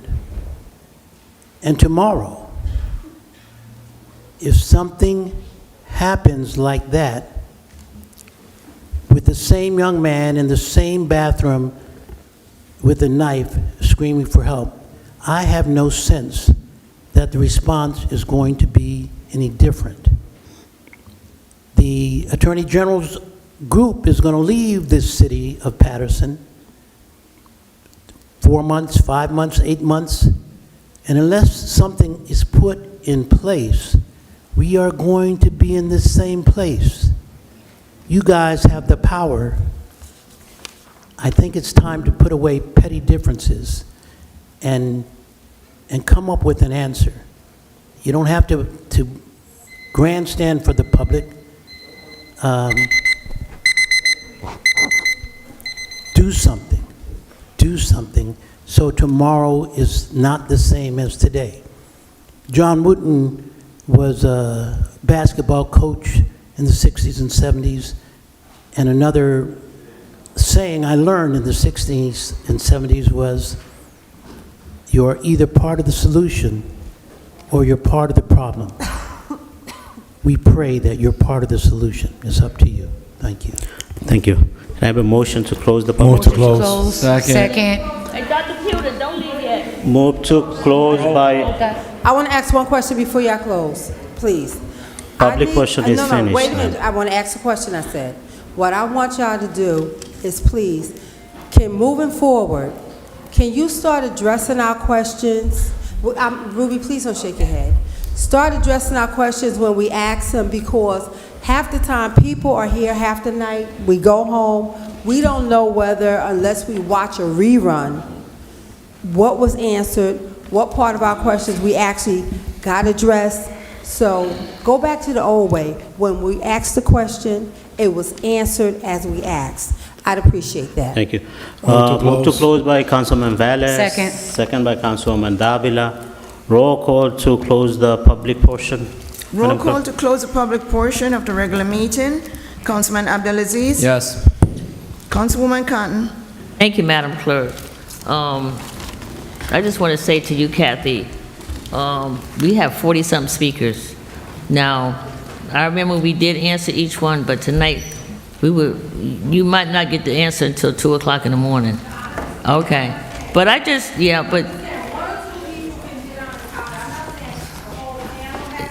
right, I understand. Right. I understand, but I just, you know what, there's a lot of things that, I had the opportunity tonight to recognize our basketball player, and I'm getting, my phone is going off. Everyone sitting here knows that Ruby Cotton sits here the whole night. I don't get up, I don't leave. I sit through the public portion. I try to answer some of the questions. So as I'm going back in the back to say bye to the basketball players, y'all saw what happened in Mississippi, right? Did anybody see what happened in Mississippi? No. I had a family member in Mississippi. I get the call tonight. And then besides that, they're my brothers in South Carolina. So that's the only reason why, because I never, and all y'all out there know that I never get up. I never leave these meetings. I sit here. And Ruby, where you at? No. I normally be here. And I just want to say, I understand. I know that, but look, I got a call. And I didn't mean to get the call. Guys put this. But you know what? And Kathy, you knew it's not going to pass. You knew it wasn't going to pass, period. So I just want to say, I'm not. I'm just saying, you're not even feeling, you know what, I wish Dr. Putin would have stayed here.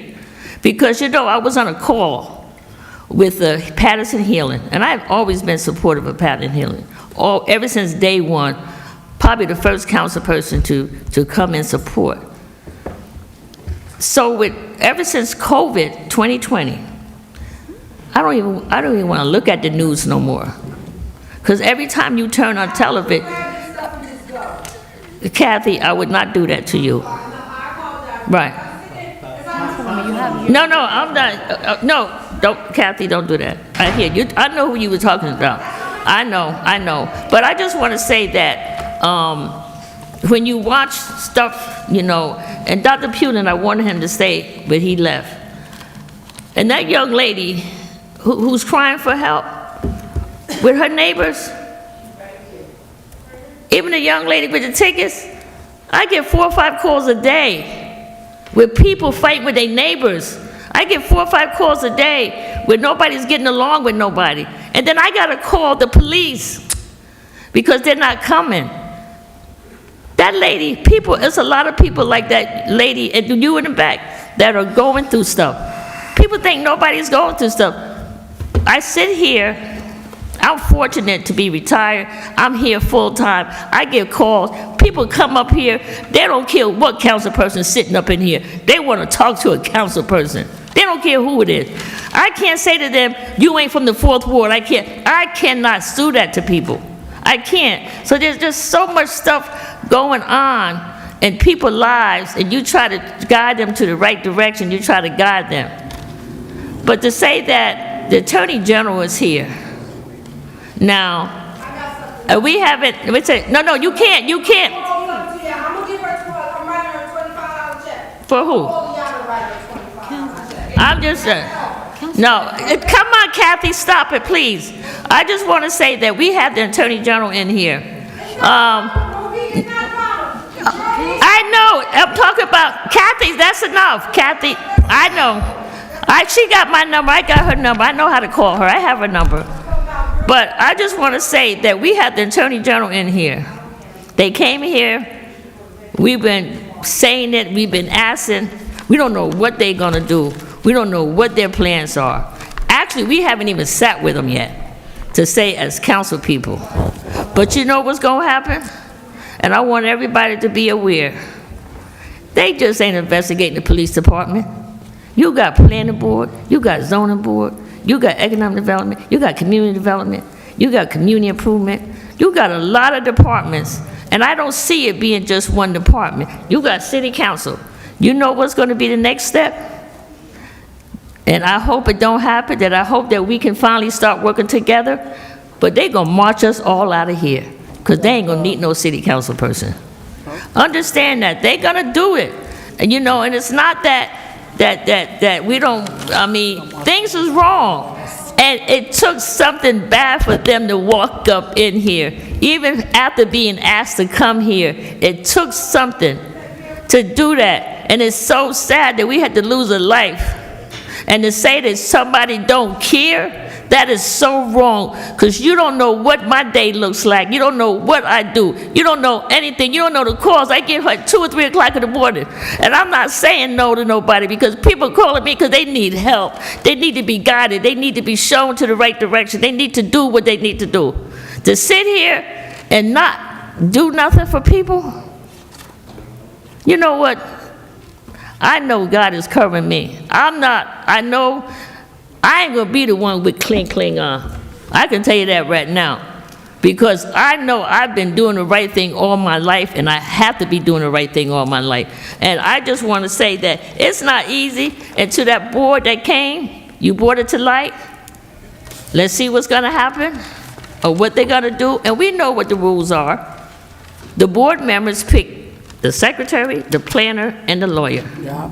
Ain't nobody else supposed to pick. That's right. So how somebody else is picking, that is not the correct way to do it. So whatever that you have to do to get, I would normally be sitting here, Miss Wahida, but I got those calls, and I had to go in the back. I had to regroup myself for a minute. I just needed to regroup before I came. But we're gonna be in for a long haul. We're gonna be in for a long haul. And I know that we're gonna have to do things to make sure whatever they need, that they need to get done. But there's just so much stuff going on. You don't know the amount of people are suffering.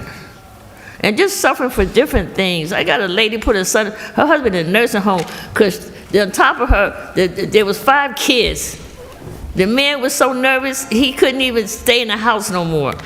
She put the man in the situation that's happening now, and Dr. Putin, he left, but we have a lot of people here in our city that needs counseling, that needs to, because they're hurting from different things in their life that has happened.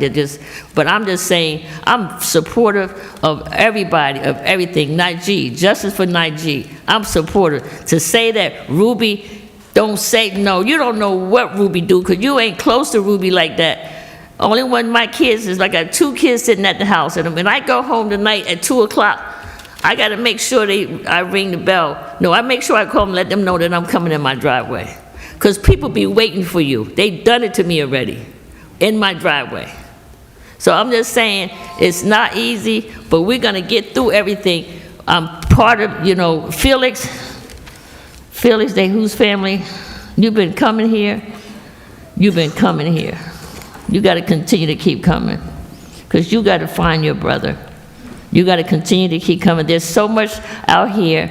You'll be surprised the kind of calls that come in with these secretaries, with the clerk, that sometimes don't know the answer where they need to go. And I'm happy, Jackie, that I be here in the office sometimes when you have to be guided to the right department and which part you need to go to and what you need to go to. And I just want to say, too, I don't see him, the cannabis. Did he leave? They're here. Well, one of the cannabis. I just want to put it on record, too, that I was the one that said, I want to hear from all of them. I said it first. I want to hear from all the people who's applying, and that's how the information got out. But to justice for Najee, for all of us, Felix, the Jesus family, there's so much. There is so much. I think they think sometimes that people, we don't know what's going to happen, but something is going to hit the fan. I don't know when it's going to hit, but it's going to hit. And I just say to myself, that if we as the council people, I always say, we ain't gotta like each other, but at least let's know how to keep the city going, and we have to make sure, especially the employees, they be worrying about if they're gonna get paid. Like, they shouldn't have to be worrying about if they're gonna get paid. They really shouldn't, you know. So with that being said, everyone out there, you know, they were saying, Ruby, don't do this, and y'all don't know what I do, because at the end of the day, my day is full. I can get out of 2 o'clock tonight meeting and have to be somewhere at 8:30 in the morning.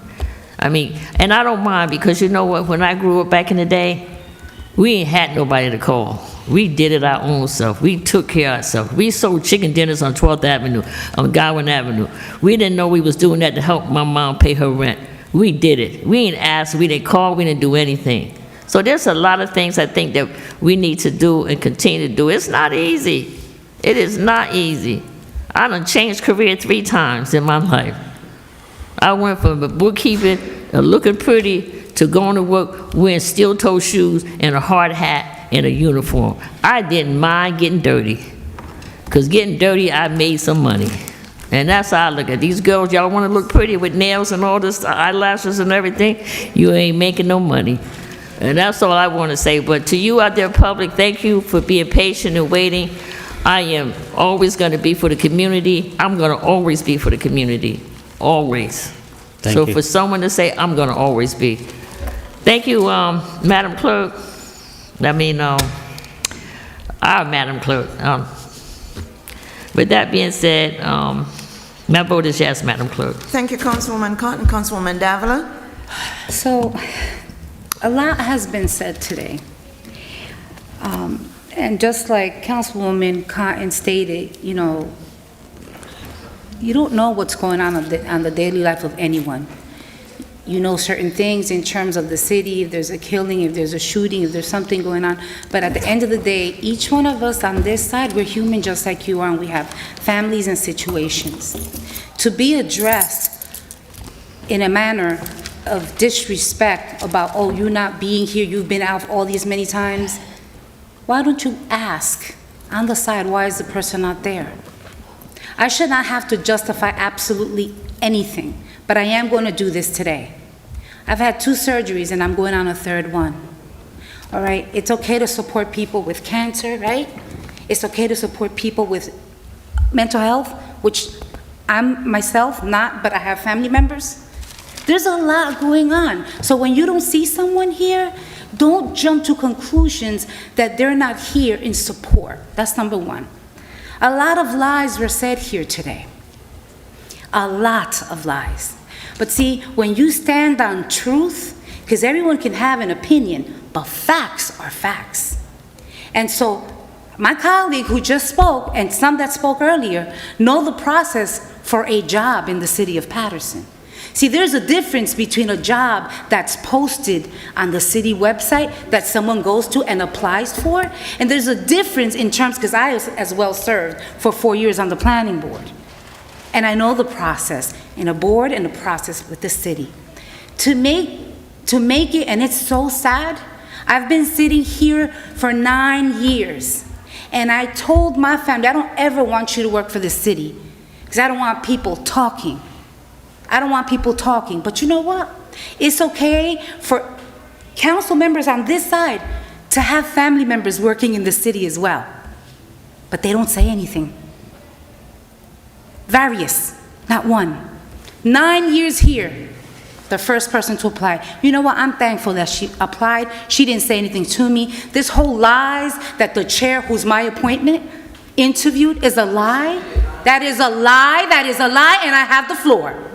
That is a lie. Because he is my appointment, he recused himself from that process.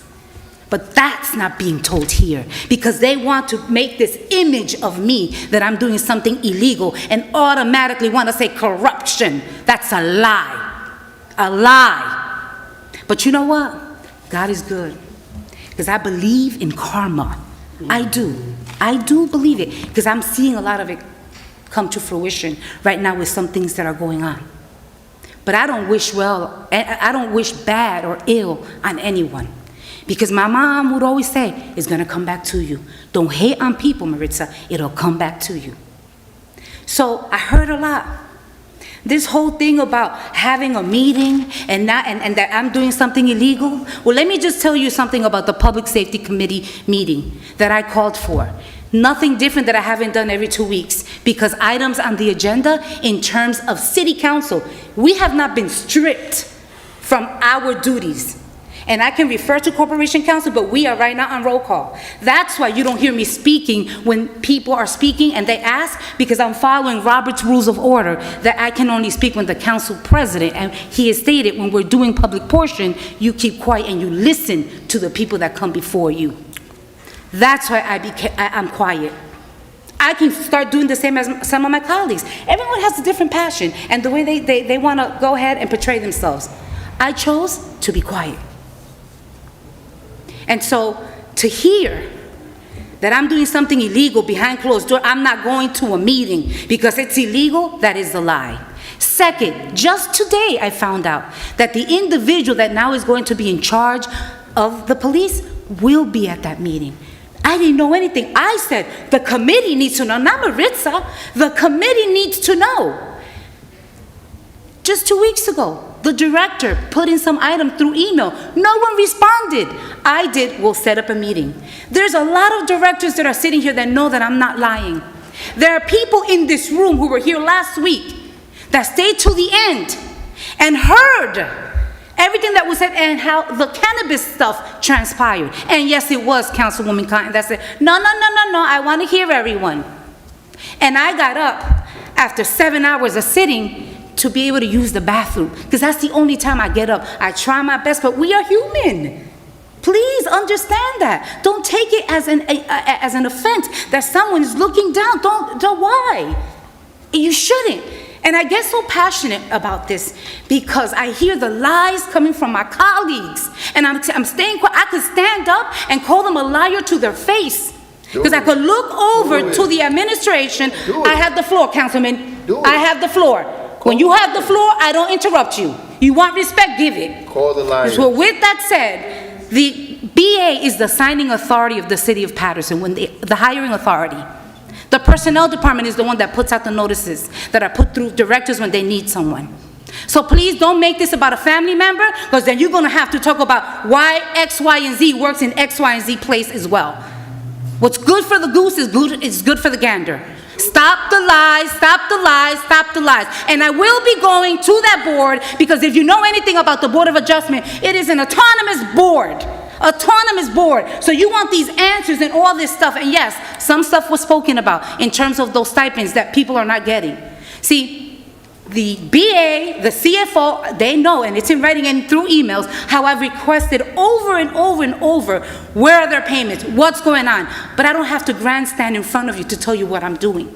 But to make those accusations, okay, the quid pro quo, or that, oh, I'm getting hookups, that is a lie. But truth prevails. So take me anywhere you want to take me. Take me to the ethics board if you want to, because truth will prevail. Because there ain't no lies here. None. The process was done, and everyone knows process. There's a difference though, and there's you hiring for the city of Paterson, or you hiring your professionals for your boards.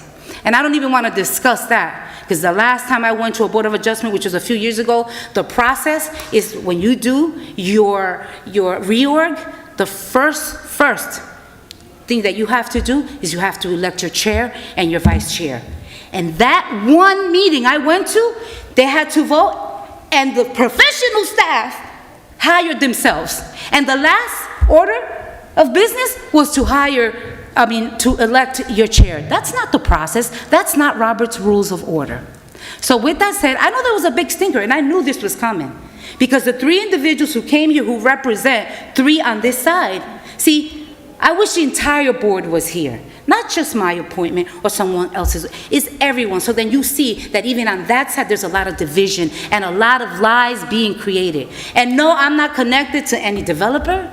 I'm not connected to absolutely anyone that has or would like a cannabis license whatsoever. And you could look it up, put a seal, and mail it, because I, Maritza Davila, okay, I am as transparent as I can be. Unfortunately, what can I say?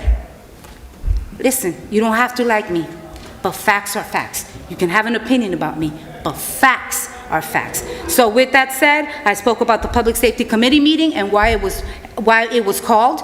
Normal business, okay? And with that, today I found out that the individual will be coming to be part of that meeting at 11 o'clock.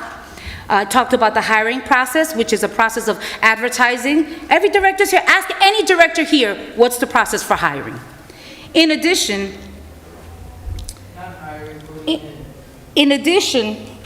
okay, people can talk whatever, and I'm not going to engage anyone because while they were talking, I didn't interrupt them, okay? But I'm going to continue to say this. Thank you, Councilwoman. Okay, no, absolutely, no. Council President, you have not told any council member, and last week we had timed council members speaking for 30 minutes. I should be able to sit here as I sat and heard all the community come and speak, okay? I should be able to say something. Okay, because I'm tired of being beat down, okay, by the community because of what's being said, the narrative that's being created. It should not be like that. It should not be. We're talking about, moving forward and trying to put a motion, okay, in terms of vote or no confidence. Well, you know what? When that was tried for one of my council members, I didn't support that. Why would I support it for anything else, for a feel-good resolution? And Councilman, you know that. Because you know what? That doesn't do nothing. What does that do? Vote on no confidence. You take him out? No. Remove the salary? No. So then why do it? Why? Why do it? I didn't allow it from any, and I won't allow it, any council member here. So with that said, Madam Clerk, I want to thank you. I want to thank you and I want to bless you, okay? And thank you again. And thank you again, okay? You know why? Because you and I spoke. The narrative that was put out there, you and I know that that was not true. All right? So, and you know that. All right? So, I want to thank you once again. It's been tough. It's 11:30 and we are closing. All right? But with that said, my vote is yes to close the public portion. Thank you, Councilwoman. Councilman Jackson?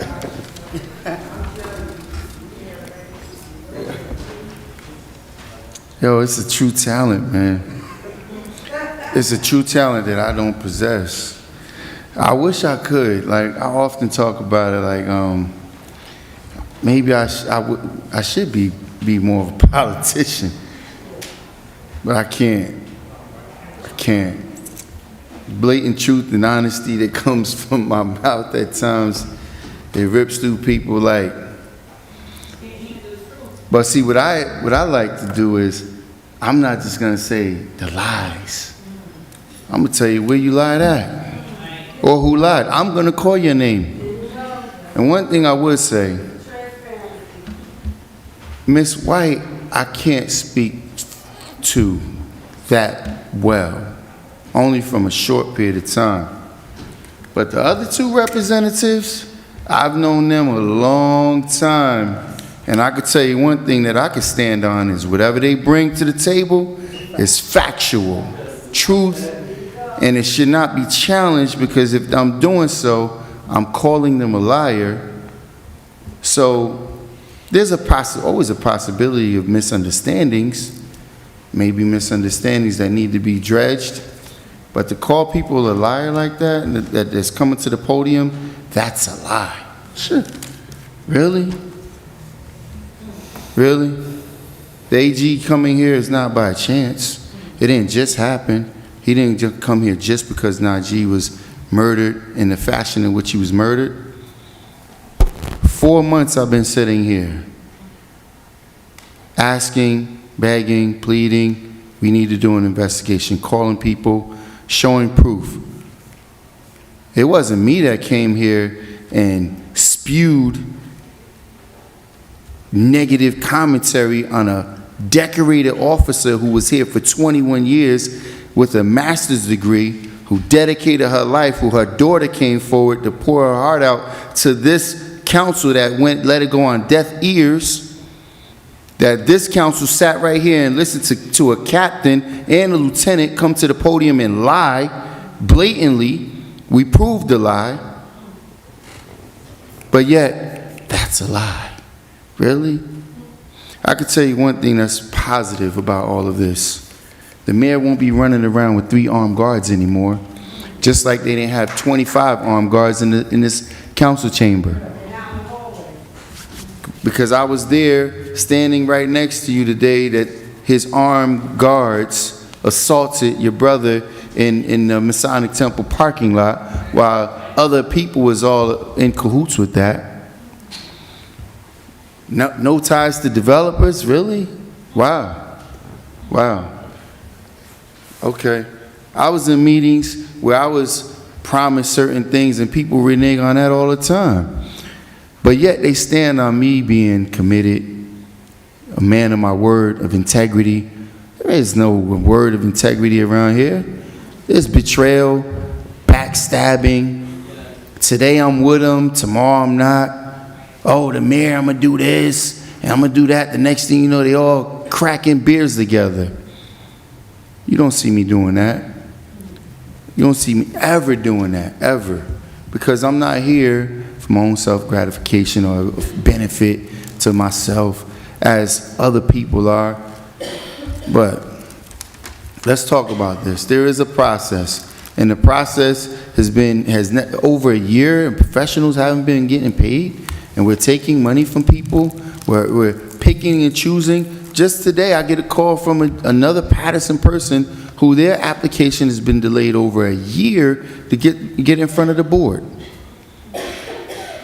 How about your involvement with the hiring of the personnel director, unqualified, without college degree, and the mission to fire the previous with a master's degree, 30 years of experience, so you heard the lady come in, 2 certifications from the state, but yet I got a package this big where people's resumes are being amended by city employees, and then text messages saying, hey, use my cousin's address. Wow.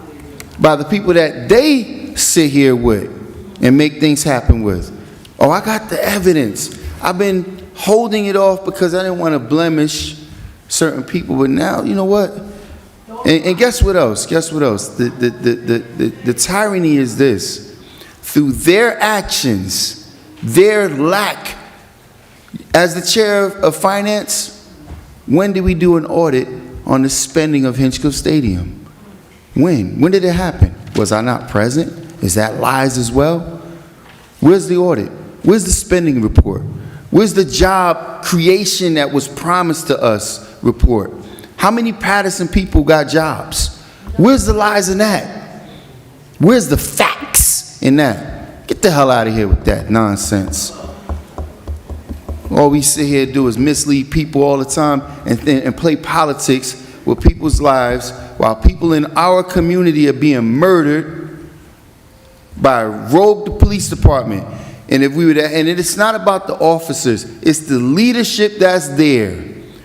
When people can sit here and make sure their kid is in line to get promoted, and people that have many infractions, while we force officers like Griffin out because he won't go along with the status quo. I beg this same council, which she was a part of, not to support that. I beg the same council, which she was a part of, please, let's not support this mayor in getting rid of Oswald.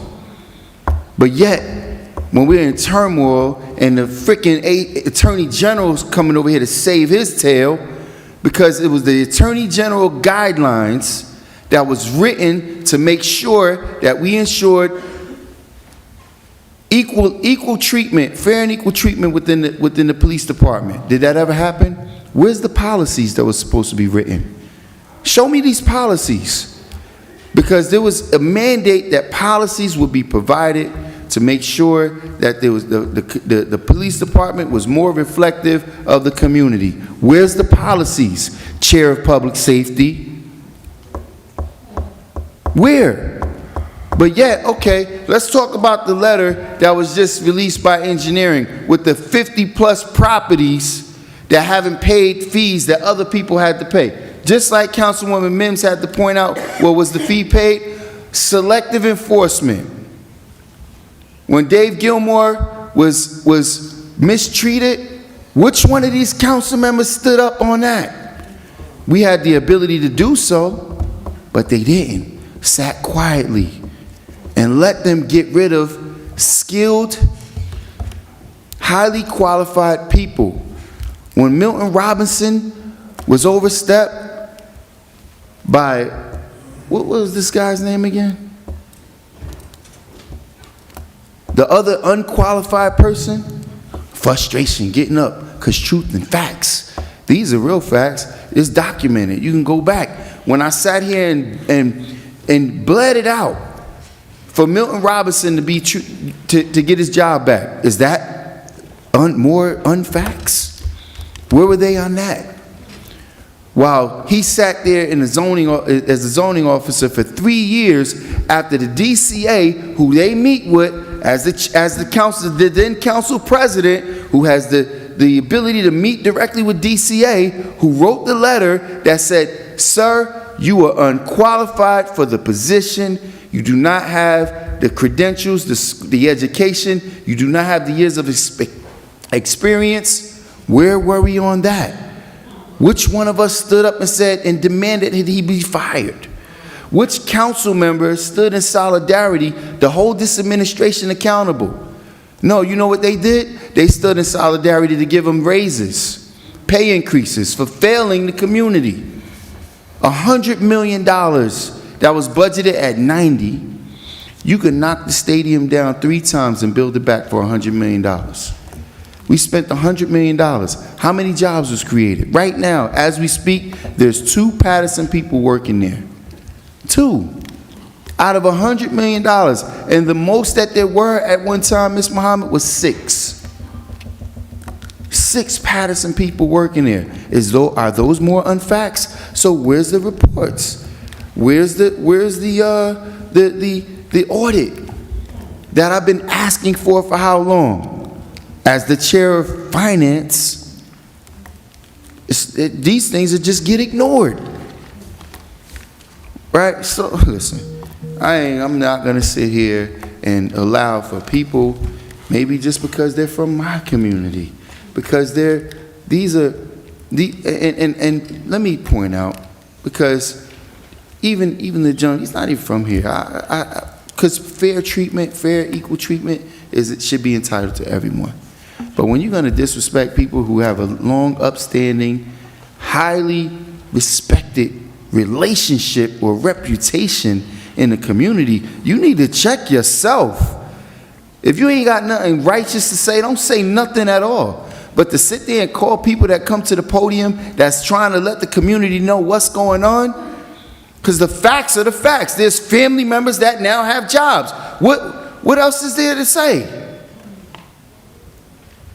But yet, certain people can't get approved. And listen, why would I have to make so much noise about the clerk if the conspiracy wasn't in?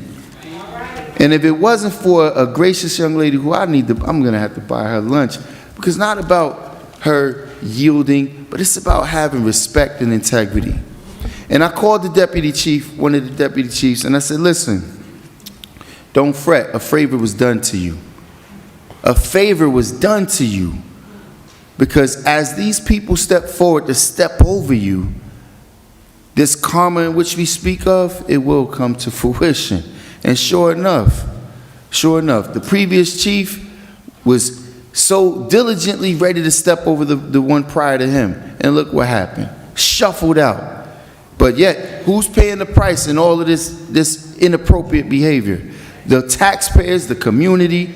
Because when Dave Gilmore hits us with a $2 million lawsuit, what they gonna, that was the administration.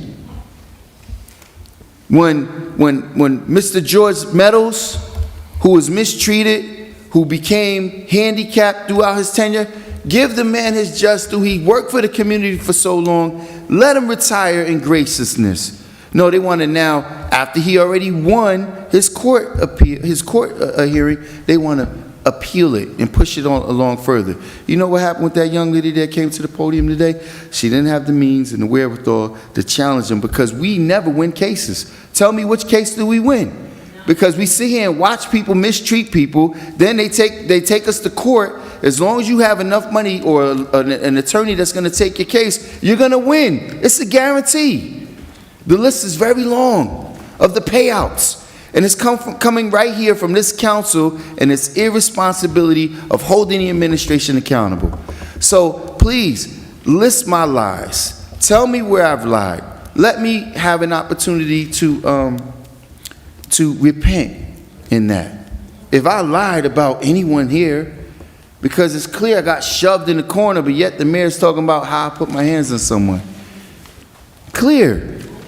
It's clear his disrespect to the community, and they have yet. So I appreciate Brother Davis and Ms. Morgan. If we can gather the people that was here, we should be filing a complaint against him, because that was totally inciting a riot. I'm sorry, it was consistent. But anyway, listen. I really don't know. It's never ending.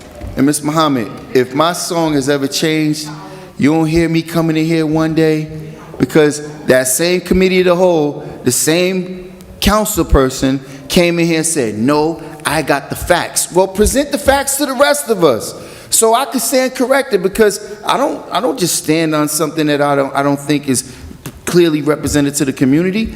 State the facts. Here you have an officer put 21 years in who teaches this the academy, the other recruits, the other high-ranking officers. She teaches the prosecutor's office. She wasn't even given the justification for a promotion. But yet, let me give the community facts about the court case, the city of Paterson versus, I forget the officer's name right now, the same officer that hung a black cat in the radio room with a noose, that was stealing from Pathmark, that got charged and still managed to get promoted. This young lady don't have any blemishes. The other person that managed to get promoted in that same promotion was caught falsifying records, falsifying police reports, sleeping on an open public line for 7 hours, not once, not twice, but 3 times. 3 times. Corruption. And then when the officer, who was a lieutenant in internal affairs, launched an investigation on him, what did they do?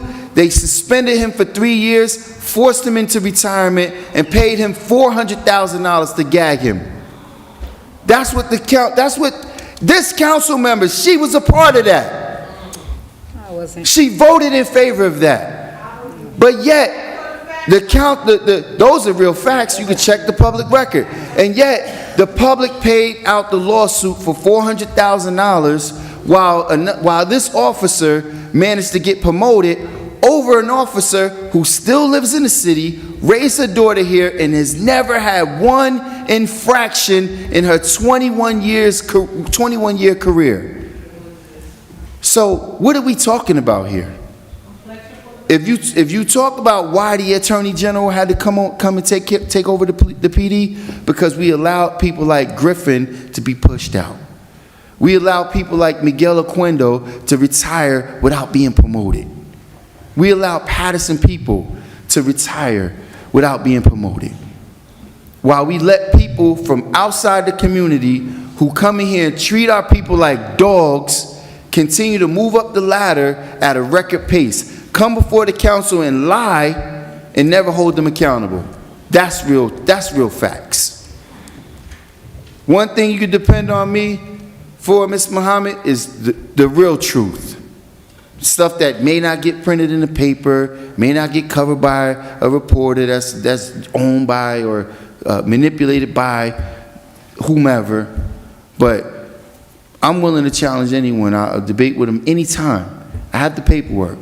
I have the text messages from a city employee that has my picture on it that says, oh, block him because he'll have you in the paper. Oh, here, use my cousin's address. Oh, here, let me change your resume So you can get to here's the questions that the BA is going to ask you. Yeah, I have all of that. So when that comes out, let's see who's not presenting facts. Don't just say it's lies. Bring it to the table. With that, I'll rest it, Madam Clerk. Anyway, I appreciate you greatly. My vote is yes. Thank you, Councilman Jackson. Councilman Mendez? Thank you, Madam Clerk. We have over 40 speakers from the community that came in front of the mic to express their frustration, the pain, and how they suffer in the city of Paterson. And we all hear this. We are in a very difficult position in the city of Paterson. The mayor received multiple requests from the community members and in all the different occasions to come here into the chamber and face the people and have a conversation with the people. When you are in a position of power, there's a responsibility with that title. And that's the reason why in the last meeting and the meeting before, I humbly asked Madam Clerk, talk to the mayor.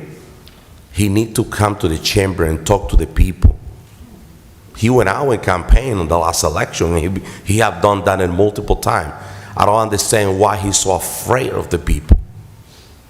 We need to analyze what happened yesterday in the city of Paterson. The AG took over the Paterson Police Department, and they didn't ask for permission. It is not true when the mayor said that he welcomed the AG to collaborate. This is no collaboration. They took over. They removed the chief of police that you appointed 3 weeks ago, and they have their own interim chief, and they're planning to appoint one in May. We are in trouble. And I'll tell you this, he's responsible for that. We all know how he forced Troy also to retire, to bring on one of his own. Nothing against that person. But guess what? It was a fail. And then the problem continued. And the worst part, and what bothered me the most, is that he never faced the people. And listen, you all know me. I'm not, all I do, I'm in the private sector. But I love the city, and I know that I have a lot to give back to the city of Paterson. And when I sit here, I try to make the best decision possible. We don't have a relationship. He doesn't talk to me. He tried not to address me on any way or form, which is okay. But when I need to talk to him, I talk to Madam BA. When I need to have a conversation with him, and I told Madam BA, please tell the mayor to face the people, to talk to the people. He refused it.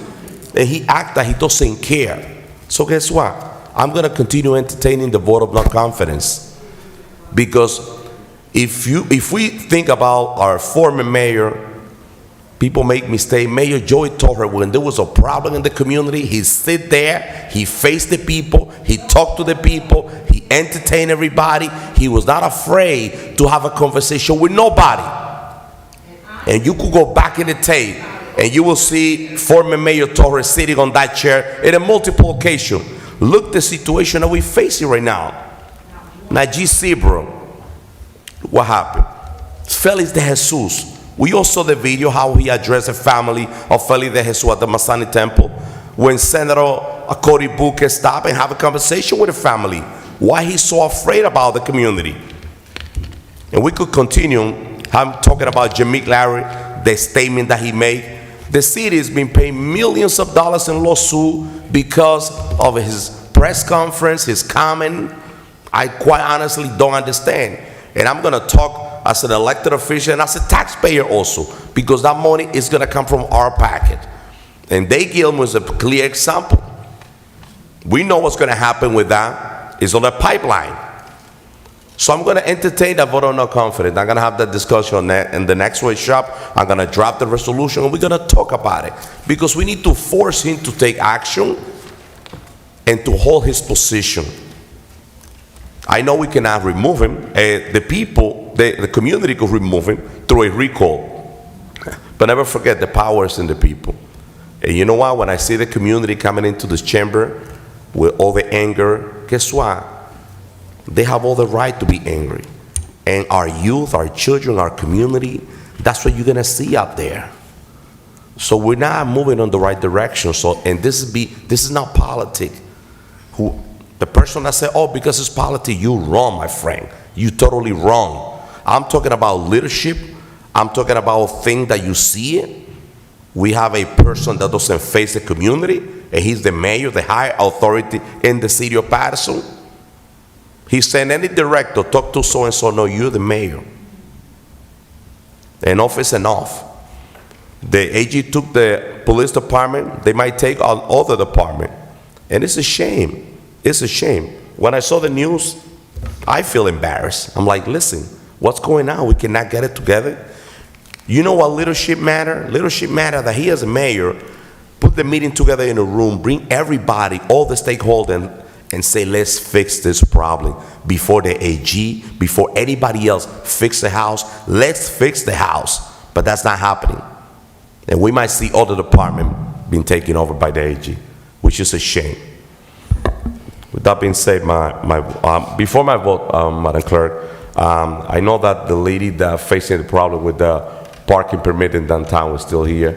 I mean, I feel your pain, and I saw all the tickets. I don't know how many tickets you have, but in the third ward, we have a pilot program. We have a section by parking permit only.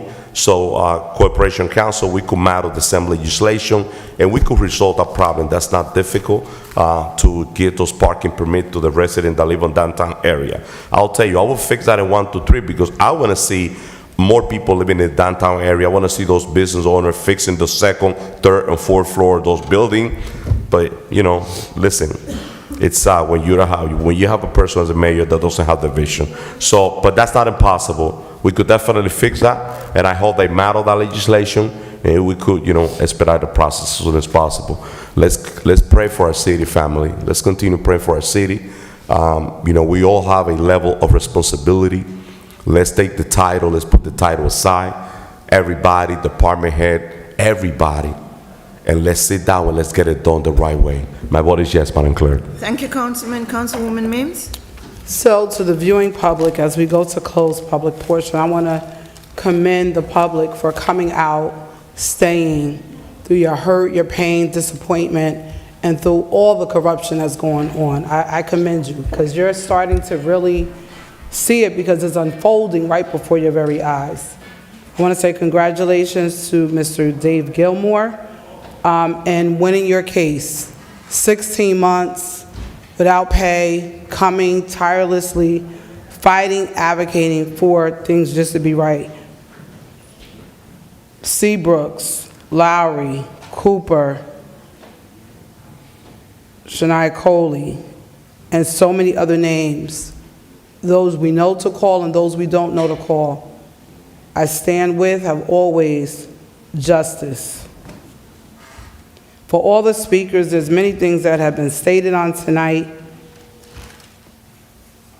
And words they just leave you because you don't really have the words because you don't know if you should talk or cry. You don't know if you should yell or scream. You don't know if you should just hit something because you're so upset at what's happening, and to paint a picture that things are not what they are is just ludicrous. I have a question before I go into the rest of my commentary. With the rendering that came for Dave Gilmore, there's a job posting number 015-88780. It was posted on 3/22 for Dave Gilmore's job. With the rendering of what has given by the judge, I'm asking that this post be removed. We cannot offer his job if he won the case. I repeat it again, on March 22nd, the job posting for Dave Gilmore's job, it is posting number 015-88780. He won the case on yesterday. I am demanding that that post be removed. You cannot give away a job to someone that just won the case and will get back pay and probably will get some extra funds as he pursues the other part. Now, I pose this question to the community. Where is the lie? Anytime I take the time to appoint someone to a position, I appoint them not so that I can oversee them, not so I can tell them what to do on a board. I appoint them because they know what to do. They are there because I know they're going to advocate in the best interest of the community. It's no secret, Trinae's Barbie Watkins is my appointment on the Board of Adjustments. And she's been doing a phenomenal job. She rides by the property, she gets the application, she goes there, she asks the pointed questions, she does her due diligence. I never have to call her to say what's going on in the meetings. I don't call her and say vote yes or no. We don't even have those conversations about her job performance on the board because I appointed her, because I know Trinace, she's been here all her life. She loves this city, so I don't have to question or dare call Trinace a liar that she's lying about what she's experiencing because she's sitting on the board. That's a problem. Then, where's the lie in this? There was a resolution put forward to this council, sponsored by a council person, where Trinace served and sat her turn on that board. Because when you go on, you're an alternate, so you can't vote. She served the time, she waited, her time came, she was a voting member. But because she was doing her due diligence on behalf of the city, a resolution was brought forth to this council, which was illegal, listen public, where they didn't just say, we want to take off certain members and we want to replace with others. In this resolution, and I hope the Attorney General is listening, and if he's not, I'm sending him the tape from tonight. They wrote her name in the resolution and said, we want Trinace Barbie Watkins, this was in the resolution, which is unethical. They put her name in the resolution and said, we want her to be a non-voting member to allow another council person's relative to be the voting member.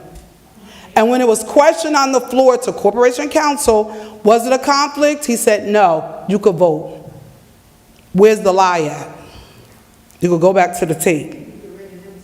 Where's the lie at when it comes to Councilwoman Cotton did make she said, let's hear the candidates.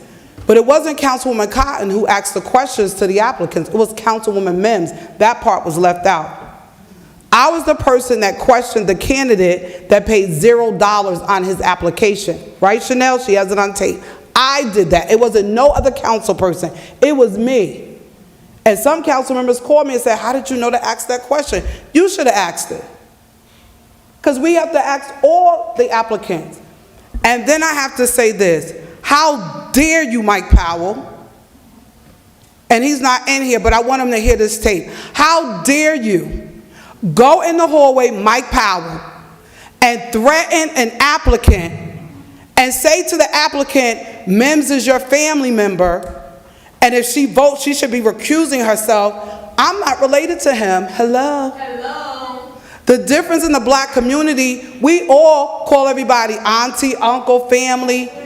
So for you to think you was going to get me I gotcha, I got you. Don't you ever threaten anybody that's coming here to put forth an application, because I heard it said here too, kind of sarcastically. They're not related to me. Hello? So you can tell the mayor and all of the ones that was saying it, let her vote on it, then we're going to get her. You ain't going to get me, you would have got God. You would have got God, because I'm holding the trigger. And where's the lie at on this? If you pull the agenda, and I always keep the copies. If you go to the agenda from last week, there were only 3 cannabis applications on the application. From last week till tonight, there are now 4. That was not what was decided last week. What was stated last week was this. The other applicant is going to have to wait. The one that did not pay the $60,000, he's going to have to wait. But on this agenda tonight, which is item number 12, that we will put on to amend it so that he can be added. But Jackson, you got to hear this. Oh, why am I not being viewed? Hello? To the cameraman, why is info view up? Because the public needs to hear this. No content schedule. Who's doing the camera? I'll wait. Councilwoman, probably they changing tape or whatever. Okay, well, it doesn't matter. If you're going to change tape, you have to tell me. You don't change tape. You can't change tape midstream while someone's talking. Just give it the benefit of the doubt. Hold on, it's technology. Okay, well, they need to answer. Somebody needs to be saying something. We're in a public meeting. Mr. Rafael, Madam Clerk, who is the the sinner's out. Mr. Gonzalez. Is he there? Is a jump screen. Can you check it out? We'll see.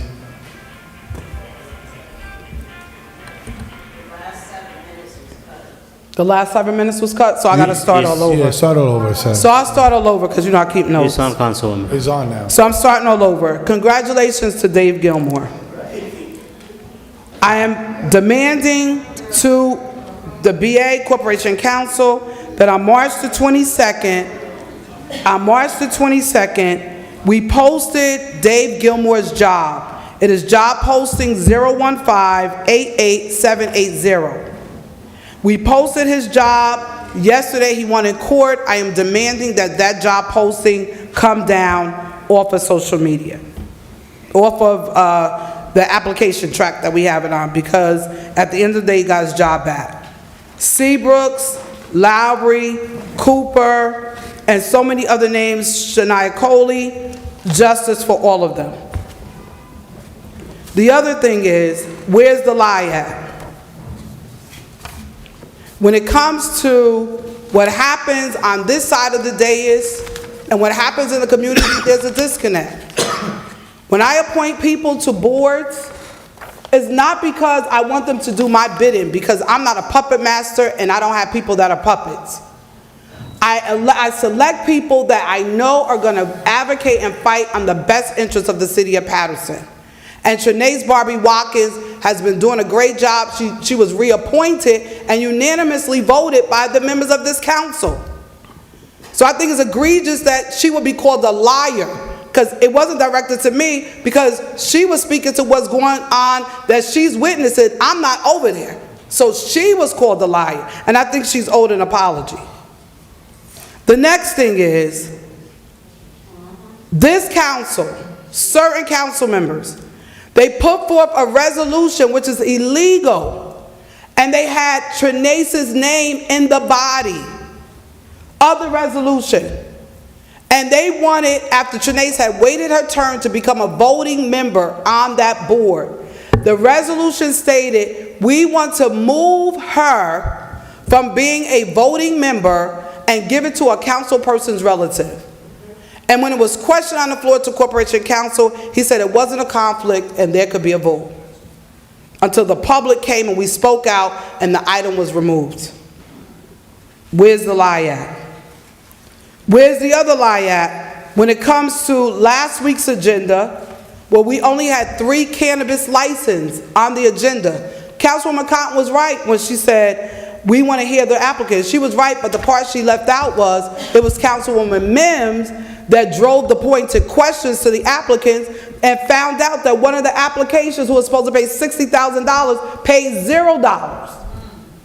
That's how we found out, because Mims asked. And I know people say, don't say I. You got to say I when it's you. I asked the question. That's how we found out. And then a decision was made to the applicant, and we was told at the mic, you're going to have to wait. What is your deadline? We went through all of that. His deadline is May 24th. This is what he stated. So we'll have time, because now we have to amend, because we only have up to 3 licenses. The agreement was made that the applicant that had paid and the city cashed their check, which wasn't even on the agenda, it was decided put them on the agenda. The other applicant has to wait for the amendment of the ordinance so that we can increase the number of licenses so that they can be approved. But guess what, Paterson? We got 4 applications tonight. Now tell me how unethical this is. You only have 3 licenses, you got 4 applications on the agenda, but then item number 12 is for the increase of license for cultivation. How do you increase the cultivation license for ordinance, which is the first reading, but add another one and then put it to the council, well, vote your conscience on the 3, and then the audacity of the director, Mike Powell, to go in the hallway and threaten the applicant who paid his money and cashed his check, and threaten them and say to them that they were my family member. The difference in me and you, Director Powell, is that in our culture, everybody is family. So to think you was going to get me, you got God. And the fact that you were spewing and other things were said tonight on this day is, yeah, they got this one. You got family members working in the city. Let me tell you something. If you look through these items that some of these people are voting on, they getting some things too. The difference between me and them, I didn't get my nephew a job in the city. My nephew applied. He was overqualified. And his boss, where is he? His boss is there, stand-up director. His boss will tell you he's one of the best workers over in DPW. I didn't give him the job. He ain't get no benefit or perk because I'm his aunt. He went, applied, interviewed, and when they tried to do, because they was mad at me because I kicked they behind in the election, they wrote an article on me and tried to say I gave him the job, and it backfired because the community came at them, and with all guns blazing. They were not playing with them. And he's one of the hardest working employees in that department.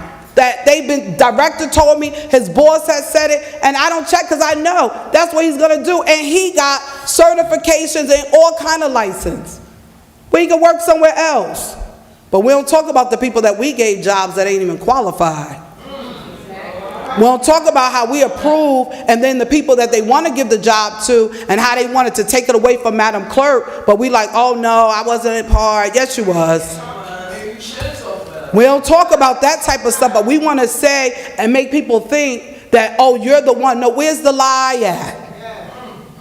Let's put a lie detector. Mims will roll her sleeper right now, and you will see that the meter will say, we find everything Dr. Mims is saying is absolutely true. Because I don't need to lie. I'm not puppeteered by nobody. I don't owe nobody anything. I'm not broad-souled. I'm like Shirley Chisholm. I'm bored and I'm bossed. Because at the end of the day, we got to do right by the community. We got to do right by the public. And I apologize to you, applicant, that you had to endure that in the hallway from Director Powell threatening you like they were going to do something to me. His arm's too short to box with guy. He needs to go back to the town where he's from. He ain't even from Paterson. How dare you? How dare you do that? Talking about Mims, if she vote, you ain't going to do nothing to me. You crazy? I've been saying that for how You crazy? Come on now. And the fact that you said that and did that, I lost respect for you because I really liked you. But the fact that you did that, I lost respect. And it's shameful, because it's shameful that you got people that are here and business owners that want to do business, but we're playing games.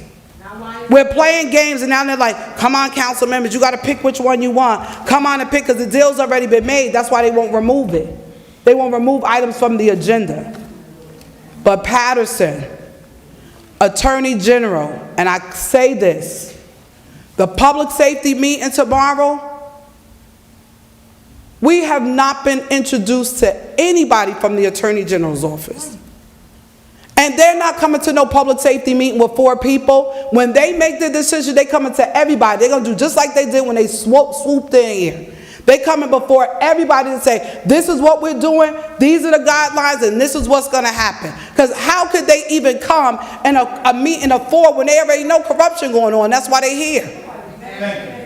They're not coming in no private meeting. They're not coming in a private meeting. They know, because they want, when they do what they're doing, they're going to make sure everybody knows. That's why when they came yesterday, they didn't tell nobody they were coming. They came and shut it down. They said, remove the barricades. They said, Chief, sorry, but this is where we're going. And they did what they needed to do. So how I just find it just egregious that we would even think that the somebody would be sitting in a private meeting with us when they're coming to uncover any corruption that's going on. They're not going to do that. They took over, and I think we don't understand that. They not coming because we're going to come and get you new cars. They ain't coming to help you get new police officers. They're coming to see what is going on here. They're coming to see what corruption, what can they find. That's what they're coming for. And Paterson, you already know. Dr. Mims stands for what's right. Miss Wahida, I'm telling you, I went tooth and nail through this thing, and I don't have my real glasses tonight. I picked up my little Gucci frames by mistake, and I can't see nothing out of them. And I ain't see nothing for the grandparents in this bills list. Captain, let me finish. Nothing. I went through it, I said, maybe I skipped over something. I'm looking through. I put on these glasses, which I can't even see. I'm looking, I ain't see nothing. Like, we gotta stop it. Like, if we find ourselves in a position where we say, no, this is not it, we can't try to say, because that happened before, oh, you ain't vote for Ms. Wahida stuff, because see, they know, they try to pin us to our community. So they can make us say, no, we're gonna support it, we're gonna shut our mouth. I'm not shutting my mouth. Thank you. At all. Thank you. Because enough is enough. Yes. It's time for change. And Paterson, I need you to go back. Google vote of no confidence against Andre Saya from 2021. I want you to look at the council members whose names was up there. Take a look. It was removed from the agenda. And now all of a sudden, where's the lie at? We don't need to do a vote of no confidence. I want you to look and see who sponsored it. Look at whose name sponsored the vote of no confidence. And then watch what's the difference. What happened in less than 2 years? We're going to look it up now. We'll tell you. Vote of no confidence, 2021. Let me see if I have the real date. 2021. Yeah, just look 2021. It'll come up. It'll tell the story. It's no lies over here. It is what it is. When we research and do our homework, look, they looking on their phones. Even the developers looking. Investors are looking. Because it's there. It's no lie. There's going to be no lies detected. We have to do better. We got the information right here. We got to do better when it comes to our community and the things that pertain to moving our city forward. And let me tell you something. MEMS don't need to grandstand. Because I'm with the people behind the scene and in the public. And something I find out, I'm going to call it all the way out. And there needs to be an apology to Trinace. There needs to be an apology to the investor and myself for lying and trying to say that I'm related to an investor that was trying to get cannabis. The devil is a liar. And anybody else that's spewing that lie, I rebuke you for saying that, because you're right, karma is coming. And it's already, it ain't coming, it's here. And I'm praying that the feds come. And I want you to time me. Maybe last week I got 30, this week I got 45 minutes. I'm sorry. I'm praying that the feds come now. Because they need to see, because I'm keeping this agenda. Because the Attorney General's here, they need to see this agenda. They need to see it from last week. They need to see it from this week. And investors, you need to go and take your check and stuff and show them how you paid and you wasn't on the agenda, and how they removed my item and said he could remove it, but they plopped your item on. You need to go and take it. Attorney General here, you could go right in his office. Show them what's going on, especially when they vote you down tonight. Especially when they vote you down tonight. Make sure you take the proof with you. Take your paperwork, show them the date you took it, show the workshop agenda, how you weren't up there. If you have any conversations with the mayor told you he was going to give it to you, give all that to them. So when they cashed your check and they didn't know none of that, ask Chanel if you could get a clip that she has so you can have all that on tape. So when people say they lying, you got all the information. That's the facts of what happened. So I want you to make sure you take last week's agenda, and if you don't got it, I got it. Last week, this week, and all of your paperwork, I guarantee the Attorney General is going to come in here and shut down what gets voted on tonight. I guarantee it, because it's unethical and it's unlawful. And I'm going to say it now until the end. It is unlawful and unethical, and it's dead wrong. Paterson is morning time, figuratively and literally. We have to stop playing games with the public. Stop playing games with the people that live in this city. They're born and raised. They can't get jobs. They don't have decent housing and quality of life. And then to hear that Barclays Center, they was going to take the transportation, we need a response for that. We need a response. Because I know a lot of kids that signed up to go to Barclays Center. So we need a response. We got to stop playing around with our kids. Stop playing around. You may not like Assemblyman Wimberly, but Andre said you ain't gonna never take his spot. Never, because you don't have the gumption to do it. I said it. You never. Never. You ain't gonna have the Congress seat. You ain't got nothing. This is it for you. Your rodeo show is done. It is done. Madam Clerk, I don't even know where we are. We're closing the public. So I close the public portion. Madam Clerk, it's time for new leadership, Paterson. You got the power. Use your power. Register to vote and vote them out. Vote them out. Madam Clerk, to close public portion, my vote is yes. Thank you, Councilwoman Mims. Councilman Velez. Thank you, Madam Clerk. Madam Wahida Mohammed, good night. Wahida Mohammed, when I stated about the example of the bill, good night, ma'am. Have some rest. When I mentioned that in the payment bill, is we didn't want to go to experience that there was some grants payment in that bill that was held for another day. In this case, to say that this bill did not have grant payments, I could mention it all tonight.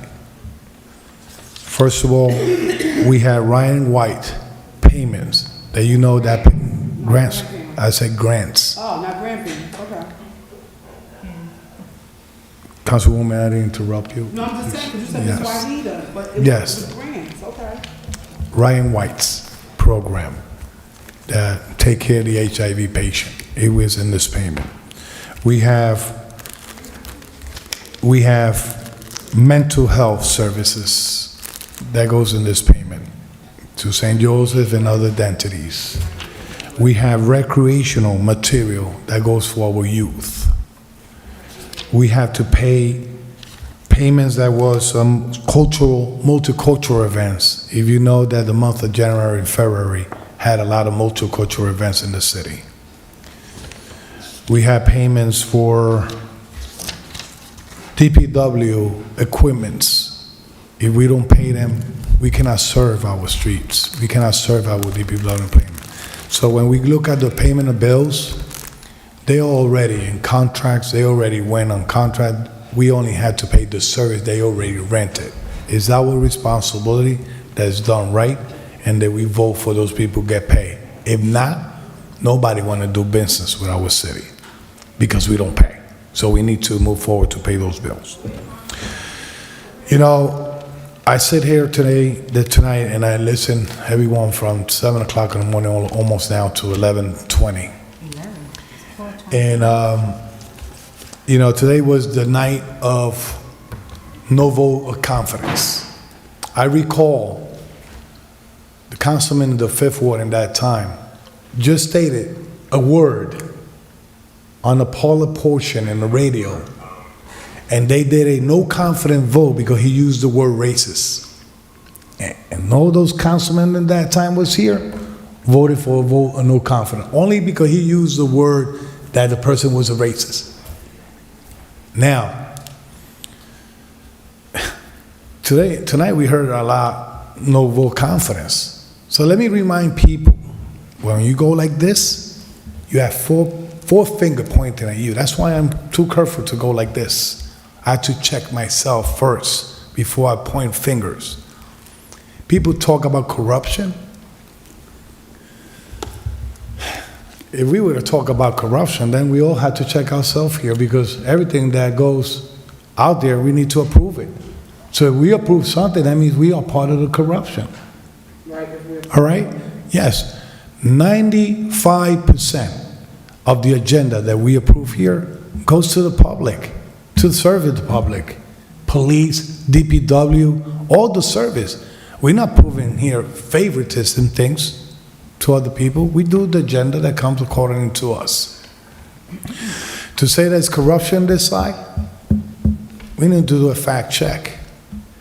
This city is being in trouble since 2010, or way before. Let me mention some. First of all, we are on a state fiscal monitor. To say we're not under the state monitor, we are. We're under state fiscal monitor. Everything had to be approved by DCA. Every money spent, every position hired have to be approved by DCA, the state. We receive state aid. So to be able to balance our budget, we need to wait until the state tell us what we could spend, what we need to make bill for, and they will give us what they want. Now we have the state general state general attorney here, attorney general. Before it was trouble with the city. 2 mayors got indicted. You want to talk about the city being in trouble? Council members were charged and they make them step down because they made corruption. They was bribed. You want to talk about corruption? Let's not forget, since 2010, it's always been a scandal, voter fraud on this side. You want more? I could go on and on. We are blessed that still people want to make and do business in this city. We are blessed that people still, in the past 8 years, have invested money in this city. We are blessed that still people have an eye to come in this city and invest. We understand what's going on with the situation of our brother Najee. We understand the situation going on with the other individual that got shot in the back. We understand of Sharik Lowry, sorry for misspelling, pronunciation. But I'm doing this, and I will stay humble. I don't care how many people come here and attack me. I'm here because the Lord has permitted it. But some people use the name of God like if eating the potato chips. And he's watching from up there. He's really watching. And let me say, last but not least, Corporation Council, you know that you sat with us in the DPW committee. And there's an ordinance already drafted that we took the model of Jersey City, Norbergen, that area of Hoboken, that they have already residential parking permit. We already drafted. Please tell Albert to bring it forward to the next workshop because the fee and everything is there. And we had to do ordinance that fit in the city of Paterson. Not just copy a little block from next door and try to fit it here, because it's going to create more problems. So bring it forward for the next workshop because we already had a big discussion in it. We did the correction that we needed. Yes, the young lady that came here saying that I didn't help her, I hold evidence in my office. The first time I spoke to her way back in October 5th, 2022, and the next one was January 23rd, 2023. We assist her with a police report. We assist her where she needs to go. People had to understand our role. We not the landlord and tenant court. We only could tell them what to do. I cannot go to no one apartment and say, listen, you need to put your music down. You know who's going to get shot? Louisville is, especially when they are in alcohol or whatever in the middle of the night. They are records in the police department. I could pull it out.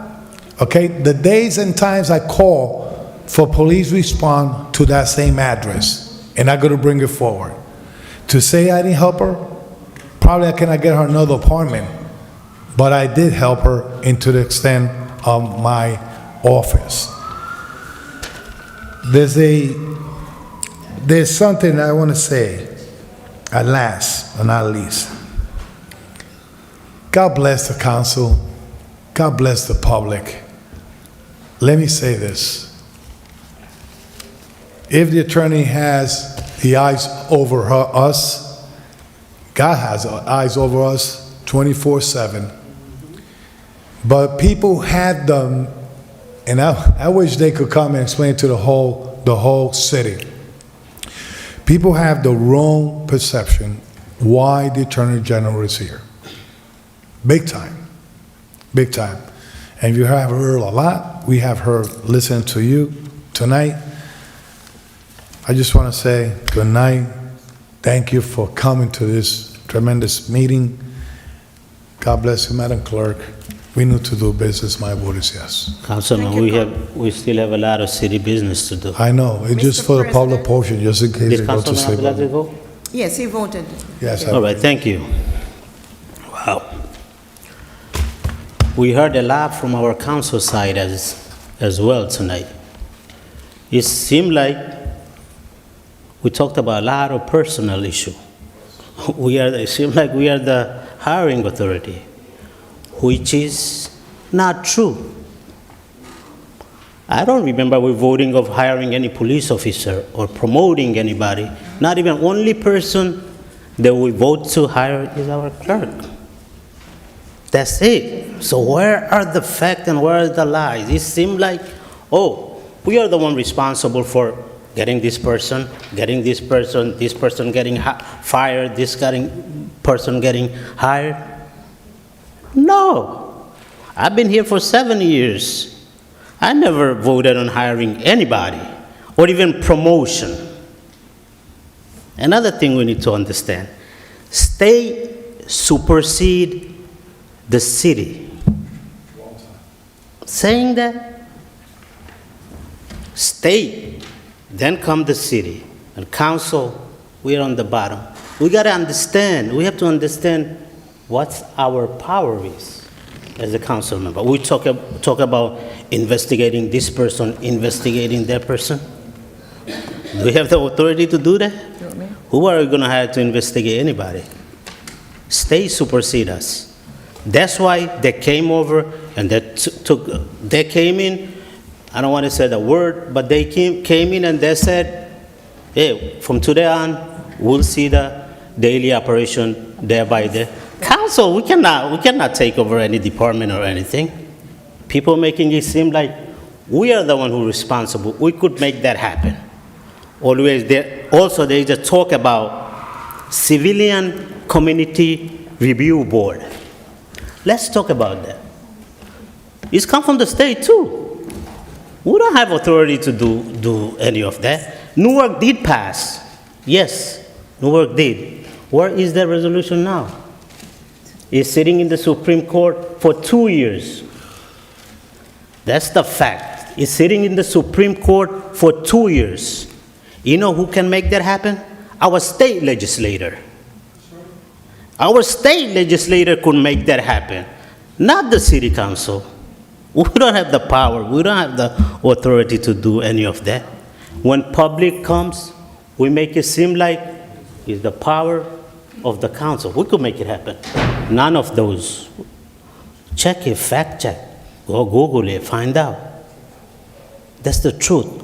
Also, there was talk about those 4 items on the agenda for cannabis. The item she's talking about, it wasn't on the agenda. We added on the agenda. We added on the agenda. So did we do the wrong thing? Did we do the wrong thing? No, we didn't. We added that item on the agenda. It wasn't on the agenda last week. And it wasn't on the agenda last week. Right. Okay. So you're making it seem like we did the wrong thing. That's another thing. The conversation was, ma'am, I'm speaking. Ma'am, like I said, I'm saying what I'm saying, and it is the fact. It is the fact. And we had other council members, we had directors sitting in the audience. They will second that too. And the only thing we asked the Corporation Council to do is amend their ordinance and make sure to see, while the amendment going on, to add 2 or 3 more cultivation sites, if we could vote on all 4. That's the only thing we asked for. He looked it up. He said we could vote for only 3. Same night he went home, he emailed me at 3 in the morning. email or text me 3 in the morning, Councilman, no, we cannot move forward with all items. We have to pass the legislation first. We have to add other 3 cultivation site to the amendments. So I don't know. I expect better from pastors, you know. And my vote is yes to close the public portion, Madam Clerk. Thank you, Mr. Councilwoman President. Davila? Go ahead. The votes are 8 yeses, 1 absent. Public portion is hereby closed. Thank you. Councilman, but we do Council have... President? Yes, Councilwoman Just Davila. quickly, I'd like to address the clerk for a minute. Sure. All right, and also to my colleagues who all received an email on March 22nd. I'd like to clarify, especially because all of the applicants are here. Madam Clerk. Yes. You were here last week. Yes, I was. And you write notes, correct? Yes, I did. We have Jennifer. Jennifer, you were here last week as well, right? Mm-hmm. We all get notes sent to us, right, on what was discussed. We, the council, in a workshop, we can say, let's add or let's take off. In a workshop, we could do, that's what it's for, working. Then, the president with the clerk, they set the agenda. So at that time, there was an item added, which was that 4th application that did not, and it was not on the agenda. Okay, as the chair of economic development, I had asked, how many applications do we have? And he says, at the time, he had 3 and working on 2. So I didn't know the other 2. The 3 that were completed were the ones that came to the committee. This is the truth. When the gentleman that came, because I did my homework and I read all 125 pages of that 4th application that we added on. Because I said, I like to be fair, right? When the gentleman just showed it, and I kept, let me see the check.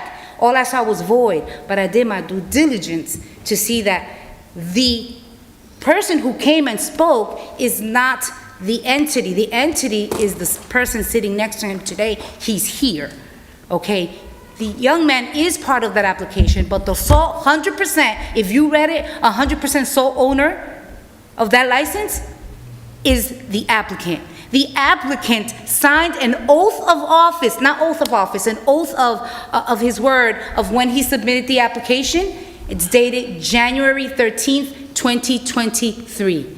The check was not Council President, point of order. I'm sorry. No. I'm sorry. I will It's not on have, the agenda. Point of Yes, order, it is on Council the President. agenda. So Yes, it let's is. get a motion One and a second. No, To have a because I discussion. want Councilman, It's I 1 want a.m. Councilman, I'm going Come to on, say this to Council you. President. There needs to be clarification. You can There are clarify when people the item is here- introduced. There are people When the here, and item's all I am introduced. saying to Let her this finish. is, Madam Come on. Clerk, you, Madam Clerk, write the notes and you send us the notes. We got an email from Corporation Counsel after we left the meeting. All is stated there. All I'm saying is March 22nd, we all, the council, got an email and said, you want to move forward with the 4th application. Okay, number is this? it's going to be submitted to you because it was not submitted.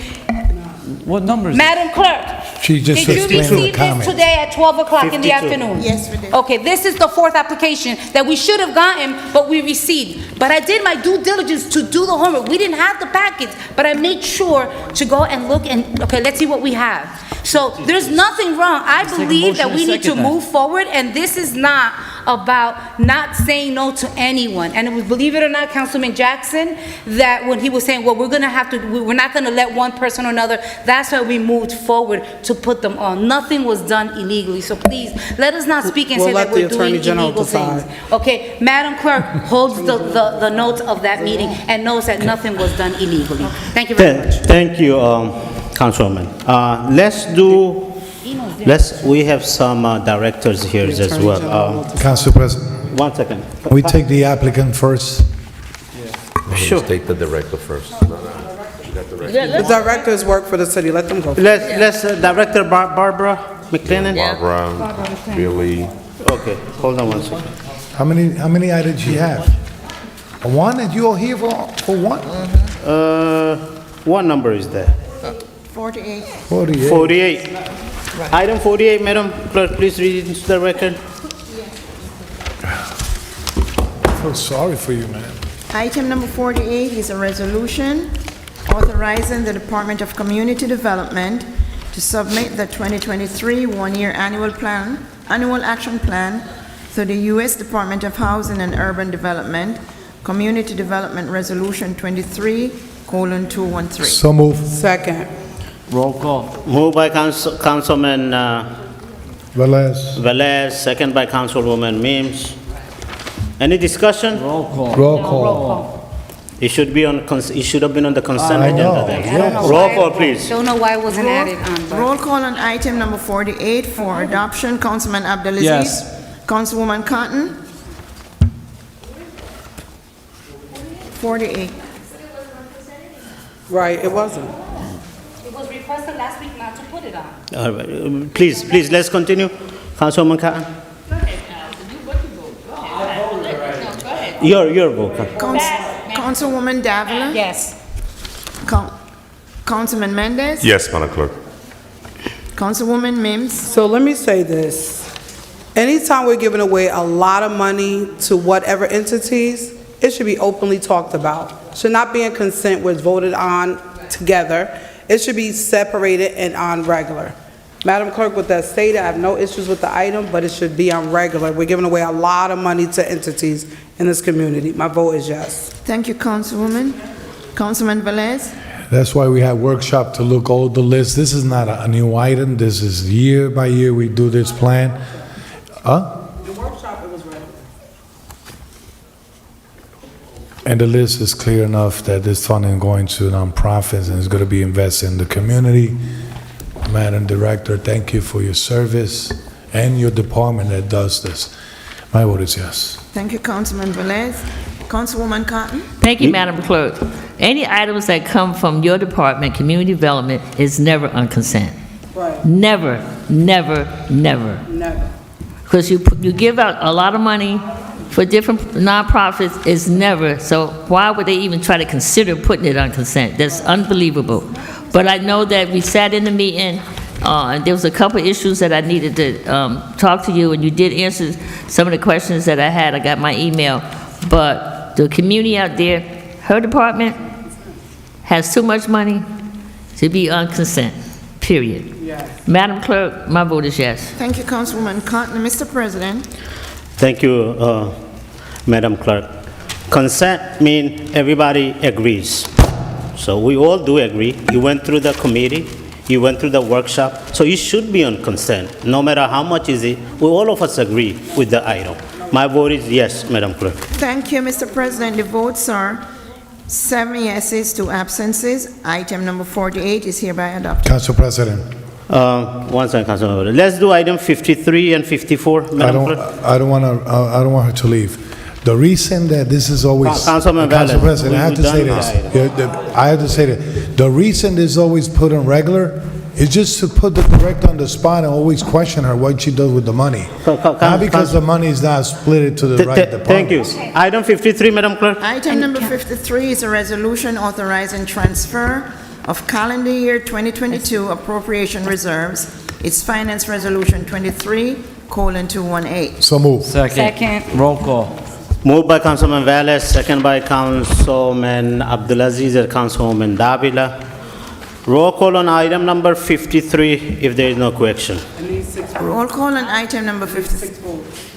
Item number 53, Madam Clerk, roll Item call. number 53 for approval, Councilman Abdelaziz. Yes. Councilwoman Cotton. We're on 53, is that, let me ask you. Resolution transfer. But then, I should have asked them before that. I just wanted to know, is money taken out of recreation? Is money removed out of recreation in this? Right. Right. Right. I know, I saw it, but I didn't see, you know, they were out there that recreation money was gonna be taken out, put somewhere else and, not put in there, so. Right. Okay. My vote is yes. Thank you, Councilwoman Cotton. Councilwoman Davila. Yes. Councilman Mendez. No. Councilwoman Mims. Pass. Councilman Velez. I got to pass. My vote is no, Madam Clerk. Thank you, Dr. Mims. Councilman Velez? So people always get confused between approving budget and, and appropriation reserve. We're doing this for the operation, continued operation of the city from moving forward. If we don't do this, we need to shut the city down. Shut it down. My vote is yes. Thank you, Councilman Velez. That's all. Before, I just want the council to know that this resolution requires the affirmative vote of 2/3 the governing body for it to be adopted. Okay. Mr. President? So what happens to the money? My vote is yes, Madam Clerk. Go to the next one. Does the money just sit there? Tell me, Yes, and- tell me, CFO, what Tell her happens why to you the money? cannot do it. Yeah, we can't pay bills. Council President. From Tell the me money. what Tell her happens. when She you, has no, to Council call the President. vote. We're in the Tell me middle what of happens. One second. Point of Council order, member, point of Council- order. Councilmember, Point of Councilman, order. 1 second, one at a time. Madam BA, or actually, But Council Mr. President, she has CFO. to call the vote first, Right, because you just voted. She doesn't want, he's going to speak before she calls the. But he voted already. I voted already. I voted. So if he voted already, she has to call the vote, and then you can ask questions after. If she calls it, he's back. Once, what's the difference? It's item number 53. It's a resolution authorizing the transfer. You don't have the vote. Can you call Reserves. can you call the vote? Yeah, should Councilman Jackson vote on it? Should I wait on him to vote? Well, no, No, I voted already. So that's when the voting session is So the over. votes are, No, I mean, I'm sorry, Madam Clerk. You did not call for the vote, therefore I'm entitled to vote. Again, he's trying to manipulate his authority, his false authority. And you should learn the process before you try to implement or enforce certain things, so. Madam Clerk, my vote is no. okay, thank you, Councilman Jackson. I was going to answer the question. On the floor. Never mind, he don't want to answer. okay, can you announce the vote? So the votes are 5 yeses, 3 noes, 2 absences. Item number 53 has failed because of the lack of number of votes. No, you have to Thank you. explain. She had to explain. She had to explain why. I'm sorry, but Wait, one Council sec, one President, the call was incorrect because there's not 2 absents, there's only 1. Councilman Jackson voted. Yes, yeah. Because you said 2 absences. Yes, 2 absences. Okay. Okay. So it's 5 yeses, 3 noes, 1 absent. We do need some professional development seminar. Madam BA, can you please look into it? Thank you. Item 54. And Council President, Yes. if I can note here that this too needs 6 votes, and this is to keep the budget, to keep the city open for April and May. It's Hello? until we get transitional aid, until we know what the award is, we cannot introduce a budget, so that's why we have a temporary budget. So we hope that you would consider, and again, we need 6 votes. 1 second. Understood, Madam B. I think the council, all the council members are very experienced, and they know what is at stake. And so I'll take item number 54. Item number 54 is a resolution authorizing calendar year 2023 emergency temporary appropriations for April through May of 2023. It's a finance resolution 23219. Point of order, so move, but discussion. 1 second, Councilman. Moved by Councilwoman Davila, second by Councilman Velez. Discussion. Councilman Velez. Thank you. Madam BA, right now, the other item fell, the transfer, That's from last year. last year. Right. That was needed for this one? No. That was needed to pay bills out of those accounts. So Correct. we Out will of not both be of able to pay bills out of those accounts. Correct. So. Can't pay bills. So that's right. So why I'm so pushing this forward, right? The next day, tomorrow, Councilwoman Davila and Councilman, all of them that voted yes, understand what we're doing. We have to go out there when we don't pay the bills, when things don't get done, and they're gonna say why it didn't get done. It didn't get done because those that voted no. Just understand that. It's not the people that understand the process to move the city forward. Councilman, everybody So- understand the process. Oh, Thank okay. you. All right, I just want to say that. Roll call, Madam Clerk. TV's Roll call on. Item number 54 for approval, Councilman Abdelaziz. Yes. Councilwoman Cotton. Thank you, Madam Clerk. You know what, I needed to ask a question before we did that about what percentage are we at? This is for the month of April and May. We got 4 payrolls in there. I think they average about 5 to 6 million each payroll. You know, let me just say too that people, they're picking up bid specs, but they're not submitting them back in. And we're getting with only one bid that wants to come in. You have people calling, and I know you get it, Javier. They looking for their money, and they're not getting paid. I know we need to especially do payroll. That is so important, that we do payroll. I can't ask you to work for 40 hours, 37, 70 hours, and then when next week comes, you can't get paid. I just can't do that, you know, for employees. You have to, let me just say, I was here with other council people. I don't believe any of you guys were here yet, where we refused, it was voted not to pay.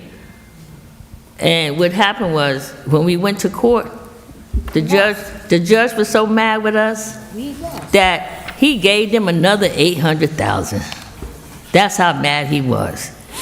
Because when your employees work, you gotta pay them. And I mean, I'm just saying, this part of this appropriation is for payroll. Payroll is a big part of it, but that they're not coming in, they're not bidding, they're not asking, because they just can't wait. People just can't wait to get paid. So we have to do this. We don't have to do it, you know, but I can't look at my employees sitting in there and they're not going to get their paycheck. Because no, it did happen. It happened with Jeff Jones. They didn't vote. It happened with Jeff Jones. You know what the state said? You better make payroll. I don't care what you do, but you better make payroll. So it did happen. With that being said, Madam Clerk, my vote is yes. Thank you, Councilwoman Carter. Councilwoman Davila? Yes. Councilman Mendez? No. Councilwoman Mims? So the difference with this one and the other one, this one is payroll. And our employees work very hard every single day, and they deserve to get paid. What's sad is in this payroll that we have some of the lowest paid workers in the state. Our DPW workers, some of our nurses, secretaries, so many people are underpaid. And then to hear tonight that the planner, the secretary, and the lawyer has not gotten paid, and we keep saying, oh, if you don't do it, look at these other council members. We've been voting on it, and people still not getting paid. And we're making these comments like, oh, well, we're the ones that's voting on stuff, and people are saying God's name. Yeah, we need God. And some of us are saying it too. But we're voting on budgets, and people are not getting paid. So we can't keep using that as an excuse. We're voting. The budget was adopted. And you have board members that make $75. They've attended many meetings, secretary, lawyer, planner. None of those people have gotten paid. And over a year, $30,000, $40,000 or more have not gotten paid and still have served. And we're sitting here saying, well, if you don't vote, the community's gonna look. The community came here, stood at that mic. We should have said, I'm gonna vote this down until you pay those workers. That's what we should have said, because they work for the city. We ain't do that. We just said, we're gonna vote it through. Come on, look at the people that's not voting. The people that are saying no are saying you gotta set a standard and say pay those employees. It's been emailed, others have said they've given it. These people need to get paid immediately. This is payroll, and I hope included in these amounts that all those people on those boards get their rightful due.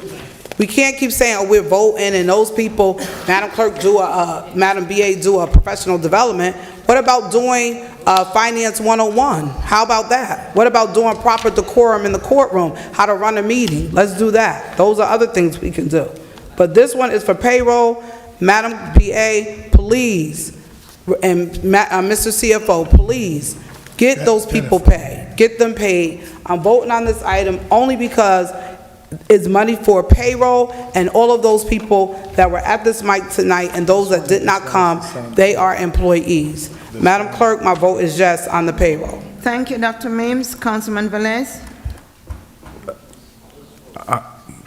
Councilman, you gonna tell me what to do? I'm an independent vote. Yes, yes, So 23, 22 and 23, if you look at the hard copy of it, has the same title, different item on it. So, We're in 54, we're doing 54. yeah, 53 and 54. If you look at it, has the same title in hard copy, has the same year and everything in the description of whereas. In other No, words, it's not. 54 need 53. No, it's not on the agenda like that. When is last year? Councilman, please. Once again, the title in the agenda is so different than the paperwork that I have here. The amount of numbers are different, and it's saying to be able to do this, we need the one before to be able to move forward, whatever they want to do with this one. Once again. Councilman, I think it's clear, Madam Clerk read resolution authorizing calendar year 2023. Councilman. That's what we're voting on.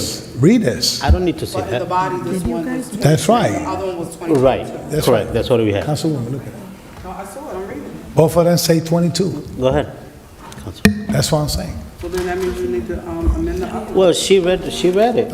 I'm taking my time, man. Right. I'm taking my time. I was here all day, listen to everyone. She read it. Listen to all the speech. Councilman Velez, the she read paper it you're reading is correctly. wrong, but if you go in your tablet, it's correctly written. Thank you. Last item was 22. So in this other is 23. words, people that voted no are still want to push this forward. So, okay, I just gotta still vote yes. Come on, Councilman. I'm gonna take all my time here. All my time. Listen up. All my time I'm gonna take here. Tonight. Tonight I'm gonna take all my time. Thank you. What did he say? He voted, I think. He voted yes. See, everybody's still fighting and still vote. Already vote. Go ahead. Oh, you still waiting for another vote? Did you say Already? yes? Yes. Thank you, Councilman Velez. It's a long night, you know. Mr. President. Thank you, Madam Clerk. I think Council Function 101 should be financed. Yes. Okay? And item 53, we have some money left over from last year in various accounts. We're just trying to put it in a general account, just transfer it. That's right. And some of the council colleagues voted no. I have no idea why.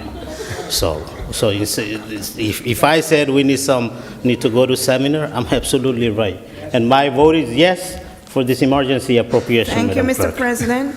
The votes are 6 yeses, 1 no, 2 absences. Item number 54 is hereby adopted. Council President, if I may, just before we move on, if I might ask one of the council members who voted negatively for number 53, if they might reconsider, only because if we can walk you through some of these items, transfers aren't always just to transfer out of where there's things left over, but it's really to fill the gaps where we don't have enough money in the budget to pay the bills that were accrued during that period of time. So things like gas, things like, money going to the sewer utility, a Medicare bill that needed $829,000 to pay. So if you look at that column, the second column is the one where we're filling the gap of need. And again, this is really what happens every year at the end of the year. You see what was introduced, what was adopted, but then the reality of the bills, okay, we don't need as much payroll here because, people left and that their vacancy wasn't filled right away, but we do need more here because we had more bills for a certain division within DPW. So you can see all of that laid out, and I would just really encourage you to help us. We had a budget transfer on at the end of the year, that failed, and then the only time you can do it is the first quarter of the next year. After this, we won't be able to do that. So I would really ask you to reconsider. Council President, I put a motion to reconsider. It has to be one of the... One of the people that voted no. Councilman Mendez? Mendez will do it. Mendez is- Reconsider. I think it's a good... Let me get into the mic for a minute. Yeah, go ahead. Slap him and reconsider. And I think it's the right thing to do, Councilman. Yeah. I was trying to reconsider, but No. Councilman Velez had the floor, so let me, I'm not reconsidering. Let's move on then. Let's move on. How disrespectful, this is. No, I don't know what he said. Okay, let's continue, which is fine. He knows. Okay. He's doing the right. Council member, we, They won't be able to pay to go to the doctor. thank you, Councilwoman. I'm just saying, that's all. Council member, at the workshop, we have cannabis licenses. There were 2 licenses. Definitely, we are gonna take. But let's take those 2 cannabis items. We have the DPW that. Council How many items we have for Council DPW? President, there are How many 4 items we have for applicants, DPW? not 2. Let's move. There are And we- 3. and we- Cannabis license will be the most extensive discussion. And we had a long discussion, so. I think, anybody has any question about those DPW No, items? I don't have nothing. no. So, Council President. Director, have a good night, Director. Wait, No, I'm wait. talking about DPW Oh, Director. DPW, okay. Because his item, nobody Not had any you, Powell. questions. You still have to get slapped. here. Right, so let's, those, Councilwoman, as I recall, at the workshop meeting, there were 2 applications. It was, No, there were 3. 1 second. We added a 4. There were 2. added a 4th. Right, there were 2 applications. Then there was an application without the payments. And there was another application, wasn't on the agenda, was Council in the President, audience. No, Council President, my apologies, that is not true. We had a committee meeting. The first 3 applications, in the first meeting, 2, Councilwoman Mims removed it because she said we didn't get the information. It was removed. I didn't remove it. Yes, you did. Director, did she not? It's on record. Once. Can I just please, I want to clarify, I don't like, I just want you to know, the committee met, there were only 2 applications at that time. When we bought it for workshop, that was, I can't even remember the 3. date, but I know that the clerk could get us the dates. It was removed for not receiving the information or it being scanned, so that was removed. Then director said, I guess you had a conversation or whatever, so then it was the regular meeting, and then it came back to workshop last week. At that time, we had already met with the Economic Development Committee, and then we had the 3. That's what came for workshop. It was then that we learned that the gentleman was here, Right. that there was a 4th, and it's workshop, so you can go ahead and put it forth so it can move on for the But he meeting. did not And pay. and just so you know, it was done legally because the clerk advertised it as it's supposed to be. It was advertised, all 4 applications. Corporation So, Council sent an email and said, because we didn't do, we don't have, because we don't have the amount of licenses, you would have to make an amendment. Right. But this council, I said, well, let's not pick and choose right here. Let us go through the So process. are you saying that man didn't say last week that he'd paid $0? Are you saying that? No, he did say that. Okay, She that's has the what. floor, Yeah, Councilwoman. no, so Let that us is speak, please. correct. Councilwoman It's- Mims I'm so- asked the question. She asked the first I'm saying the same applicant, which thing, is the first Councilwoman. person who submitted their application to the city, which was the first person who got approved in the state. That has nothing to do with the city. Can you read the item? Can One you- second. Can you read the Council- item, then we Council. discuss it? I was saying yes. Yeah, Councilwoman, 1 second. Okay. Councilwoman, But it doesn't matter. First- Councilmember, please, may I speak? I'm saying the same thing. Last week, there were 2 applications completely There you complete. Let's hear those 2 applications, then we'll decide on other 2. That's exactly what I said. Okay. Okay. Item number, I think, 51? 50 and 51, correct? Mendez. Okay, 49 50. and 51. Right? Let's hear 49 first, then we'll hear 51. Item number 49 is resolution supporting the state application of Can SC LLC to operate a Class 1 cannabis cultivator facility at Block 1806, Lot 5, known as 189 East 7th Street in Bunker Hill. So So moved. move. Second. For the record, she needs to read the resolution. Economic Development Resolution 23. Second. Moved by Councilman Mendez, Second. second by Councilman Velez, Councilwoman Mims, Councilwoman Davila. Roll call on item number 49. Roll call on item number 49 for adoption. Councilman Abdelaziz. Yes. Councilwoman Cotton. Madam Clerk, we have a Patersonian, and that's what we always been looking for, to give these licenses to people who are going to take care of the community, who are going to help with the community. Madam Clerk, my vote is yes. Thank you, Councilwoman Cotton. Councilwoman Davila. I've read every application and every page, all right? And I'm happy to know that what we've been discussing on this council is that we want to make sure that Paterson is taken care of. You've done your due diligence. Thank you. Thank you for wanting to invest in the city where you were born and that you continue to live in, all right? So with that said, my vote is yes. Thank you, Councilwoman. Councilman Mendez. Councilman Jackson, I'm sorry. Yeah. If only we had put rise to the type of scrutiny that they're putting on today. And every single one, I was sitting here as I normally am, begging. Why? Make them partner with a Paterson person. No, push it straight through. Proud of you, brother. You deserve every bit of it. Keep up the great work. Madam Clerk, my vote is yes. Thank you, Councilman. Councilman Mendez. Thank you, Madam Clerk. I went over your application page by page. We have the discussion of the Economic Development Committee meeting, well completed. You got all the angle covered, Patersonian. You know, we wish you the best of luck. We need this revenue in the city of Paterson. And this, definitely my vote is yes for you.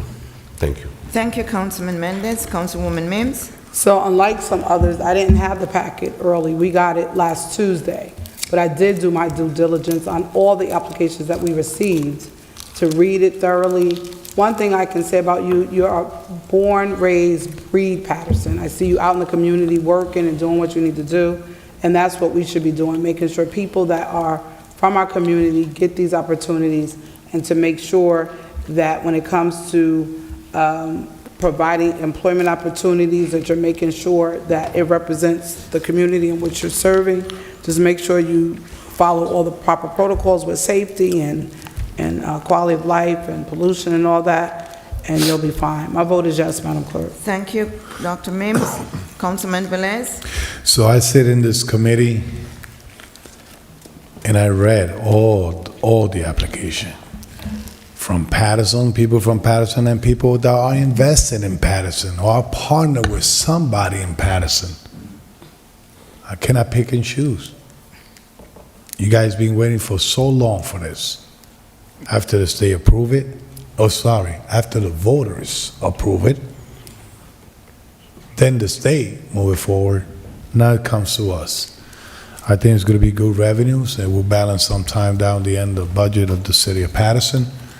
And I congratulate you and others, just to say the lyric before they shut me down.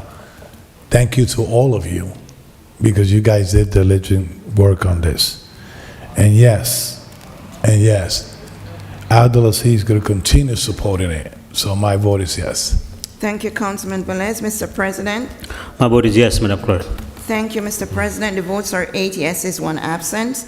Item number 49 is hereby adopted. Thank you. Good night. Item number 51, Madam Clerk.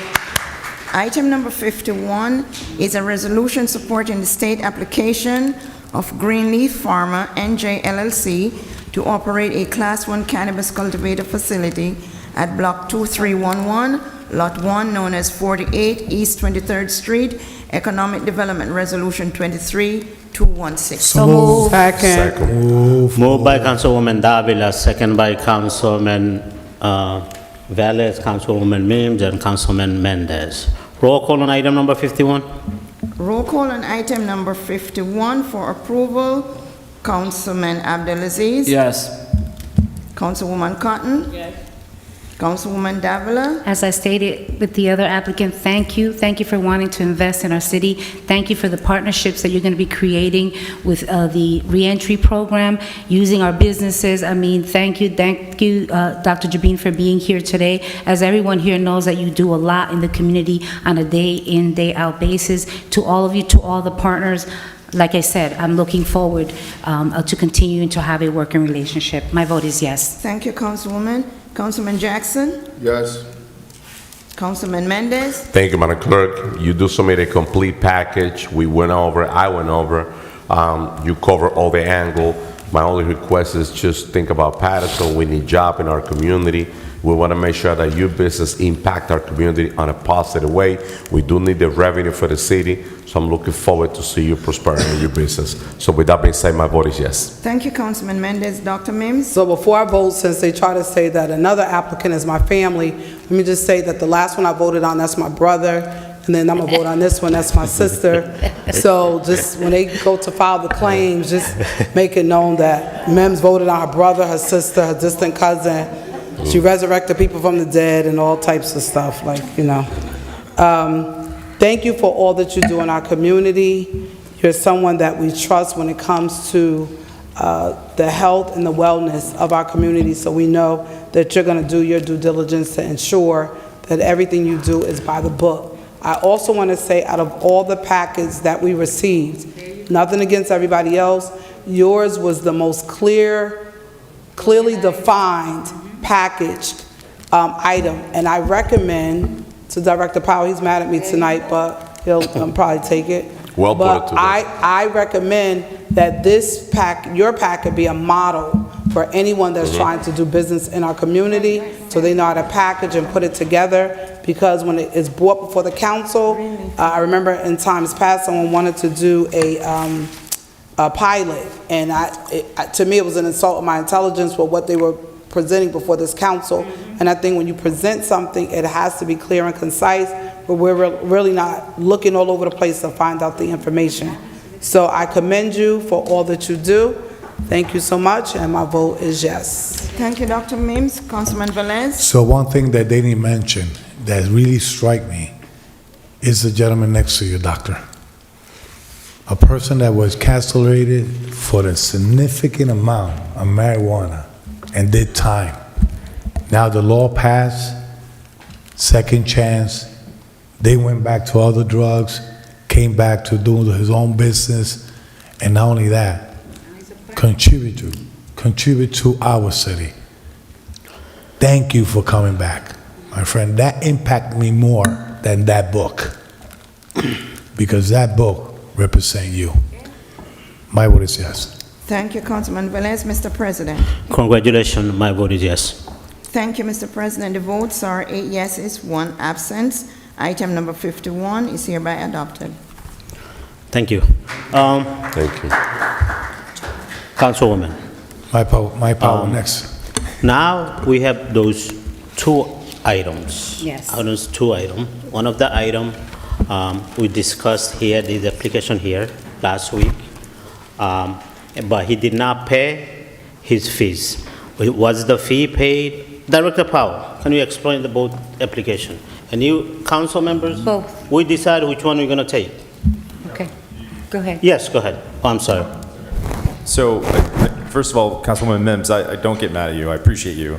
And what I do want the council to know is that as of last week, I sent an email to the whole council spelling out everything that you asked of me, which was, when did the individual organizations get CRC approval or conditional approval?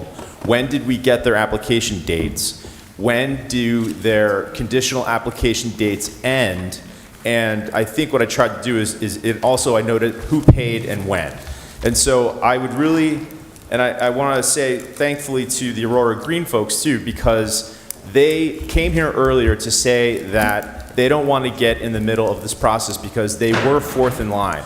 But because they want to treat this as a sector, and because we are all in this together, they're hoping that they want to help the other folks who are already in here. And in fact, Green Recreational Holdings was the first application that we got, and they're the oldest conditional approval through the state.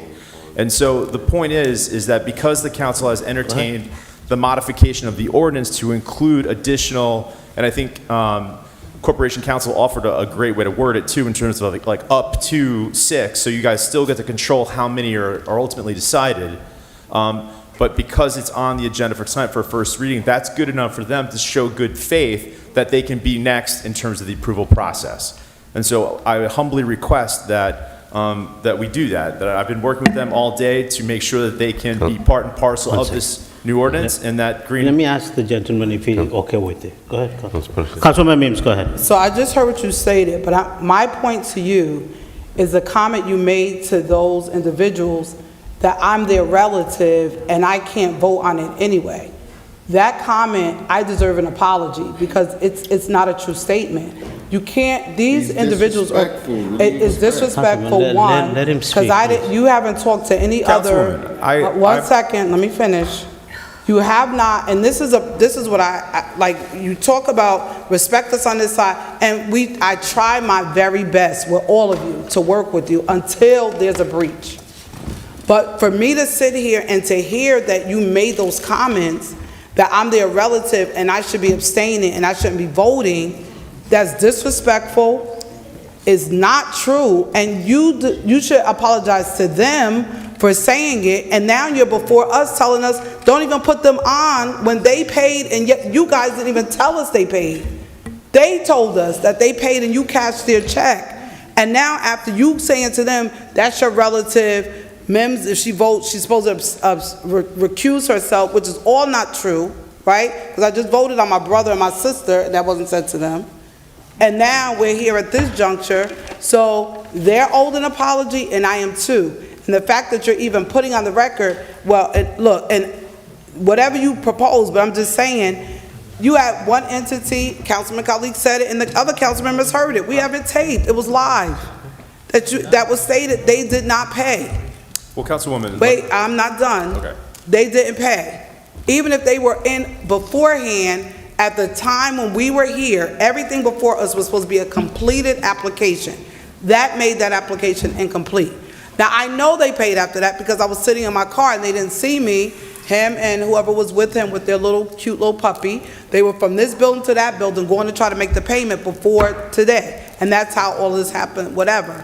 But it's up to the applicant, and I think Councilman Khalid's gonna let them speak, where they make the decision. Their check was cashed and they were paid before the other entity, and now you're pushing for the other entity. So I wanna hear from the applicant what they feel, because you cashed their check and they paid, and you didn't even tell us they paid. It was only because I directed questions to that applicant. He wasn't the first one we talked to. He was, I think, the second person that came to the mic. The last one. So, Council President, I would love to hear from the applicant what they would like to do. Not a recommendation from I do want an apology from him. Yes. But I want to hear from the... We'll hear from him. Councilman Mendez. Please, Council President, this is the question that I have. Director, listen. Yeah. If this is not time sensitive, why we don't hold on? Wait until we change the legislation and add an additional one, and then we vote on both. Can we agree on that? Wait, I don't understand. We said that in the workshop. Councilman Mendez, one second. Let Councilman There are Mendez. different I mean, deadlines for it different just, groups. Director, and I'm asking you because if it's not time sensitive, Let's just do give that. me a minute. I'm asking you, Director, if it's not time sensitive, it's 1:18 a.m. If it's not, and we could amend the legislation and then bring both voted on and everybody happy. Can we do that? It is time sensitive. Why? No, they have till May 24th. They have until May the 24th, so we have time. The applicant that just paid after our workshop, because I asked, these are questions that were asked and answered at the last meeting. Correct. One, did you pay? No, I did not. It was supposed to be 60,000. He paid after the fact. The deadline, what is the deadline? It is May the 24th. If first reading is approved tonight, second reading will come forward in 2 weeks from now, 20 days, way before May 24th. Unless we do a special meeting. So we should. No, That sound good. We're gonna take Council President. Council President, Councilman Jackson. Thank you, Council President. So the disrespect, and let's talk about the obvious. You're the worst thing that ever happened to this city. I love you too. I don't love you at all. Yeah, I know, I can feel it. I don't have any disdain for you. I'm just being honest. You're the worst thing that ever happened to the city. Director Gilmore got fired under your watch.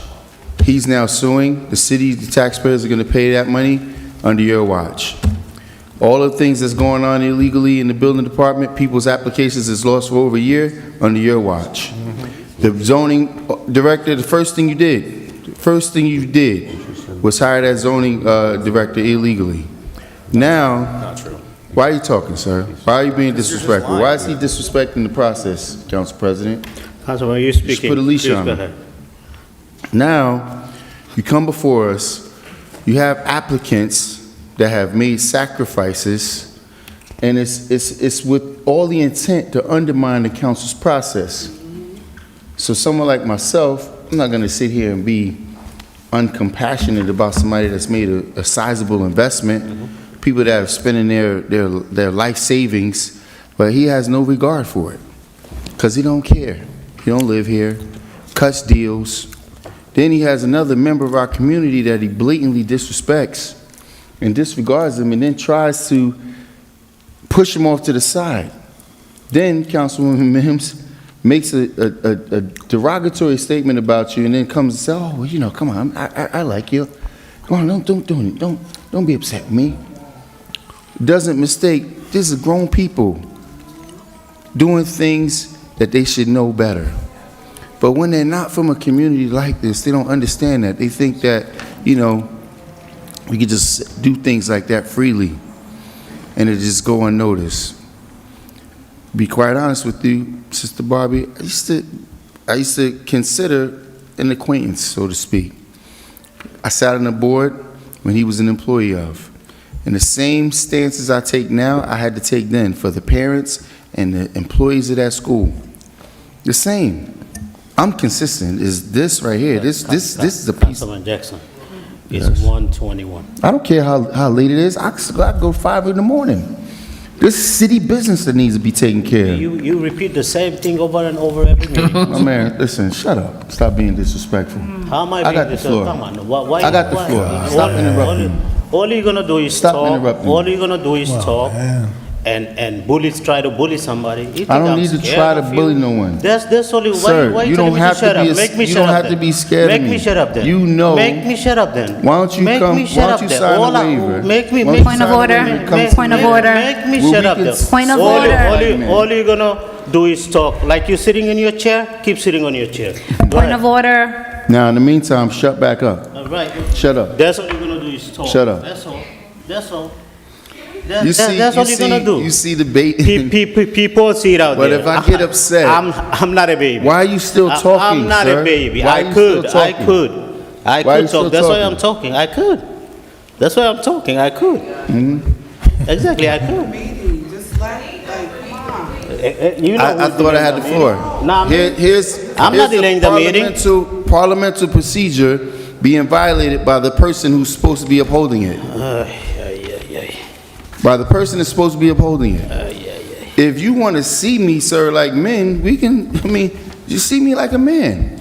But all this sideways talking, come on, man, trying to bait me into something. I'm not, like as if I'm a kid. We live in a civil society. We live in a civil Council President, I society. called a point of order. I think. The first time I stand, the point of order is I have the floor. Exactly, Councilman Okay, Jackson. and he's still talking. He's the council president. He's still talking. Just because he's the council president doesn't mean he just gets to talk. When I have the floor, I have the floor. So again, one of the worst things that's ever happened, and all of you sat right here and allowed him to do it. The $100 million that's being spent without no oversight, and you didn't bother to oversee another one of his projects. $140+ million in tax credits, gone. Where's the residual income? I said, look, we need to make sure all of these people partner with Paterson people. Rise is making a killing. What are we getting out of that? Nothing. What have we gotten out of what we spent a lot of money.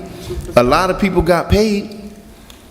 Somebody can explain to me, what has the city residents gained? Other people cutting deals. That's why they get in the way of me speaking all the time. All the time, trying to derail it. But these are all facts. DCA writing a letter, unqualified people under his watch. Dave Gilmore's lawsuit, who's gonna pay for that? Not him. He got a $40,000 pay increase. But yet, we're gonna take individuals from the community and disrespectfully try to derail what they have going on. And then put the council back in a vicarious situation where we gotta make amendments and add on, before you know it, it'd be like the liquor stores. We got 500 of them in the city. Well, people who don't live here, ask them how many dispensaries are opening in the community he lives in. Anyway. Council President.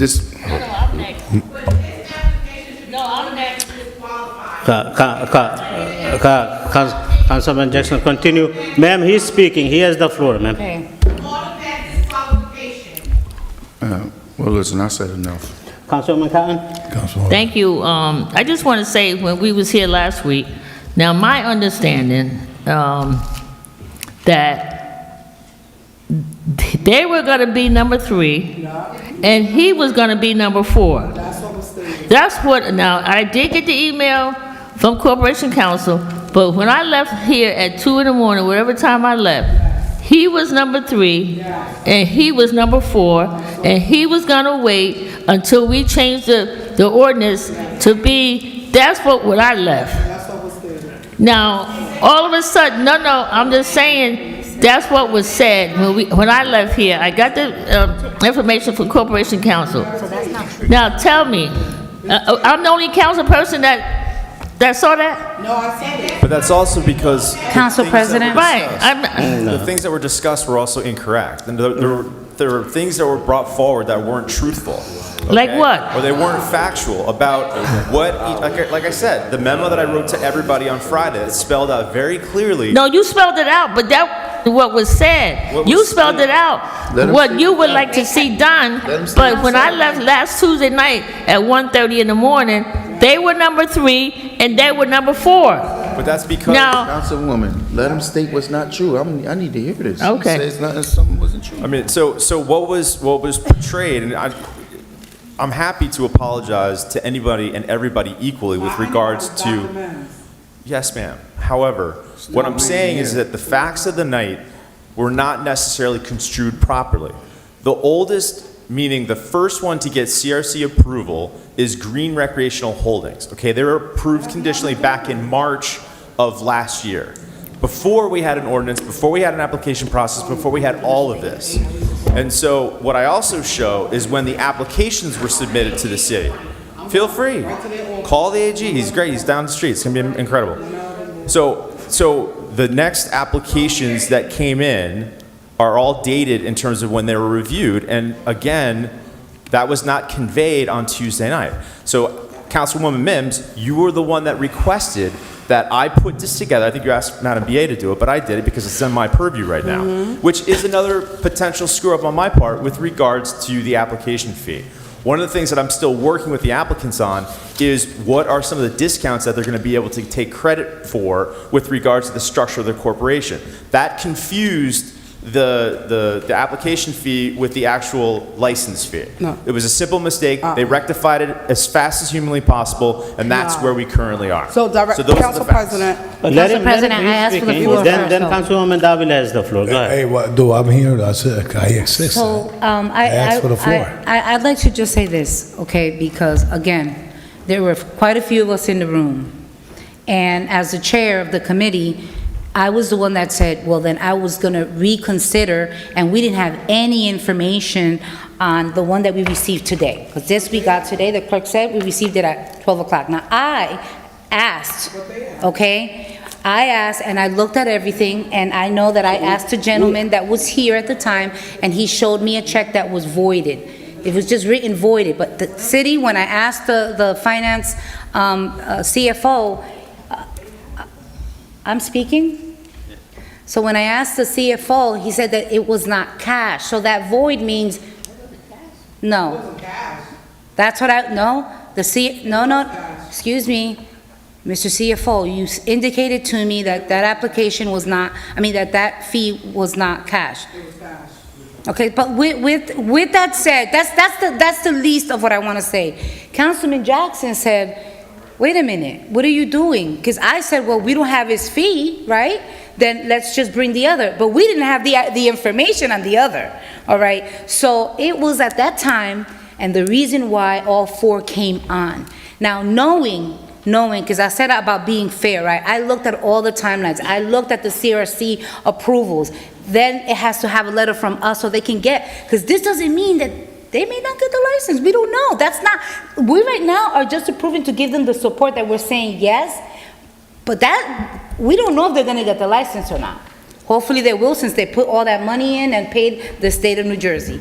But with that said, you cannot remove anything from the agenda. You can remove to table, but you can't just say, oh, let's just wait for next week, because it's on the agenda and it's, Also, advertised. So you either take action, we vote it up or we vote it down. Also, we even Wow. also spoke about mentioning this entity, Aurora Green LLC, on the amendment. So make sure when we amend it to more cultivation site, so make sure you guys are the first one to be heard and taken care. We even discussed that. Council President. So, I mean, council member, you know what? Since we have enough time, May 24th, let's table both items. Thank you. And let's amend the resolution, and we come back and we Council take both President. items. Council- I haven't, okay, for the fact, it's okay. Hold on one second.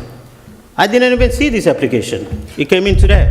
So whoever holding it, I don't he care. had it. We just say, okay, that's fine, he had it. I did not see it. For the same reasons, we have tables, many, I'm not against you guys. No, but Council Believe President. me. Council President. I'm not against you guys. Council President. It's just Council about principle. No, It's about principle. We have principle on this side. You guys have nothing to do with it. Council We President. have removed many items. Speak, Council President, he's raising his hand, can we bring him up? I'm speaking. Well, Come on, Council come on, President. go ahead. Let's hear from them. Before Let's they- hear from the applicant. Council, after the applicant, I would like to speak. I'm waiting for speak for the longest here. And Council President, I'll decide, one second, who will speak. Council, thank you for your time. There's been a lot of information that's gone around here, and and we don't know what, because it's coming from so many different directions, we don't know the proper way to proceed. If this other applicant does have 2 months to be able to move forward, as much as we want to respect that process, I think like any other business owner, you prioritize the money that we've invested, the time that we've invested, and the connections that Rodney's made with the community, and the promises that we've made to be considered. And yes, you did get our applications late, and we understand that, but there is also at least a discussion happening about application fees. So it seems like a lot of this is in the air right now. We want to be considered. If we can be considered, we want to be considered as soon as possible, because as you know, like every one of us up here that has been a part of this, we're spending money on the daily, on the monthly, to keep this going, to be a part of Paterson, and to bring this business, and to also employ Paterson residents. 2 of our partners have businesses in town. I've been at the toy drives that we've sponsored in town. Rodney has tremendous connections to the city. That's why we've partnered with him as our community outreach director. And, you know, we want this. And every day we wait, it does cost us money. Council And President. I feel bad, if I could just finish, I'm sorry. Go ahead. I have stayed till 2 in the morning. As much as, you know, I do feel for them, because I believe that everyone should have a shot at doing this, and the way that New Jersey has rolled out these laws and pushed the burden on you, the city, and not giving extensions to people is not right. And I don't want to see someone lose a license that could potentially be a part of the town, and someone that Mike has worked with and has vetted, but at the same time, we're spending money on the daily. So I'm really, and we both are, at a crossroads here to say what is the right way to proceed. We have to prioritize our business, and if the council is willing to hear us right now, and this other applicant has 2 months to expand, I would hope that you look at us, and also, with the most urgency, pass the resolution. Which number is it?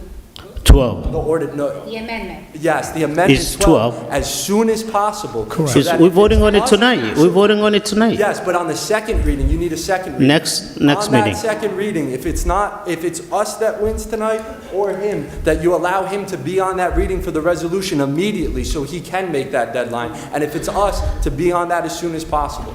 So, Council President, Councilman Velez? so you heard the testimony from the applicant. The applicant and the other side put the payment late or did not put the payment. This gentleman testified today that he put his application late. Listen to what he said. If his application is sensitive, the one gentleman over there, all right? He has No, two- no, He has 2 months, sir. 2 months. And you have, which one is more sensitive then? I mean, granted, yes, his has less time, but we spend money. So if I know, but, if this vote just, but listen we're to me. all spending, so the Both of longer- them spending, correct. So This the is what I'm longer- trying, this is what I'm trying to say. You just gave us the solution tonight, all right? We've been here almost an hour talking about this, plus the workshop. I stated, and the young lady back there was recording when I say, thanks God this is not being televised. She said, yes, I'm recording, I recall that.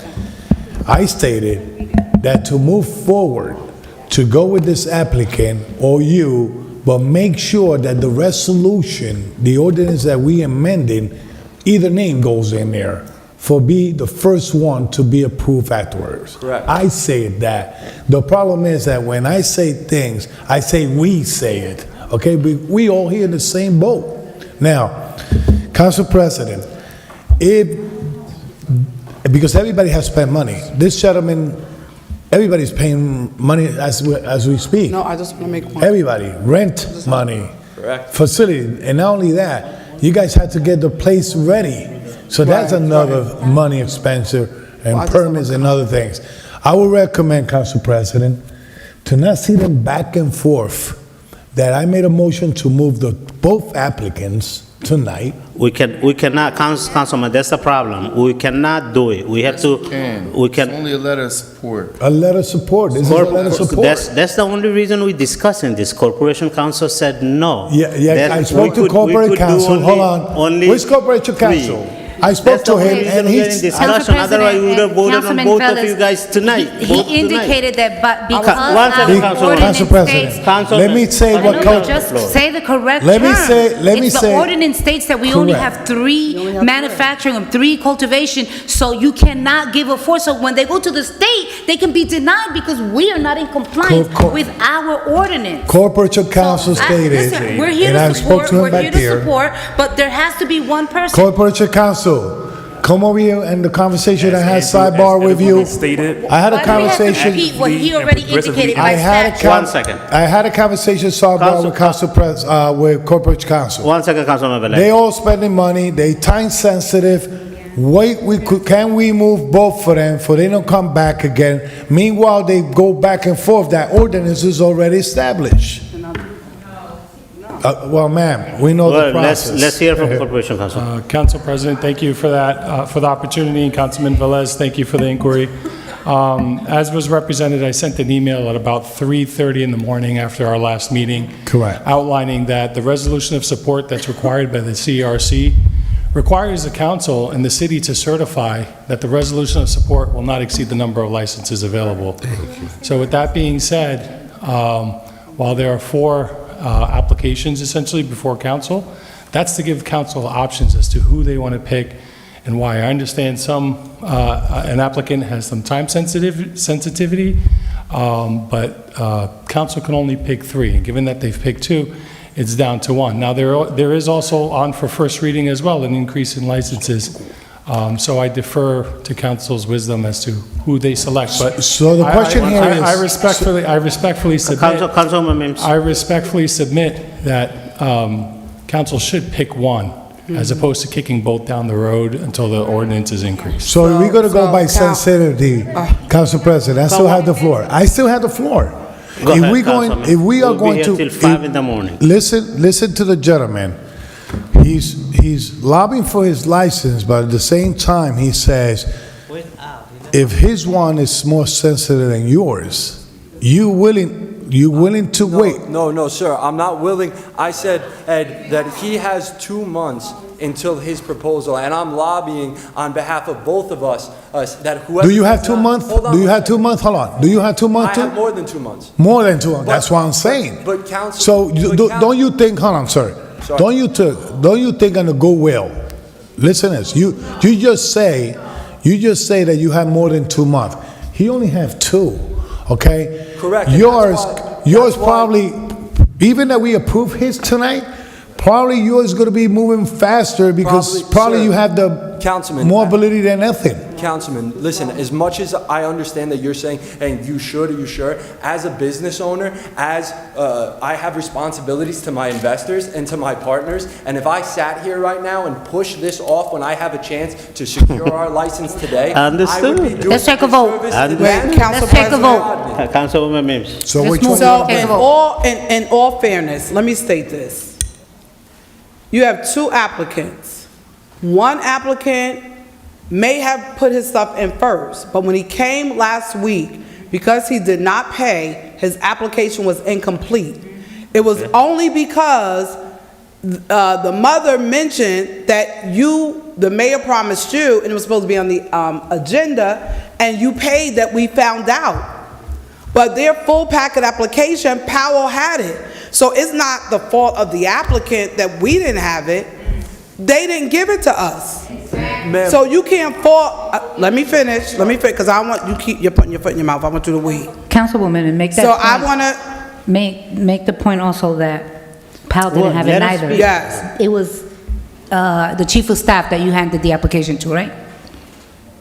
No, they've been meeting with Powell. Council member, come on. They've been meeting with Powell. We need to It wasn't move chief of forward. staff. We need to move They've with been the meeting agenda. with Powell. Powell, they met with him. That's how we found out. And then they showed us, myself, right, Councilwoman Cotton? That's when we saw the check was cash. It wasn't a voided check. They had took their money and we identified it on the floor.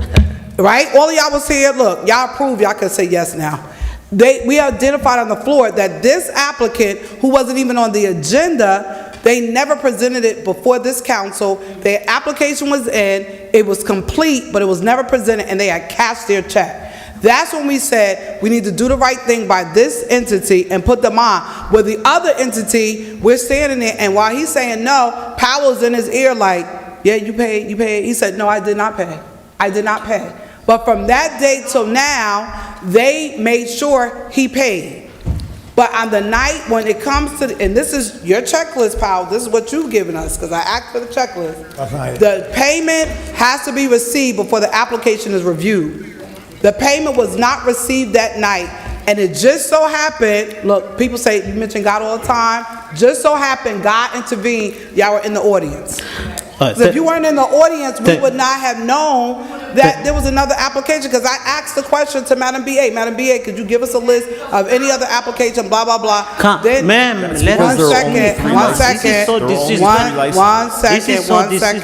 I'm almost Can done. we just take action? The ordinance states you can only take up to 3. That is the current ordinance. When we left at 2 o'clock in the morning, it was stated to add this application on because they were ready, and then we said to him, is it time sensitive? That's what we found out was May 24th, and he was okay with waiting for the amendment of the ordinance.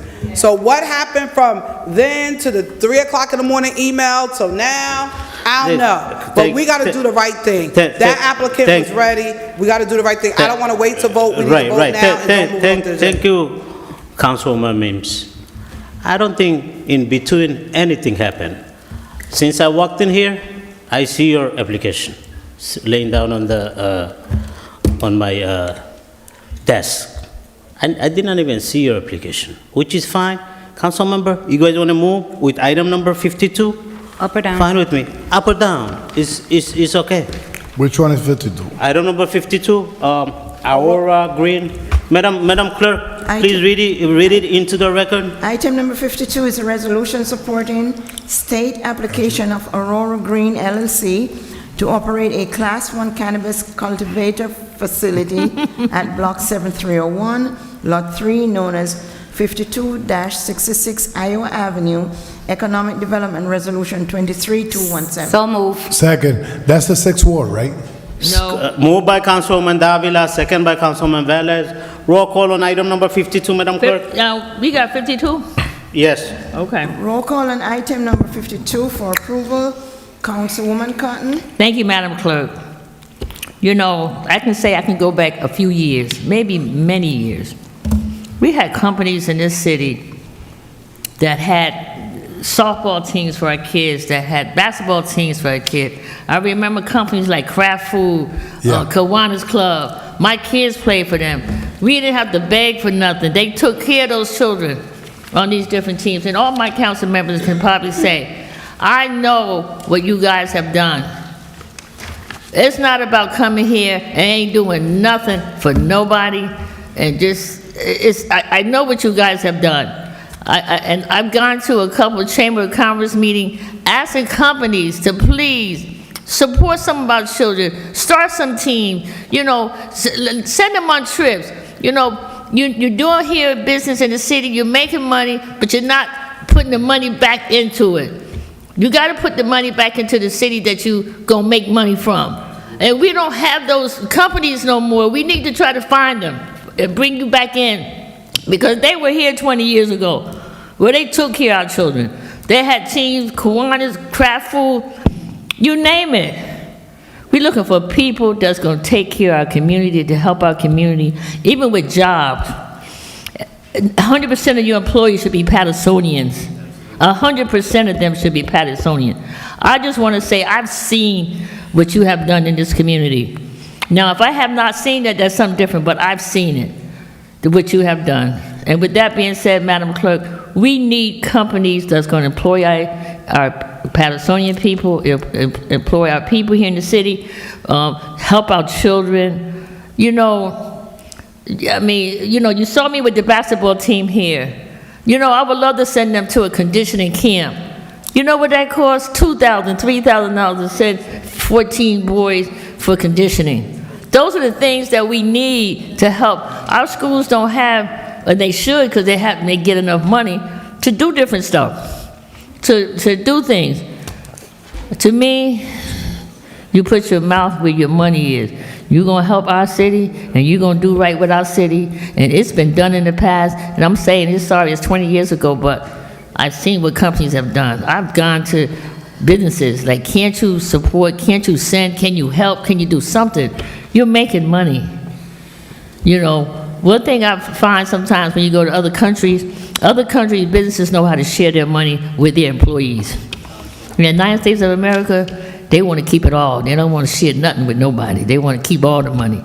They don't want to share their employees. Don't want to give vacation time. Don't want to give sick time. Don't want to give them nothing. So with that being said, I've seen your work. I've seen what you have done. With that being said, my vote is yes. Thank you, Councilwoman Connor. Councilwoman Davila. I'm going a different route. I'm gonna put my glasses back on because I can't see you, but then I can't read what's here. Yeah, but no, I'm gonna put it on the record. I stated to you, you are Mr. Evans, right?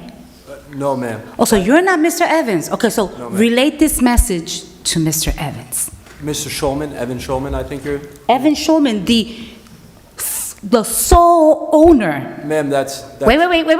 Sorry. Can you wait 1 second? Because I saw the paperwork from the state. I just told you right now that I read your entire application. See, the whole time I'm thinking this is Mr. Evan. So I need to go back. And the gentleman that's right here, your name? Because I know you're here. I got to just look for you. Look, it's on black and white, 100%. Young man, what's your name? Rodney? Addison? Okay. I want to make sure that he's not just added as an employee. He should be a partner. He should have a percent. I didn't see what was given to me, 125 pages. I saw him there as part of the organizational chart, but not as a partner. There's a difference here, okay? The 100% sole ownership of the license.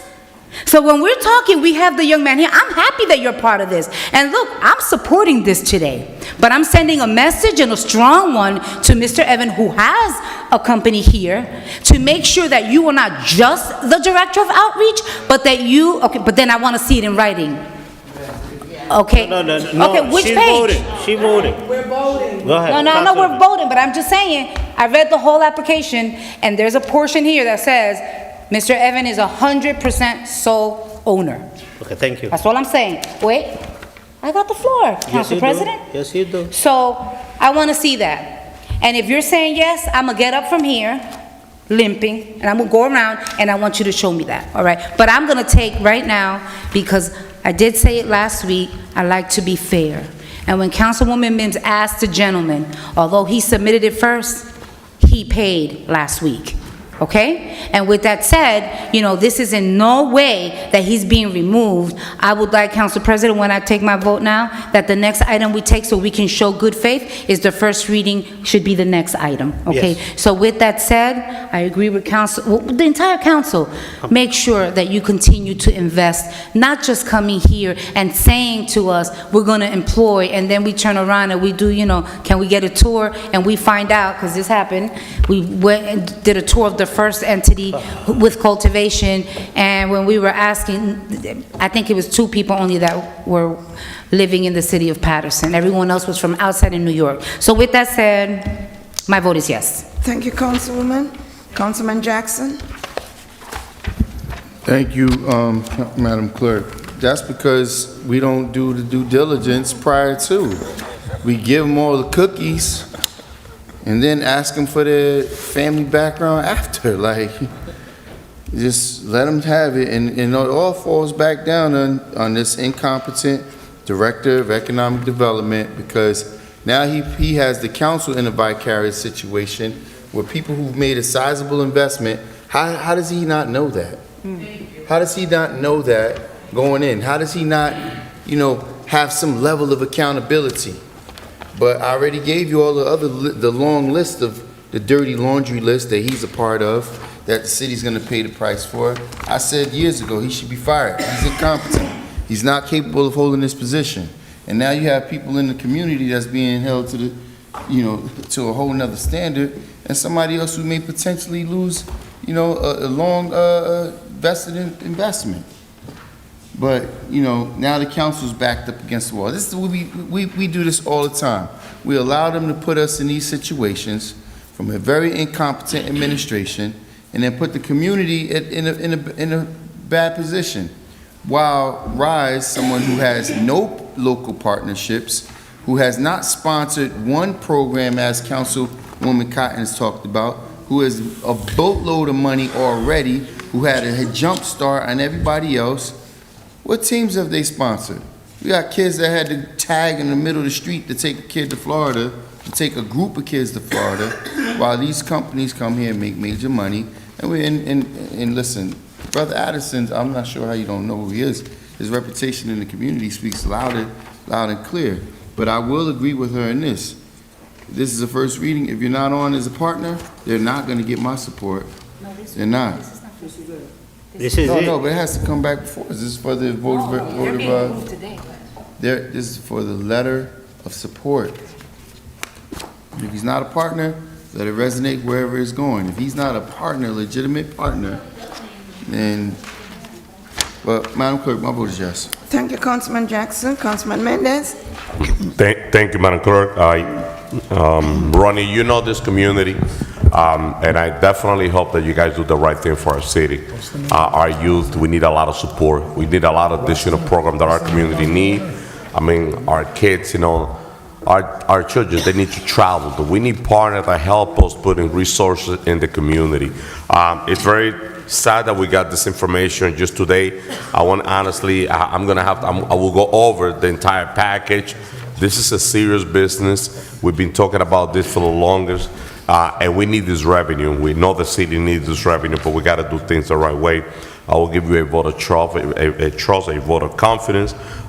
So, and as I mentioned before, and I said this to the other applicant, I'm looking forward to see Patersonian working on your facility. Patersonian.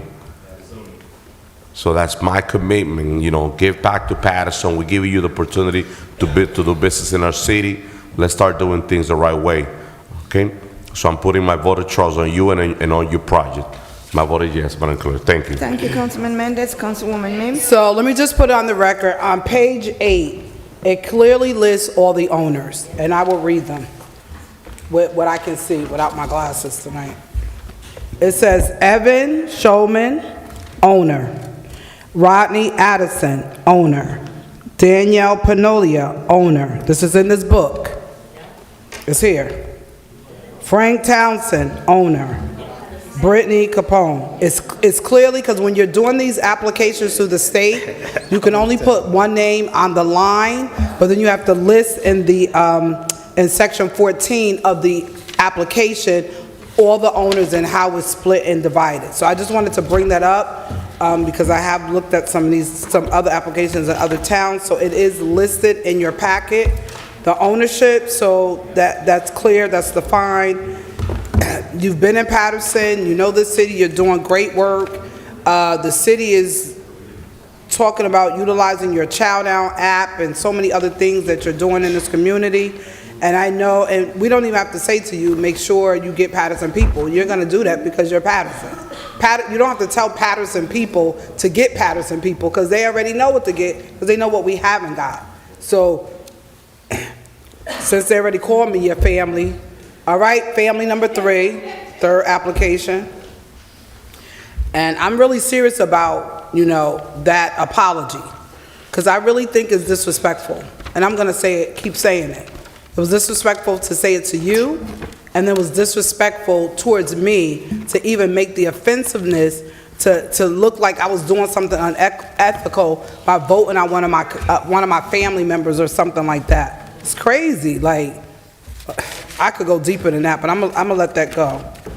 Madam Clerk, for my third family member tonight, I'm voting yes. Thank you, Dr. Mims. Councilman Velez? So this is interesting. So she listed 5 individuals owner. Can you tell me what's your percent in the ownership?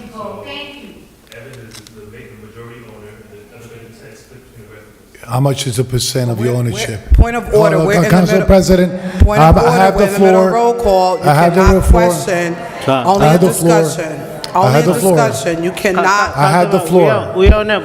So this is what I'm going to say. Please, let me finish. I mean, What I say is, I asked you how many percent, but I'm going to put the percent. I hope, I'm doing my comments.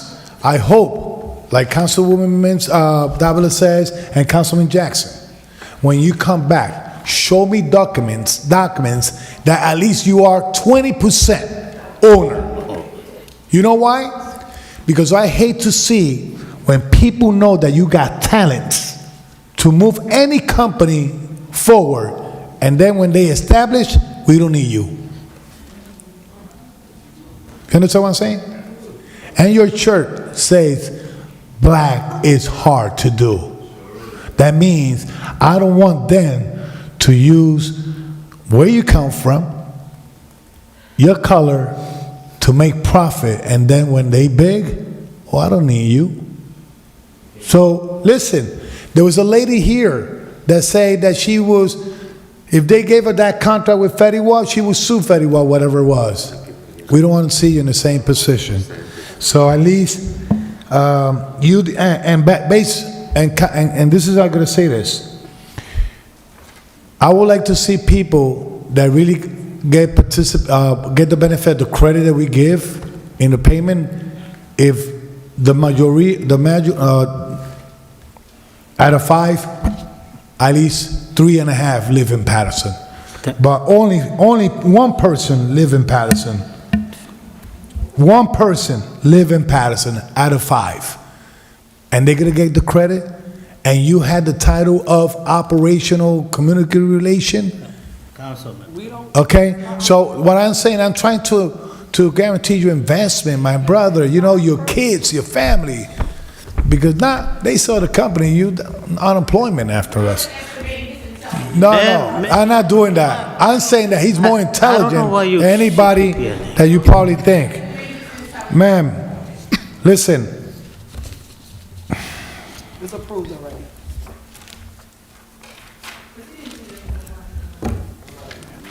I know it's approved, but I just believe in the blessing.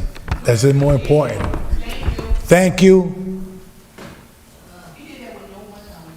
I'm doing this for everybody. My word is yes, man. I don't want to disrespect, feel that please, Thank you, Councilman. Council President, Ma'am, people have to learn This is how you do business? that this is a business that we have in the city.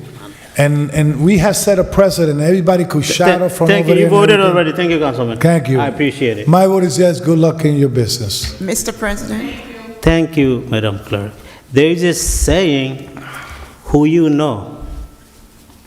I don't know any of the applicants. Beside Dr. Jabin, I met her through various, she's Events. all over Paterson. Is your cousin, Councilman? Council President? Everybody's my cousin. All our cousins. She's my Anybody sister. calls my office, they say, My brother. I'm the cousin of Councilman Yeah, Kalik. yeah. So beside her, I don't know anybody. You could ask them. I never met them. I never made a phone call. I don't even know where their honestly business is. I know the address. I could Google it and find their picture. And for this company, we are saying about the ownership, business registration, page number 3. There you go. Evan Schulman, 100% owner, middle of the page. So we could have all this discussion about, I don't want to go there at this moment. So there is something wrong with this application. Big time. I believe in my heart. They're probably using, The other two were written the same way. they're probably using residents of Paterson to get this business going. Business registration, page number 3. Council President. But I'll give you guys the benefit of the doubt. Yeah. Since the gentleman is standing here, he's saying he's part owner of the company. So my vote is yes. Council President. Thank you, Council President. Councilman Mendez? Sure, Council President, and I just gotta make this comment because this is just the beginning of more licensing, more discussion that we're gonna have. But we need to understand that as a council, that's not our purview to get it into a percentage of partnership. Cannabis is $1 million and corporate business, $1 billion. We're talking about billions of dollars. So this governing body, that's not our responsibility to get involved on the partnership that the company owners agree on. That's not our business. Our business is to make sure that you provide all the documentation and everything is in order for us to approve. I'm just gonna put it out there. That way we don't get into this discussion and detail on the next license. I agree with you, Councilman. Council Where is the President. notion of Paterson ownership? Correct. So you trying to throw that out of the window now? Yeah. Please count the vote on this application. After the vote, I want to say something. Everybody The voted votes already. are 7 yeses, 2 absences. Item number 52 is hereby adopted. Council President, you're at the power. Council President. You're at the Council power. President, I'm sorry to interrupt. Thank you. Corporation Counsel? Thank you, Council President. Thank you for recognizing me. Given that the applicant, Recreation Holdings LLC, sought 2 licenses, one for cultivation and one for manufacturing, and both of those licenses were up before council's review, I took the liberty of splitting the rezos, one for cultivation and one for manufacturing. Given that council has awarded the 3 licenses for cultivation, and there's no other applicant for manufacturing, council is still within its purview at this time to award the other applicant, at the very minimum, the manufacturing license that they seek. Yeah, the other one. You guys have done, you guys have finished. And so I've You prepared, finished. I've prepared a resolution to that effect. I've given a copy to the clerk, and I've given a copy to everyone else for their review, in case council wants to take action on awarding this applicant, at the very minimum, a manufacturing So, Council license. President. Correct, it's fair. Council President, as per Corporation Council, just a quick question to Madam Clerk. Madam Clerk, Yes, Corporation Council just said that because we submitted and we only have the 3, we can't do the 4th, but his application indicated 2 licenses, manufacturing, cultivation. And Do we have to add it on the agenda now? No, it's or out because he already. was already on the agenda, we just, the new resolution? That's all I wanted, Roll call. No, before we vote, Council President. Oh, move it. manufacturing. To add, It's the same- Council One second, Councilwoman Mims. Not add it, it's there. To add this item on, it should have been done earlier. We are beyond sunshine law, and we're looking to add an item on at 2 o'clock in the morning. No, it's No, not. it's It's on, on the Councilwoman, it's on the agenda. Where is That's it? what I just On asked the- the clerk, she said it's on the agenda. so the original resolution was for He was asking for manufacturing- 2. manufacturing and cultivating. So what he did was split. it Okay, into- so let's go back. The application was incomplete. They did not pay on time. I'm just trying to understand. So my question really is, who is really behind the application that we're really trying to push something through tonight? I just want to know. I don't, not. Because Applicant's right there. we're saying that we are, for one, they gotta wait. Now, all of a sudden, we pulled a resolution like, well, let's just give them one, like 2 o'clock in the morning. He applied for both of them. I know, but what is going on that at 2 o'clock in the morning, we're able to go downstairs, separate the resos and do this? Council President. It wasn't published. Councilman, 1 second. I'm not done. Let her finish. It wasn't published that way. It was not published that way, that we would separate them. It was combined as one.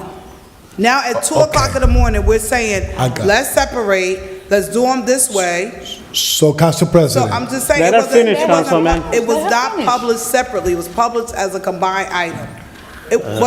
Where was it two different items? Council President. So we could amend it on the floor. Councilman, council member. Yes, One at a I'm time, asking please. questions. One at a time, please. It's pretty clear, it's clearly on the resolution for the both items, so somebody overlooked it. And also, the application wasn't incomplete. Application was complete. Only thing is, he did not deposit the check, money. He did not give them money. Next day, he did give them money, correct? He did pay the fee. So his application is complete. This application, I did not even see it before tonight. I looked over it. It doesn't take 5 hours to look over everything. There's some key stuff that you look into it. So in a good faith, if you want to vote for his manufacturing license, I think we could do that. Everybody was all for it before.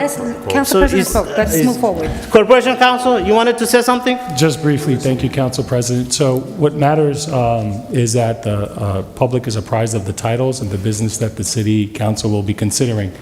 If you look at number 50, the title clearly states that resolution supporting application for 1, Class 1 cannabis cultivated facility and Class 2 cannabis manufacturing facility. So given that the public was already put on notice that the council is considering not 1 but 2 licenses, it's certainly within the council's purview to split those licenses up and either vote on 1 or both or take it however they would like to proceed. Yeah. So What is the resolution number? the same. It's the same one, 50. So It's not on here. Council President. Yes. Council President. Council member, one second. Yeah. Do we need to add this item? Not add, Corporation? we can One take second. action. No. Do we need to add it? Council President, and I will defer to the clerk, but it is my opinion that it does not need it to be added on because the title is already on the agenda. Correct. Can I have a motion? Move. No, No, 1 second. Madam Clerk, Madam can you Clerk. read the motion of this resolution you were just handed out to by The Corporation Council? title, the title says, Resolution Supporting the State Application of Green Recreational Holdings LLC to operate a Class 2 cannabis manufacturing facility at Block 2004, Lot 1, known as 185-199 6th Avenue in Bunker Hill. So move. Second. Moved by Councilman Velez and Councilman Mendez, second by Councilwoman Davila. Roll call on that item, Madam Clerk? Roll call on item number 56, it would be for approval. Is it 50? 50. Yes, It's resolution number 50. 23-215. Councilwoman Cotton. Thank you, Madam Clerk. I know on the original resolution, it had both of them. Now, it was split up, so 30 days from now, you're gonna come back here for cultivation. Then you're gonna have manufacturing.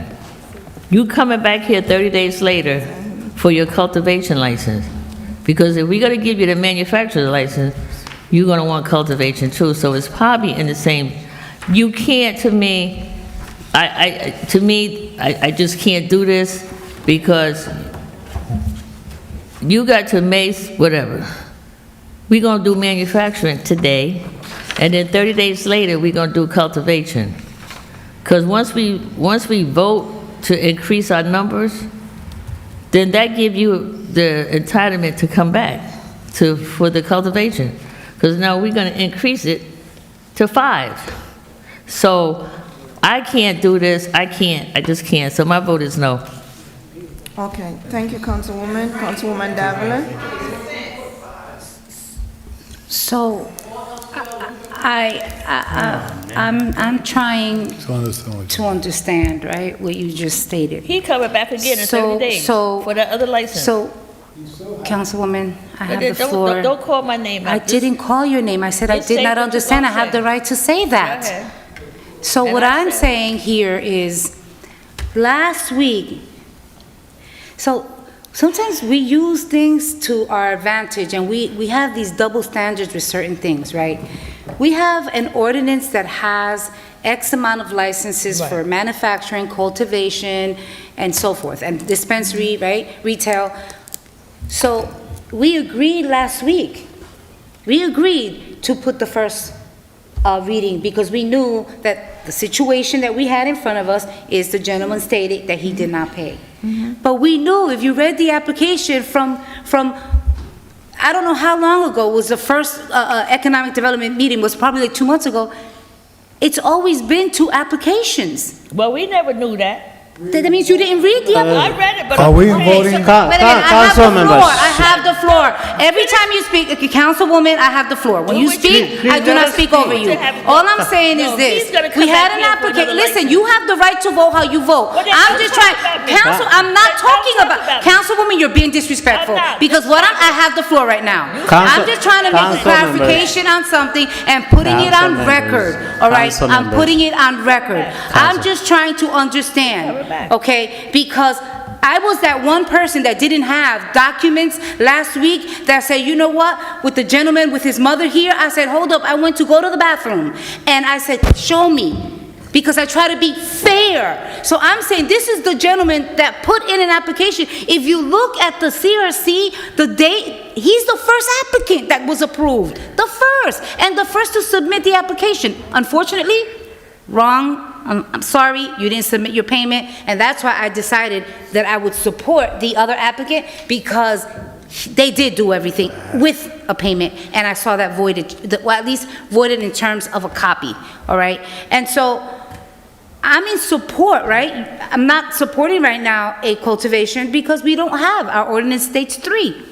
But we don't have a manufacturing. And if you apply for both, and at least you're able to at least obtain the one, with all of the investment that you have made, and that you continue to pay on this warehouse, I think you said... 14,000.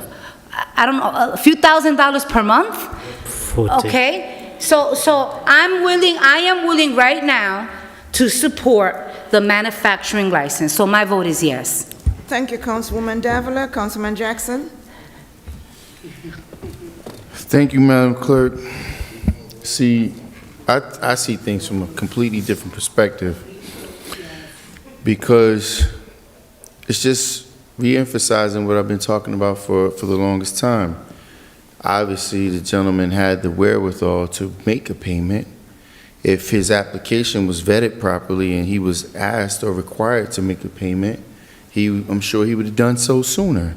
He wouldn't have waited to come here and be denied opportunity after making such a sizable investment, after being courted, so to speak, by the incompetent. He didn't understand the director was incompetent. He sees his bubbly lies and probably says, oh yeah, this guy is trying to help me out. But again, if you put together the laundry list, and I don't see here this council holding him accountable for anything. He's costing the city more money, and now look what he's doing with this business, this person that's making an investment here. Potentially open the city up to another lawsuit because of his level of incompetence. I'm not going to, I mean, I'm in business. I understand how difficult it is. I'm in full support of Brother Addison, and if he wasn't part of that situation, I would tell you right now, emphatically, I would not have supported that. but I'm also going to be in support of this gentleman because he made an investment. Nobody should be drugged through the process like this, making an investment. He should have been told early on. The director should have been forthcoming with him and should not have put him through this. This is very unprofessional. Very unprofessional. It's terrible to have anyone have to do this and then have the public have to endure this. But again, let me remind you guys again, as Mr. Gilmore stated, vindication on a fake allegation that came directly from this director right here. This director right here came to the podium, sent other African-American people to the podium, touting, oh, we're going to create jobs. Oh, the black and brown community. The presentation that was done by the assistant under him about the black and brown community finally getting vindication. We see one black person, another Hispanic person, and here we are again being drugged through it by this director. Where's the council's accountability on this director's inadequacies? Where's the administration on this director's inadequacies? Absent. You're gonna make the gentleman pay the price. That's disappointing. Anyway, Madam Clerk, my vote is yes. Thank you, Councilman Jackson. Councilman Mendez? Thank you, Madam Clerk. On this resolution, we're voting separately. You make your payment to the city. We definitely understand that you have to come back, because we have to increase the number. I mean, it's plain and simple. You submit the documents, you submit the payment. All expected for you now is to be a good partner with the city, and commit with us on you agree, to create those local jobs that we need in the city of Paterson, all right, and invest back that money that we need in our community. Simple as that. My vote is yes. Thank you. Thank you, Councilman Mendez. Councilwoman Mims? So before I vote, and I know it can't be answered, it's sad it can't, but are we saying that people can apply for 2 applications and only pay 1 fee? So you can't answer. See, this is why I have to, bring things to the public light. Every application requires that amount. This item was for 2 different things, cultivation, manufacturing. The payment should have been $120,000. There's 2 different things they're applying for. 2. You don't have the floor. You're out of order, Director Powell. We're in the middle of voting. Every application requires the payment. This item was already put forward without 2 payments. It was put forward, first of all, it was an incomplete application, because on the time when we questioned it, it had not been paid, but they gave him time because they knew all the questions were going forth, and then he came and paid, but he paid because he was paying for cultivation. He wasn't even paying for manufacturing. But on tonight, when they identified that he wasn't gonna be the one picked, they said, wait, Ron, I feel like Medea right now. Go get this one application. He has 2. Let's do that one. His $60,000 was never for manufacturing. As a matter of fact, we haven't even received the additional $60,000 for the other one. So we have to, we have to be able to, either we're going to do the right thing, and and I'm all for business. I'm all for business. So I don't have nothing. I don't even know you. I have nothing against you personally. But I'm looking at the process that's laid out before us. Last week, you didn't pay $0. I saw you running and making payment. I was in my car, you didn't see me. You were running from this building, you were running to the building where he is. You were running with the lady with the little dog, so I saw you. You were running, you were making a payment. I saw you, I was like, oh, he's making a payment, okay. Trying to get it done. But then tonight we come, and then it was kind of like, let's wait, let's hold off on both applications, which is different than last week. It's another story. But now, before us, we have a brand new reso. Doesn't have a resolution number on it, or, I have, some of this stuff is like beyond me. I'm for business, but if this was like a completed process, and it's not to you because it should have been told to you, it's $120,000 if you're gonna do both. You're not paying $60,000 to have 2 applications, it's $60,000 per application. And that wasn't done. You paid the 60 because you were doing it for cultivation in hopes that they would approve that tonight. But when that didn't go where it needed to go because we need to expand, they said, let's give you the other piece. We can't do business like that, Paterson. And I want to support it. I want to be like Jackson, but tonight I got to be like Mims. And like Cotton. It's wrong. Like, it's dead. The Attorney General office is in Paterson. They're here. They're here. And we're still not paying attention and doing stuff like this. They are here. That is so scary it's so scary to me. I'm sorry. Nothing against you, sir. I'm all for business, and it may not even be totally your fault. Because tonight they separated it and all that stuff, but it's not one fee, it's 2 fees, $60,000 per application for non-residents, which is the ordinance. That's what it is. My vote may not count because it's only myself and Councilwoman Cotton. You know, it's still passed. But I'd rather vote no in integrity than vote yes and have this come back to bite me in my behind. So, Madam Clerk, with that being stated, because of all this change and shifting around and the total amount not paid and all that type of stuff, my vote is no, Madam Clerk. Thank you, Councilwoman Mims. Councilman Velez? I wish I could ask one question, and it's simple. That property, 185-199, is empty at this time? Is empty? No tenants? You can't, point Okay, of order. all right, so the point order taken. You know, we have done this before. We have resolution in front of us that that we sometime amend in the floor resolution, and we take something and we continue voting in the aspect of it. But the question I just did now, it changed my mind a little bit. I Googled this building, and I know that building up and down. It was a church in the first floor. It's a church in the second floor. It's a, hold on. It's a church in the third floor, and you stated still that you have a tenant there, and I believe one of those tenants is a church. I'm not going to say in a church for a cannabis. My vote is no. Thank you, Councilman Velez. Council President? Sir, you stated you have a tenant. And that church has, sir, that tenant, I checked the building myself, has one church on the first floor, second floor, and third floor. You still, if the whole building was no church, it's okay. I'm not gonna change the church for a cannabis place. That's my opinion. I stand for my opinion. If the building is empty from that point on, then you could probably get my support.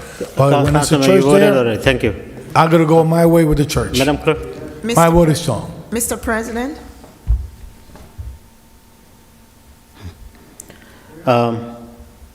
As far as I know, application fees are 30,000 or 60,000, one or the other. For resident, 30,000, from outsider is 60,000. And how this application got combined for two? Yes. The section that has the licensing price. We're in the middle of voting. Point of order. No point. 120 will come in later. I understood. I understood the process. I'm considering my vote. I have to give the benefit of the doubt. This gentleman has been spending money. He said about 14,000 a month on renting their place and other things. I want to consider my vote. Yes. Councilman Velez? Well, Councilman Jackson does every time. Councilman Velez? At least I could change for some reason. I asked him, and he said that he don't have a tenant. And I gotta go what he said. That building is so big,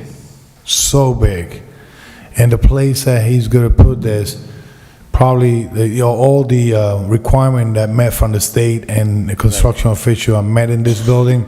Saying that, my vote is yes again. Yes. Thank you, Council. My vote is yes, Madam Clerk. Council President. Councilman Mendez? Director,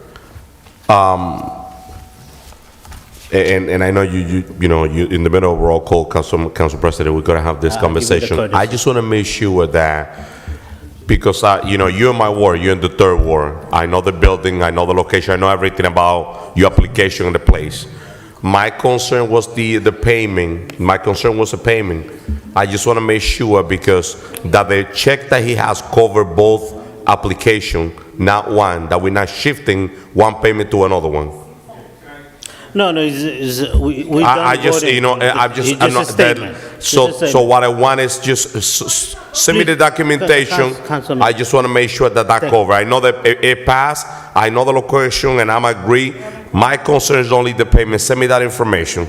Please, Madam Clerk, please call the So the vote. votes are 5 yeses, 2 noes, 2 absences. Item number 50 is hereby adopted. Thank you. Madam Clerk, let's take, Council President? Council President? yes. I'm sorry, just for clarification purposes, item 50 as amended. As amended, yes. To provide for Class 2 Cannabis manufacturing. manufacturing. Thank you. Council President. Madam Clerk, You said it was. item number 12. As Really amended. quickly, Council President, you said it was amended? There was no motion and second to amend. Yes. No, there was not. The thing is that he printed the one that No, needs. he just stated clarification amended. There was no motion and second to amend, so that whole vote needs to be redone. There was no motion and second to amend that because that item says, the item is combined on the agenda, number 50. In order to vote for this, either you're gonna add it on, or you're gonna amend the item that's on here to only do manufacturing. That was not done. I mentioned in Council President It in the wasn't floor done. now. Well, I mentioned in the floor that we So, have things. I mean, we we have to asked- recall that vote and do it the right way. One second, Councilwoman. We asked our Madam Clerk, since it was advertised. Right. She said we did not need to, Correct. since So it's what been they did was advertised. Right. Correct. It was for both manufacturing and cultivating. And we amended. So he just split the resolution into. So, In just other for the words, it was manufacturing. amended. Corporation Counsel. So Thank you, Council President, may I, very Yes, briefly? please. I think for the avoidance of doubt, there probably should be a motion to amend, just to reflect that this is being amended solely for the manufacturing license. Move. I Can I- move for the She amendment. has to read it into the record. No, she read it. You already did. Oh, we're doing it again, she has to read it into the No, record. no. No, it's amended. We don't need Move. to do it again. we just need to vote on amendment? We voted already on it. Can you read into the record the amendment, Madam Clerk? yes, Mr. President, the resolution is, resolution supporting the state application of Green Recreational Holdings LLC to operate a Class 2 cannabis manufacturing facility at Block 2004, Lot 1, known as 185-199 6th Avenue in Bunker Hill. Move for the amendment. Moved by Councilman Velez. Second. Second by Councilwoman Davila. Roll call on the amendment? Roll call on item number 50 as amended. Councilwoman Cotton, I voted no before, so no again. Councilwoman Davila. Yes. Councilman Jackson, I'm gonna use every moment I have on this microphone to make it loud and clear and resonate to the community. We have people that are employed here that are absolutely doing a horrible job selling this community out. And the actions of the Economic Development Director through this process should be enough for this council to have taken action against them. But obviously, we don't. We'd rather take it out on innocent people. Madam Clerk, my vote is yes. thank you, Councilman Jackson. Councilman Mendez, Yes, Madam Clerk. Councilwoman Mims, No. Councilman Velez, Everybody has their opinion, but I want to say this loud and clear. Calling people incompetent that's not my verbiage, but Mr. Mike Power and the tenor that he's being here, we have seen a $1 billion investment in the city of Paterson. Take that to the bank. Thank you for your service, Director Powell. Sir, my vote is yes. thank you, Councilman Velez. Council President, Yes, Madam Clerk. the votes are 5 yeses, 2 noes, 2 absences. the resolution amending Resolution number 50, supporting the state application to Green Recreational Holdings LLC as a Class 2 cannabis manufacturing facility is hereby adopted. Happy birthday, Thank you, Madam Clerk. Director Powell. Item number 12, first reading ordinance.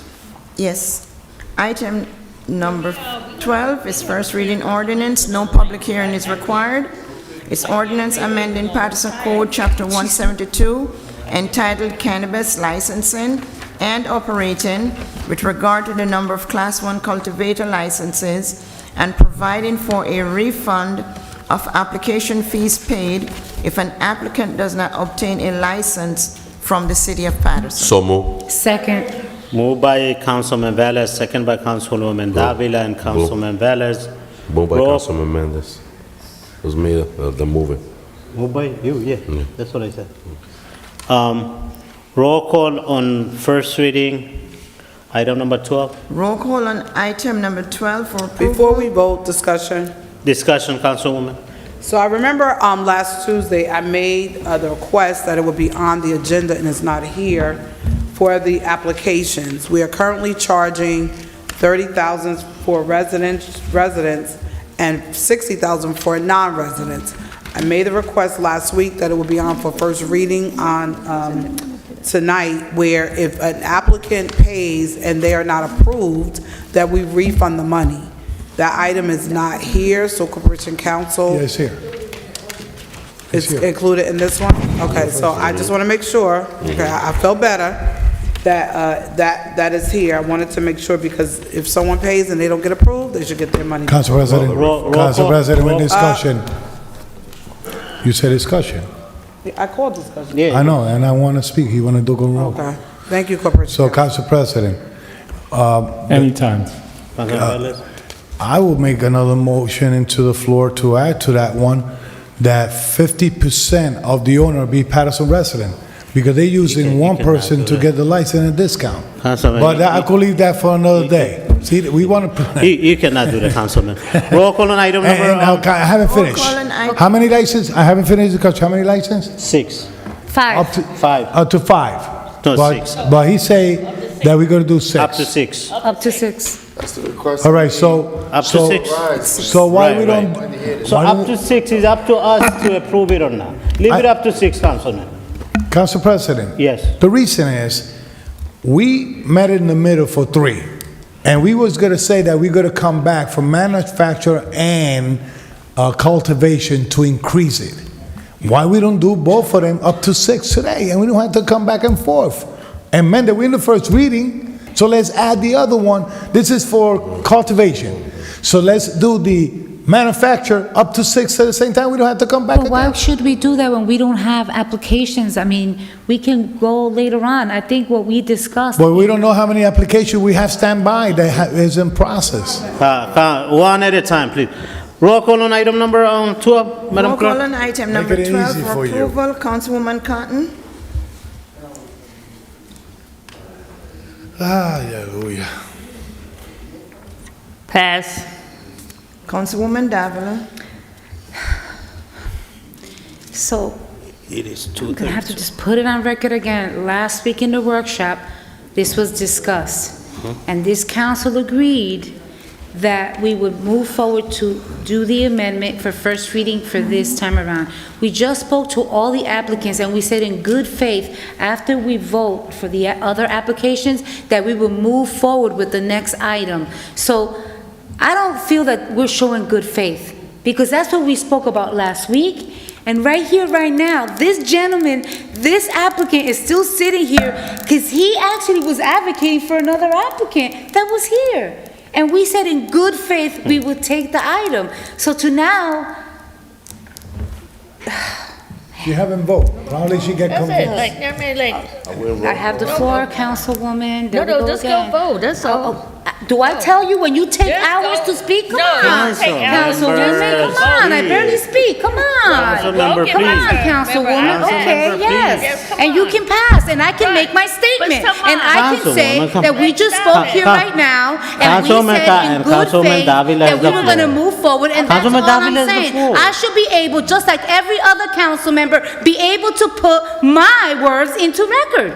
We have a stenographer up there. I should be able to have what I'm saying put on record. Yes. I don't know why people get annoyed when I speak. Everyone else has the right to speak and say what they want to say.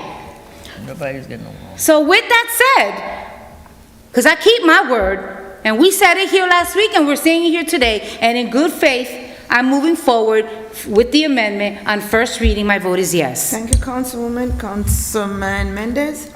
Yes, yes, Madam Clerk. Councilwoman Mims? I also want to put up. On the floor, too. I would like also Corporation Council, as we're doing this, we talked about it in times past, but when it comes to commercial properties that are in areas where there are residents that are in that vicinity, I would like to amend the ordinance and have that on the next meeting, that it's at least 700 feet away from a residence. There's some residential area, industrial areas, industrial or commercial, at least 700 feet away from residential properties. I would like to see that. I would,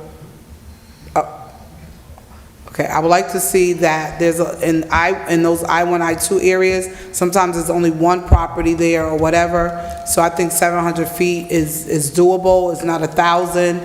I went, did some, some measuring myself. So I think 7, at first I know we talked about, it was mentioned 1,000. I think 1,000 is too much, but I think 700 is doable to make sure that it does not impact our residents and the children of our community. So I would like to put that forward, that will come in our next amending of our ordinance. With this item that we're voting on tonight, one of the recommendations that I made to Corporation Council and to the administration on this one was to ensure that if residents or business owners pay and they do not get their license, that they get a refund. That was not in place before. Because that is now listed, I can support this item to expand. My vote is yes. Thank you, Dr. Mims. Councilman Velez? So in other words, they had to refund us if the state don't approve them. I still don't understand that part, but okay, so if there's no license, we should not even take an application, so they don't even have to pay.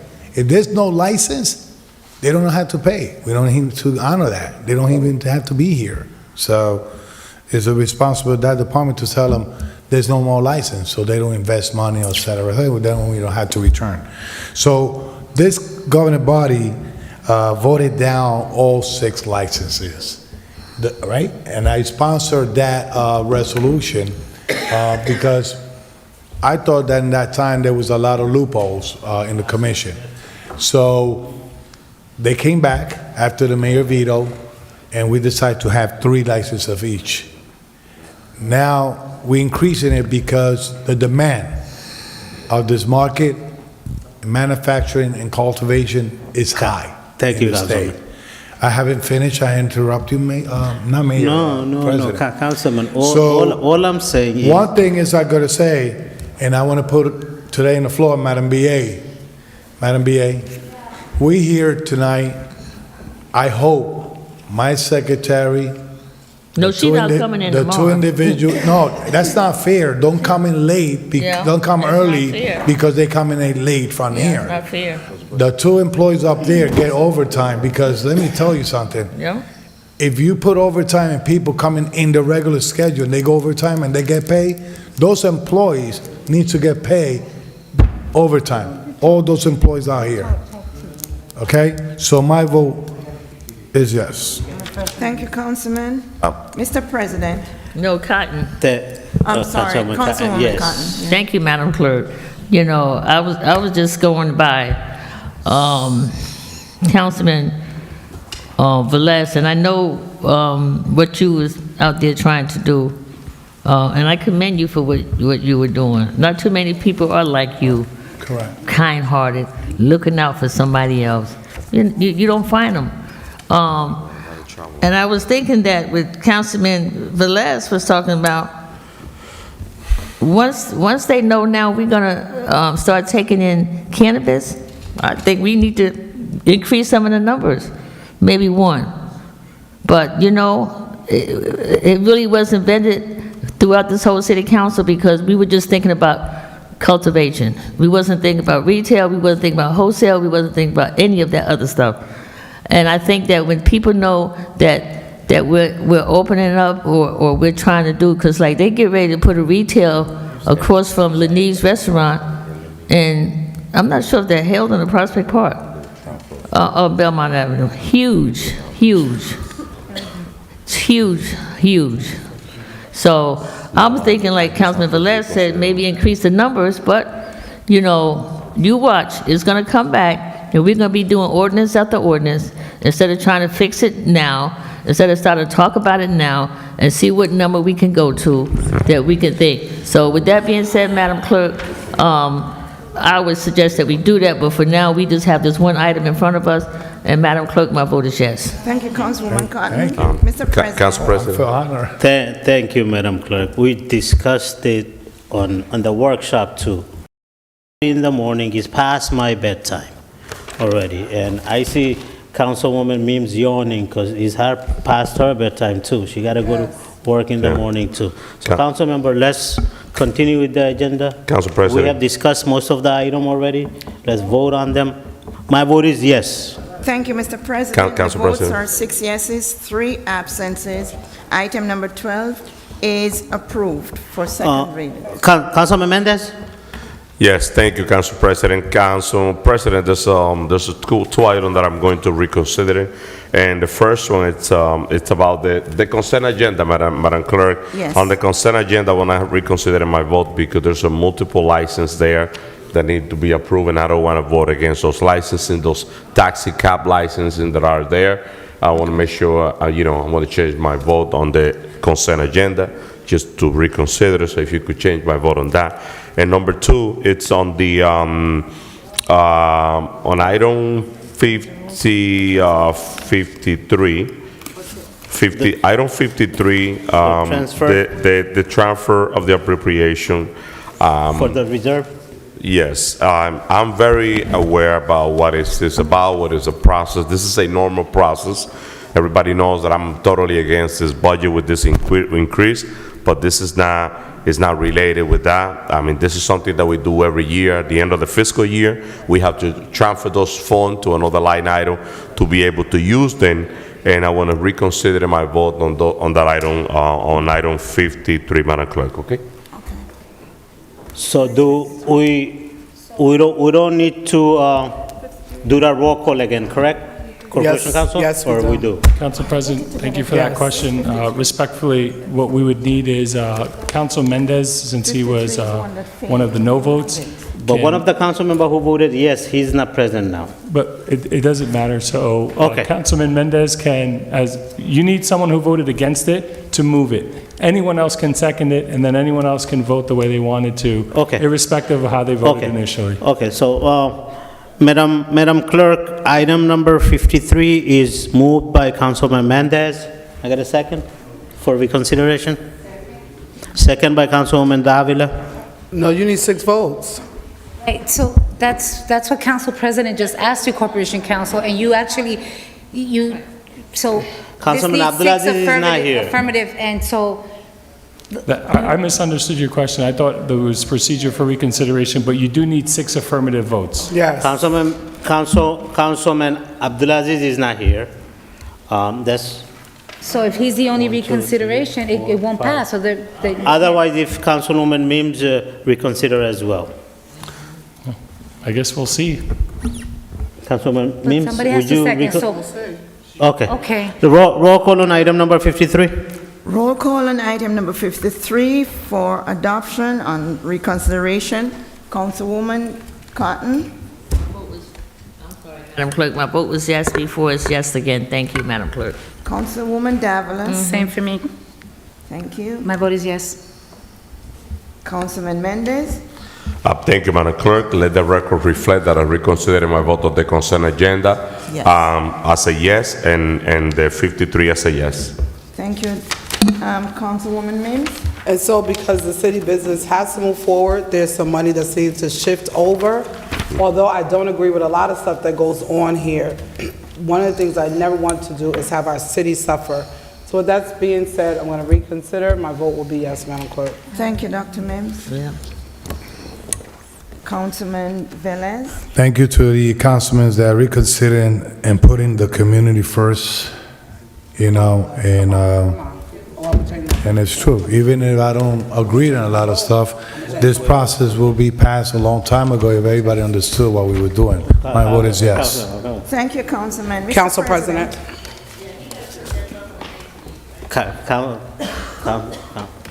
Take a deep breath, Council. Joe Jackson. Reconsideration, Council President. Councilwoman Mims. So I just want to state this on the record. When we're sitting here and we're voting on items, whether we vote or we take the opportunity to say, I want to reconsider, we have to respect our colleagues. You can't sit and try to disrespect and take a jab at a colleague after they've reconsidered so we can move forward to make yourself, ingratiate yourself to make you feel better. We have to stop it. If it's being reconsidered so we can, and you're talking about the city's business, that's what we're doing. So we have to stop it. You can't, because I just got to say something. Don't say nothing. Let the person reconsider and vote so we can move forward. I agree with you, Councilwoman. Also, we have the viewers. Yes. I believe they are very knowledgeable. Exactly. They are knowledgeable. Thank you so much for reconsideration, Councilwoman Mims. Council President, My vote is yes. Thank you, Council President. The votes are 6 yeses, 3 absences. Item number 53 is hereby adopted. Thank you so much, Council Council. President. Yes, we'll take item 46 and 47 now. Councilman Mendez, before Councilwoman Mims, can you take over? I gotta use the restroom. All right, can you vote? Let me, okay. Yeah, take 46 and, so you sign on it too.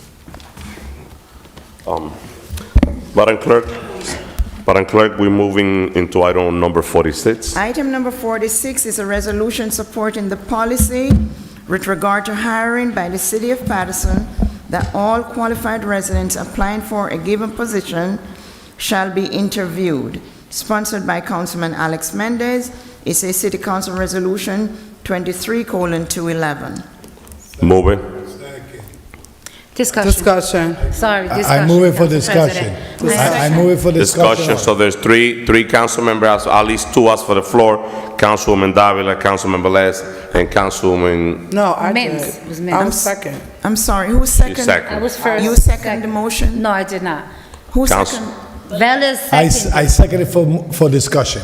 And That's why. Who second for? I'm going to do this real quick. Yeah. Okay, I'm going to do this real quick because in understanding our roles, and this is no jab at you, Council President, but understanding our roles, the council and by statute, all right, the only position that this council has the authority to interview and hire is our clerk. That is, and the deputy clerk, right? That's it. The hiring authority by law is the business administrator. I am the legislative body. I'm not the executive branch. And I'm not going to put myself in a position to hire for every department. I mean, and that's just, it's not just that, it's just not our role as legislators. And that's why at this time, I'm just letting you know why I would not support this item. Okay? Council President. Councilman Velez. So looking at the experience that we went as, and you was there, Council President, the interview that we had with the clerk.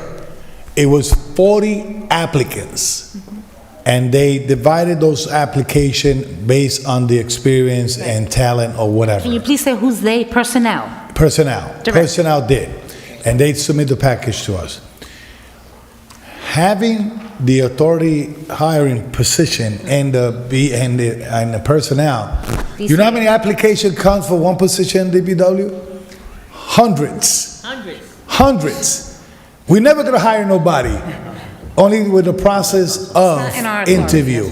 Now, what I will recommend, Council President, not giving you the credit that you're trying to look for Paterson resident getting higher, is that probably the requirement of hiring residents in Paterson is met 150% before going out to get those talent and expertise that the city or employee looking for. That's what I say. And just the answer to Councilman Davila and Councilman Velez, if you look at the body of this resolution, I'm not trying to make the council the arm of interviewing staff. What this resolution clearly stated is that I want to make sure that each department, could be DPW, any department that have open position, and we have Patersonian applying that are qualified, that they have the right to be interviewed. This is not something that the council is not involved in any way or form of a charge of interviewing staff, because that's not, we're legislating, we create law. No, I just want to understand what you're saying. Courtesy interviews? To the interview, so the intent of this legislation is to make sure that any department that receive an applicant from Paterson that is qualified get the right for an interview, get the first shot for an interview as a Patersonian. So you had to amend it's not the council responsibility to interview people in any way or form.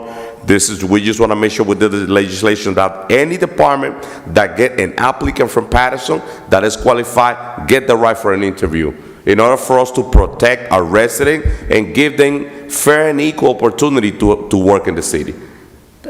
So you have to put a requirement. That don't meet the requirements. If they don't meet, people that meet the requirement, people that are We already have qualified, that in place. no, people that are qualified is not, because we've been seeing so many incidents that you have people qualified from Paterson and they don't even pass the opportunity of an interview. They don't even pass. This administration, there's people that have been applied from Paterson and they have not given the opportunity, not even for an interview. I don't think that this is something that affects anybody.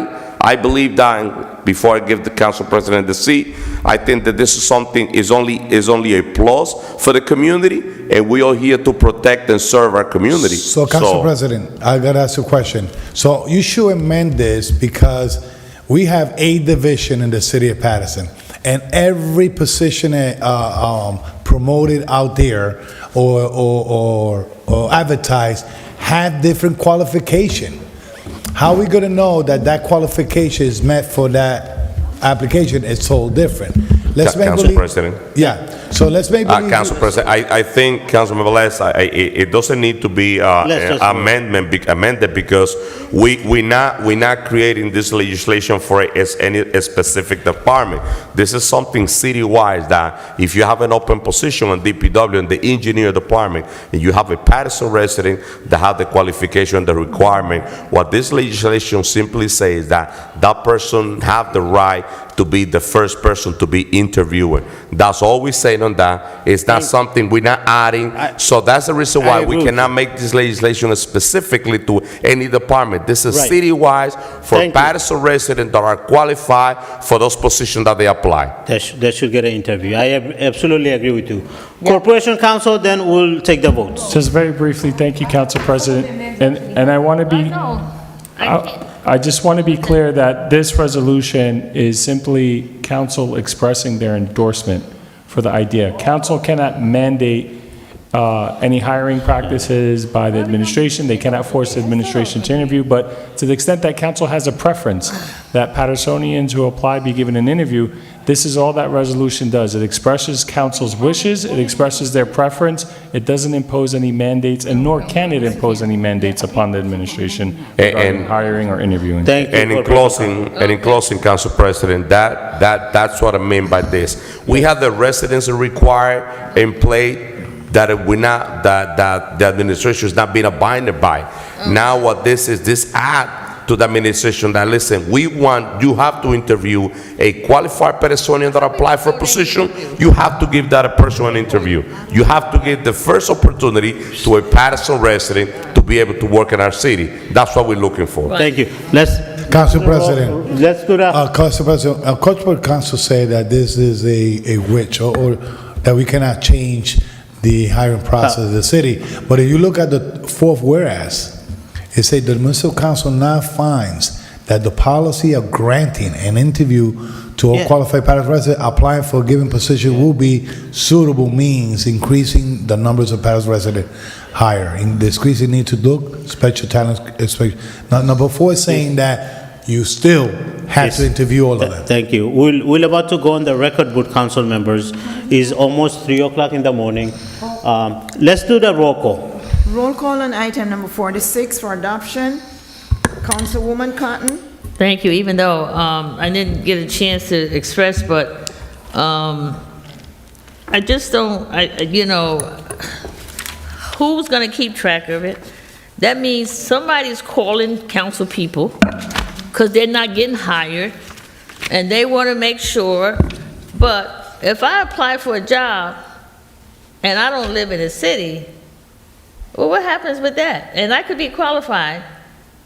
Can I sue? I don't know if I can. Yeah. But who's going to keep track of this? That means somebody's calling people, and they may not even be qualified, because you know that, people apply for these jobs, and they really don't have the credentials to be part of it.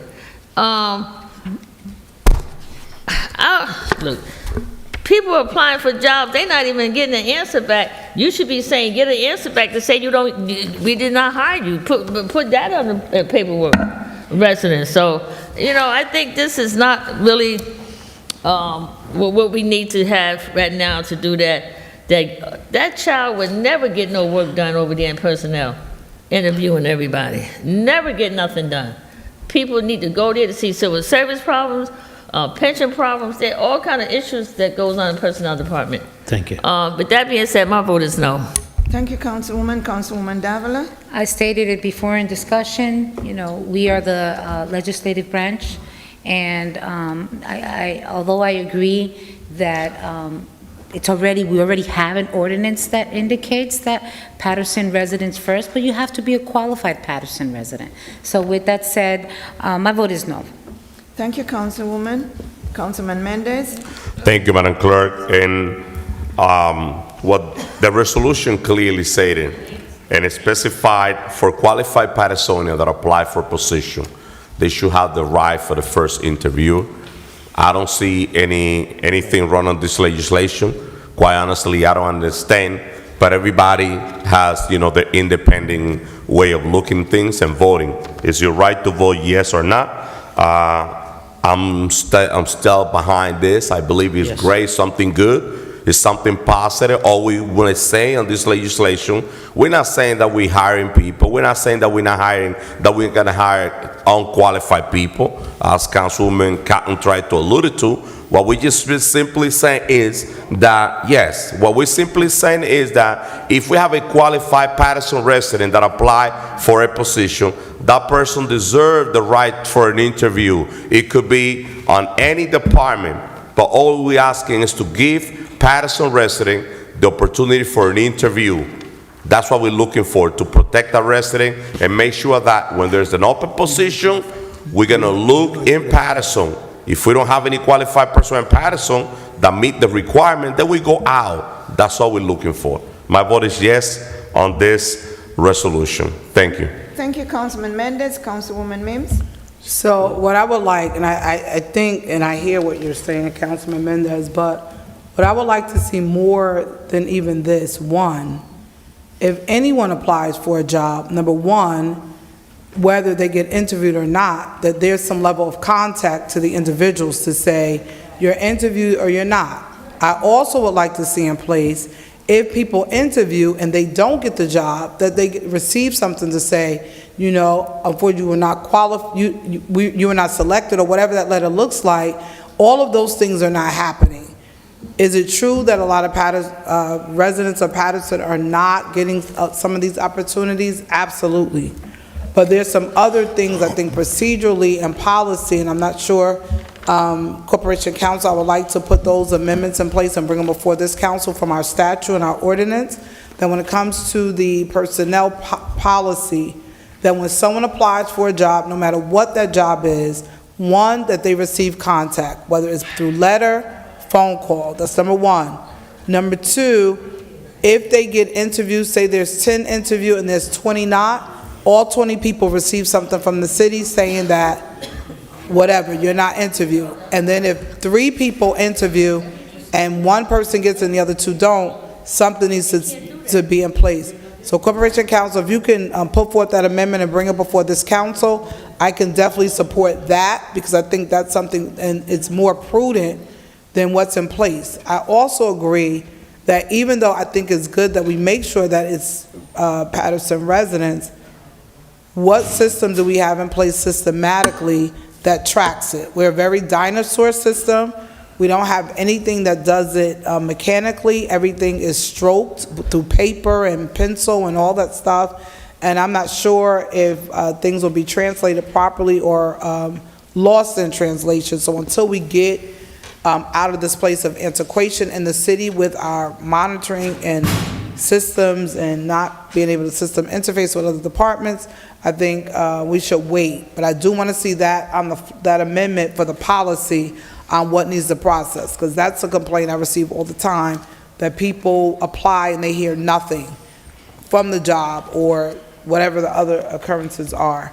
So Madam Clerk, I don't have an issue with this. I just think we need to be more prudent when people are applying when it comes to those jobs based on qualifications.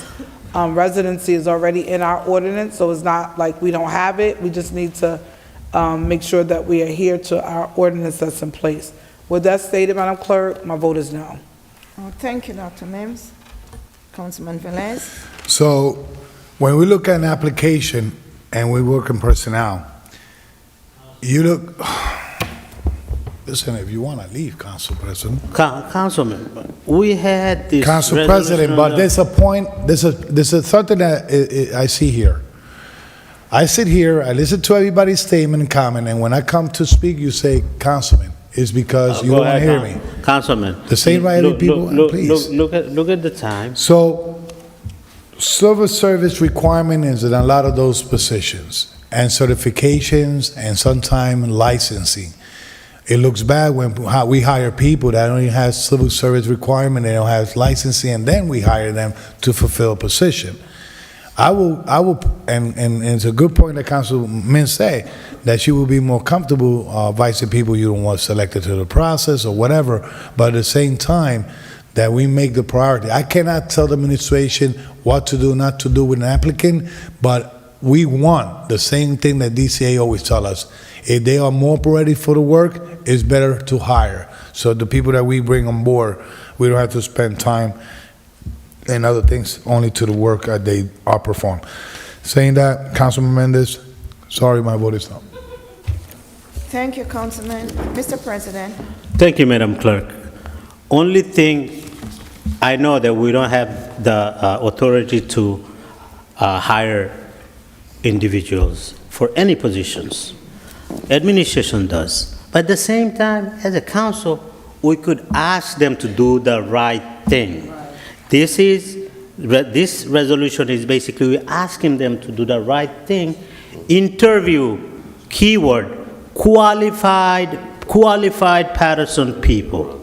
Council President. Qualified Paterson individual, make sure they get a fair chance. They get to get at least an interview. We're not hiring anybody. And definitely, I think it's a good resolution. It's a start. And Can I reconsider my vote, Council President? Sure, Councilwoman Mims. So, Madam Clerk, I would like to reconsider my vote. I'll go with that. My vote is yes. Thank you, Dr. And my vote is yes as well, Madam Clerk. Thank you, Council President. So it's a tie. The votes are 3 yeses, 3 noes, and 3 absences. The item has failed. Thank you, Madam Clerk. Let's do item number 47.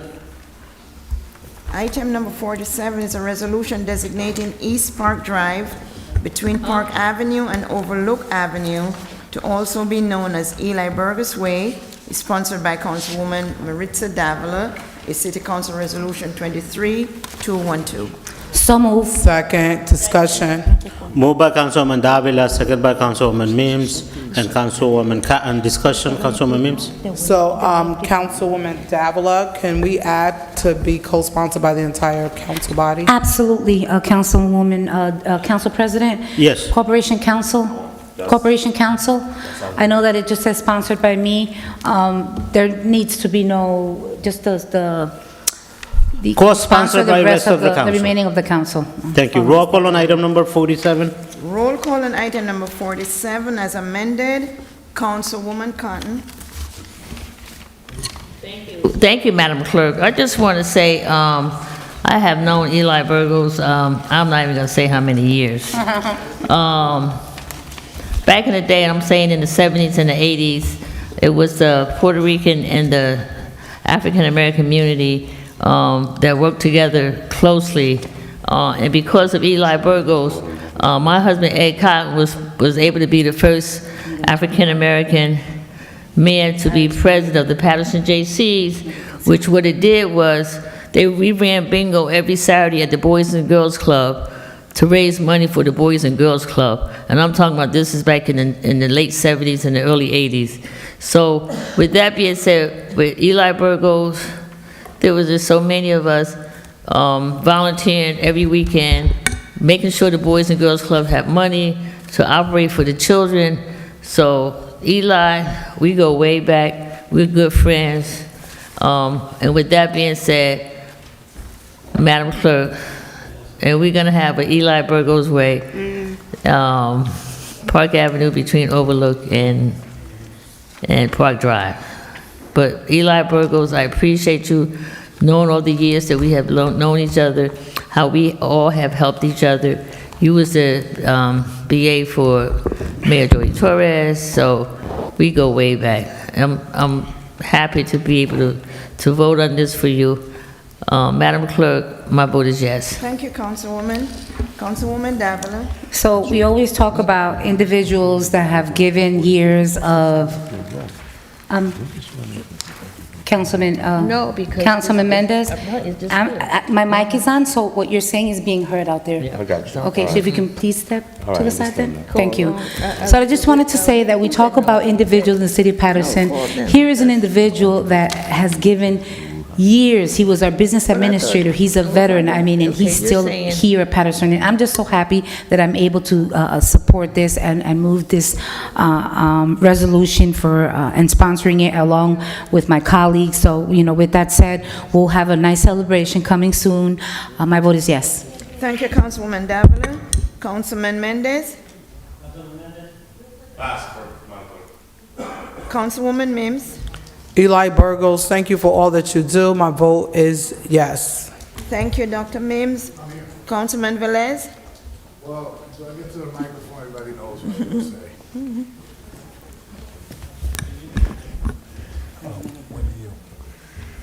Saying this, Eli Burgos, a pioneer in the city, a big family, invested a lot in the city of Paterson, even with his service. Thank you for being a United States veteran and also being a good public servant in the city of Paterson. So my vote is yes, Eli Thank you, Burgos. Councilman Velez. Councilman Mendez?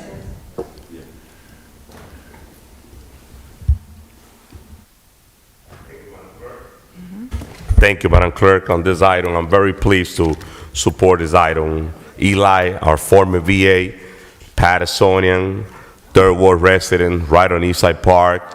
I'm definitely looking forward to see the name of that street, that portion of that street to be renamed with his name on.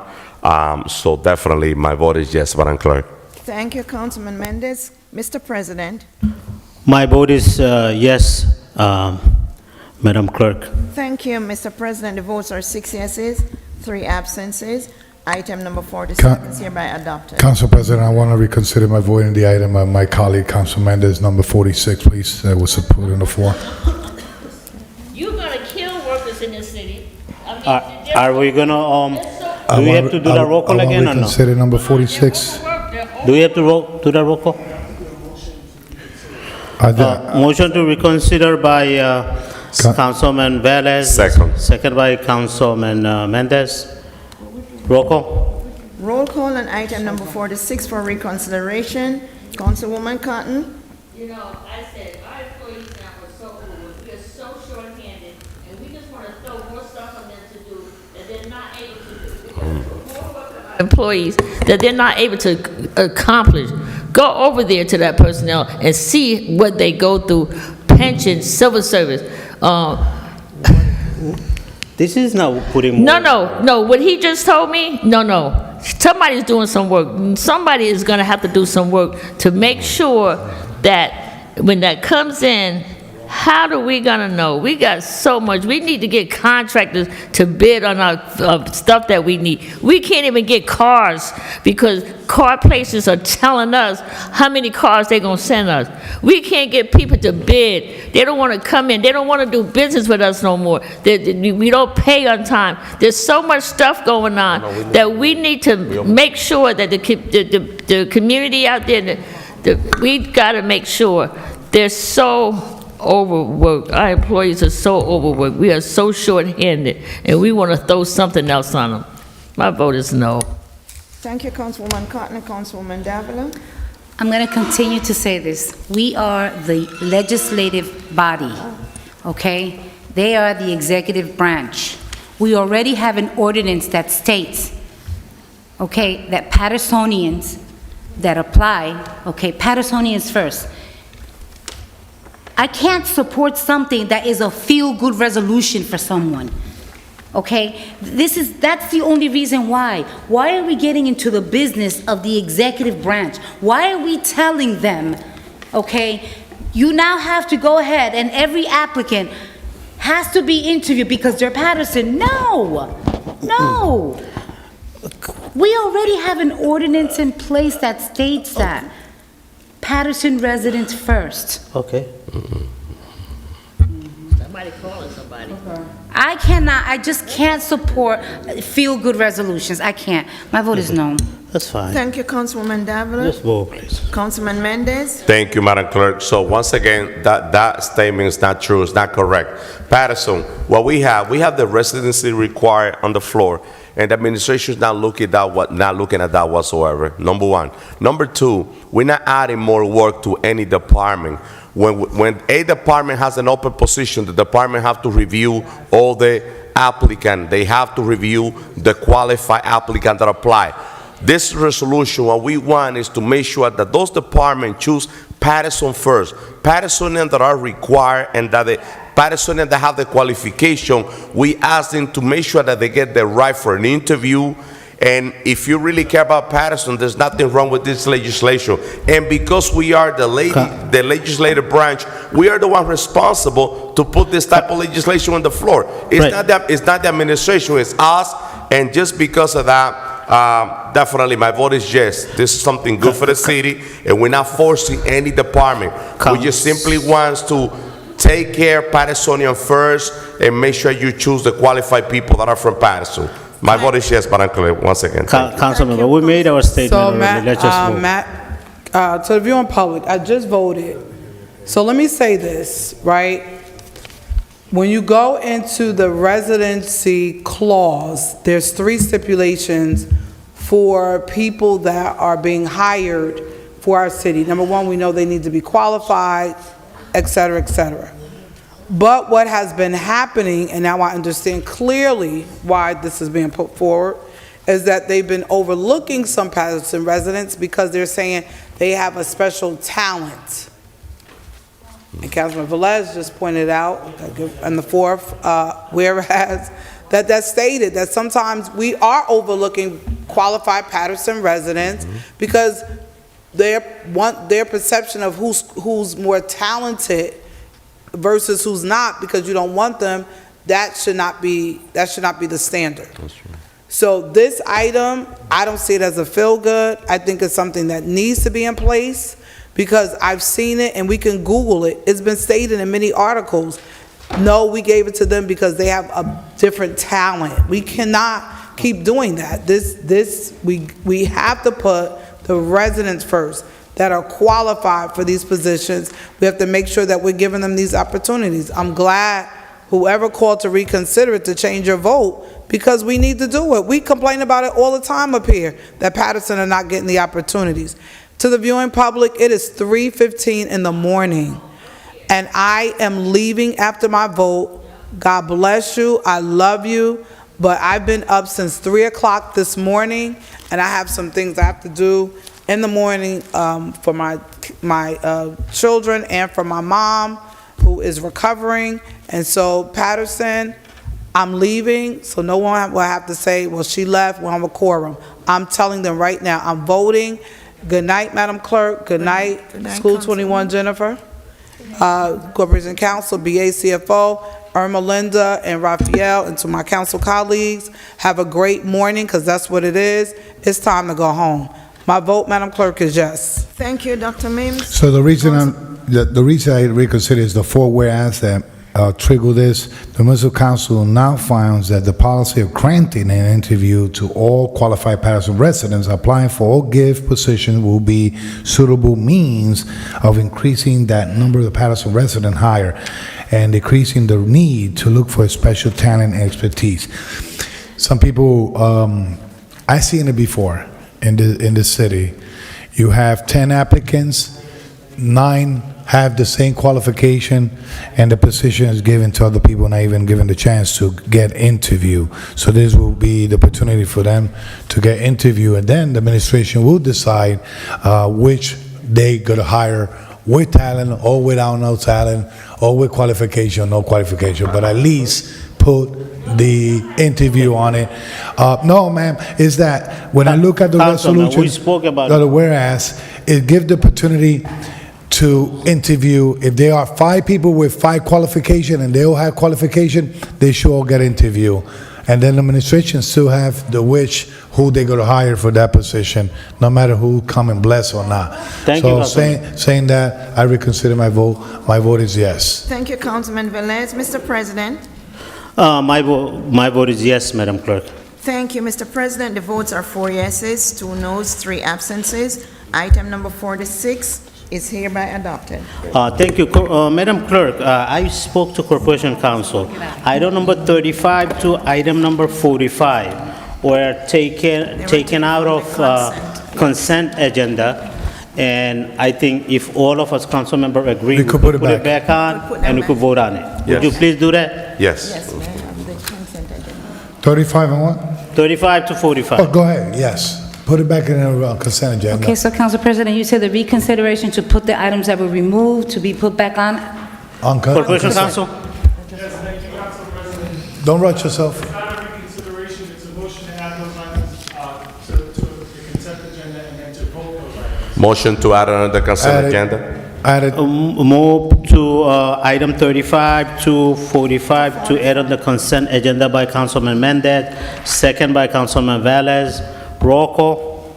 Roll call to add item numbers 35 through 45 on the consent agenda. Councilwoman Cotton. Yes.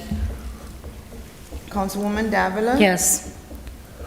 Councilman Mendez. Yes. Councilman Velez. Oh, yes. Mr. President. Yes, Madam Clerk. The votes are 5 yeses and 4 absences. Items number 35 through 45 are hereby added to the consent agenda.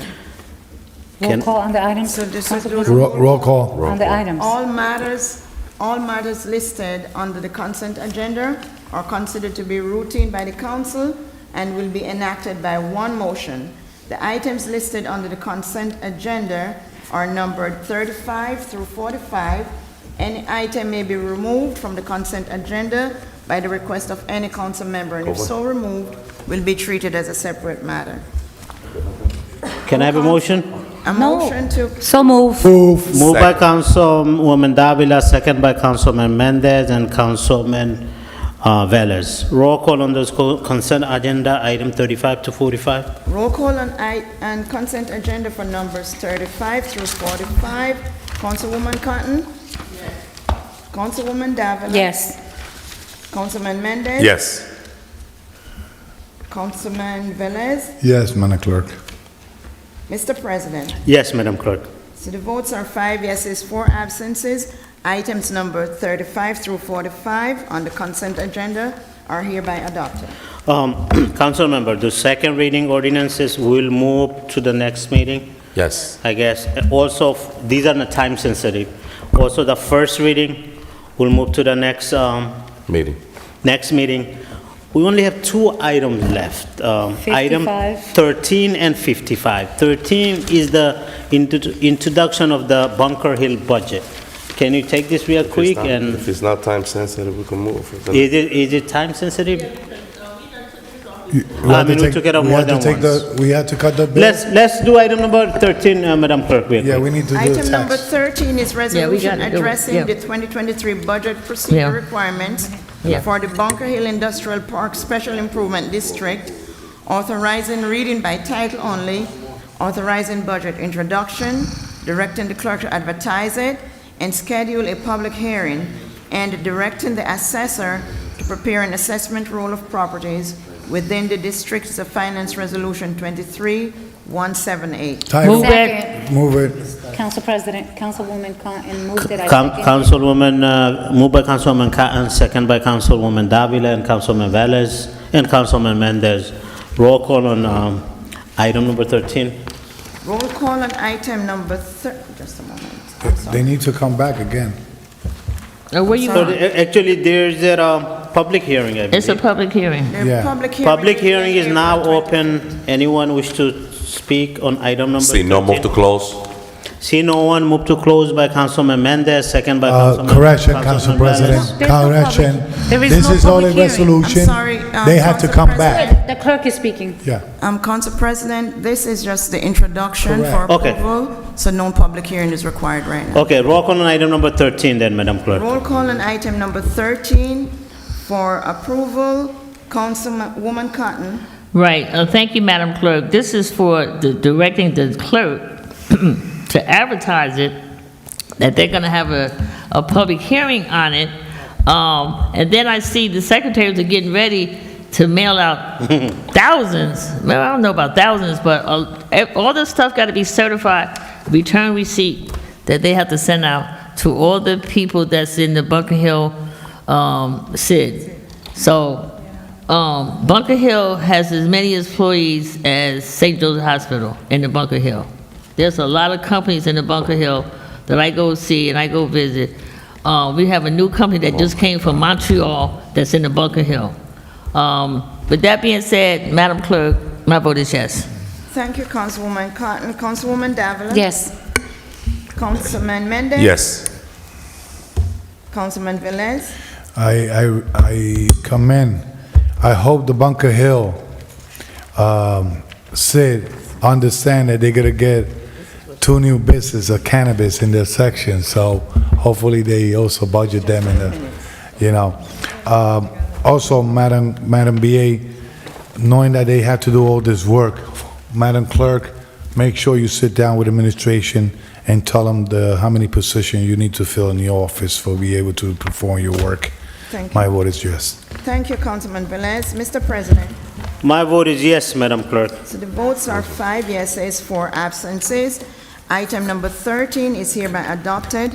Public hearing and second reading will be on April 25th, 2023. April Councilmember, 25th. we have It's item number... 28 days for the budget. Okay. Councilmember, we have item number 55, Last item, right? last item. Wow, what about the first and second reading? We're gonna... Oh, vote for the okay, good. Item number 55. 55 is a resolution authorizing a contract for 125/133 Ellison Street Building, evaluation for Division of Engineering for the Department of Public Works Resolution 23:220. So move. move. Moved by Councilwoman Davila, second by Councilman Velez. Roll call on item number 55. Roll call on item number 55 for approval. Councilwoman Cotton? Councilwoman Davila? Yes. Councilman Mendez? Yes. Councilman Velez? I want to clear the record, this is not evaluating the building for sale, this is evaluating the building to how we could use it and prepare for other offices in the city of Paterson for municipal government use. My vote is yes. Thank you, Councilman Velez. Mr. President. My vote is yes, Madam Clerk. So the votes are 5 yeses, 4 absences.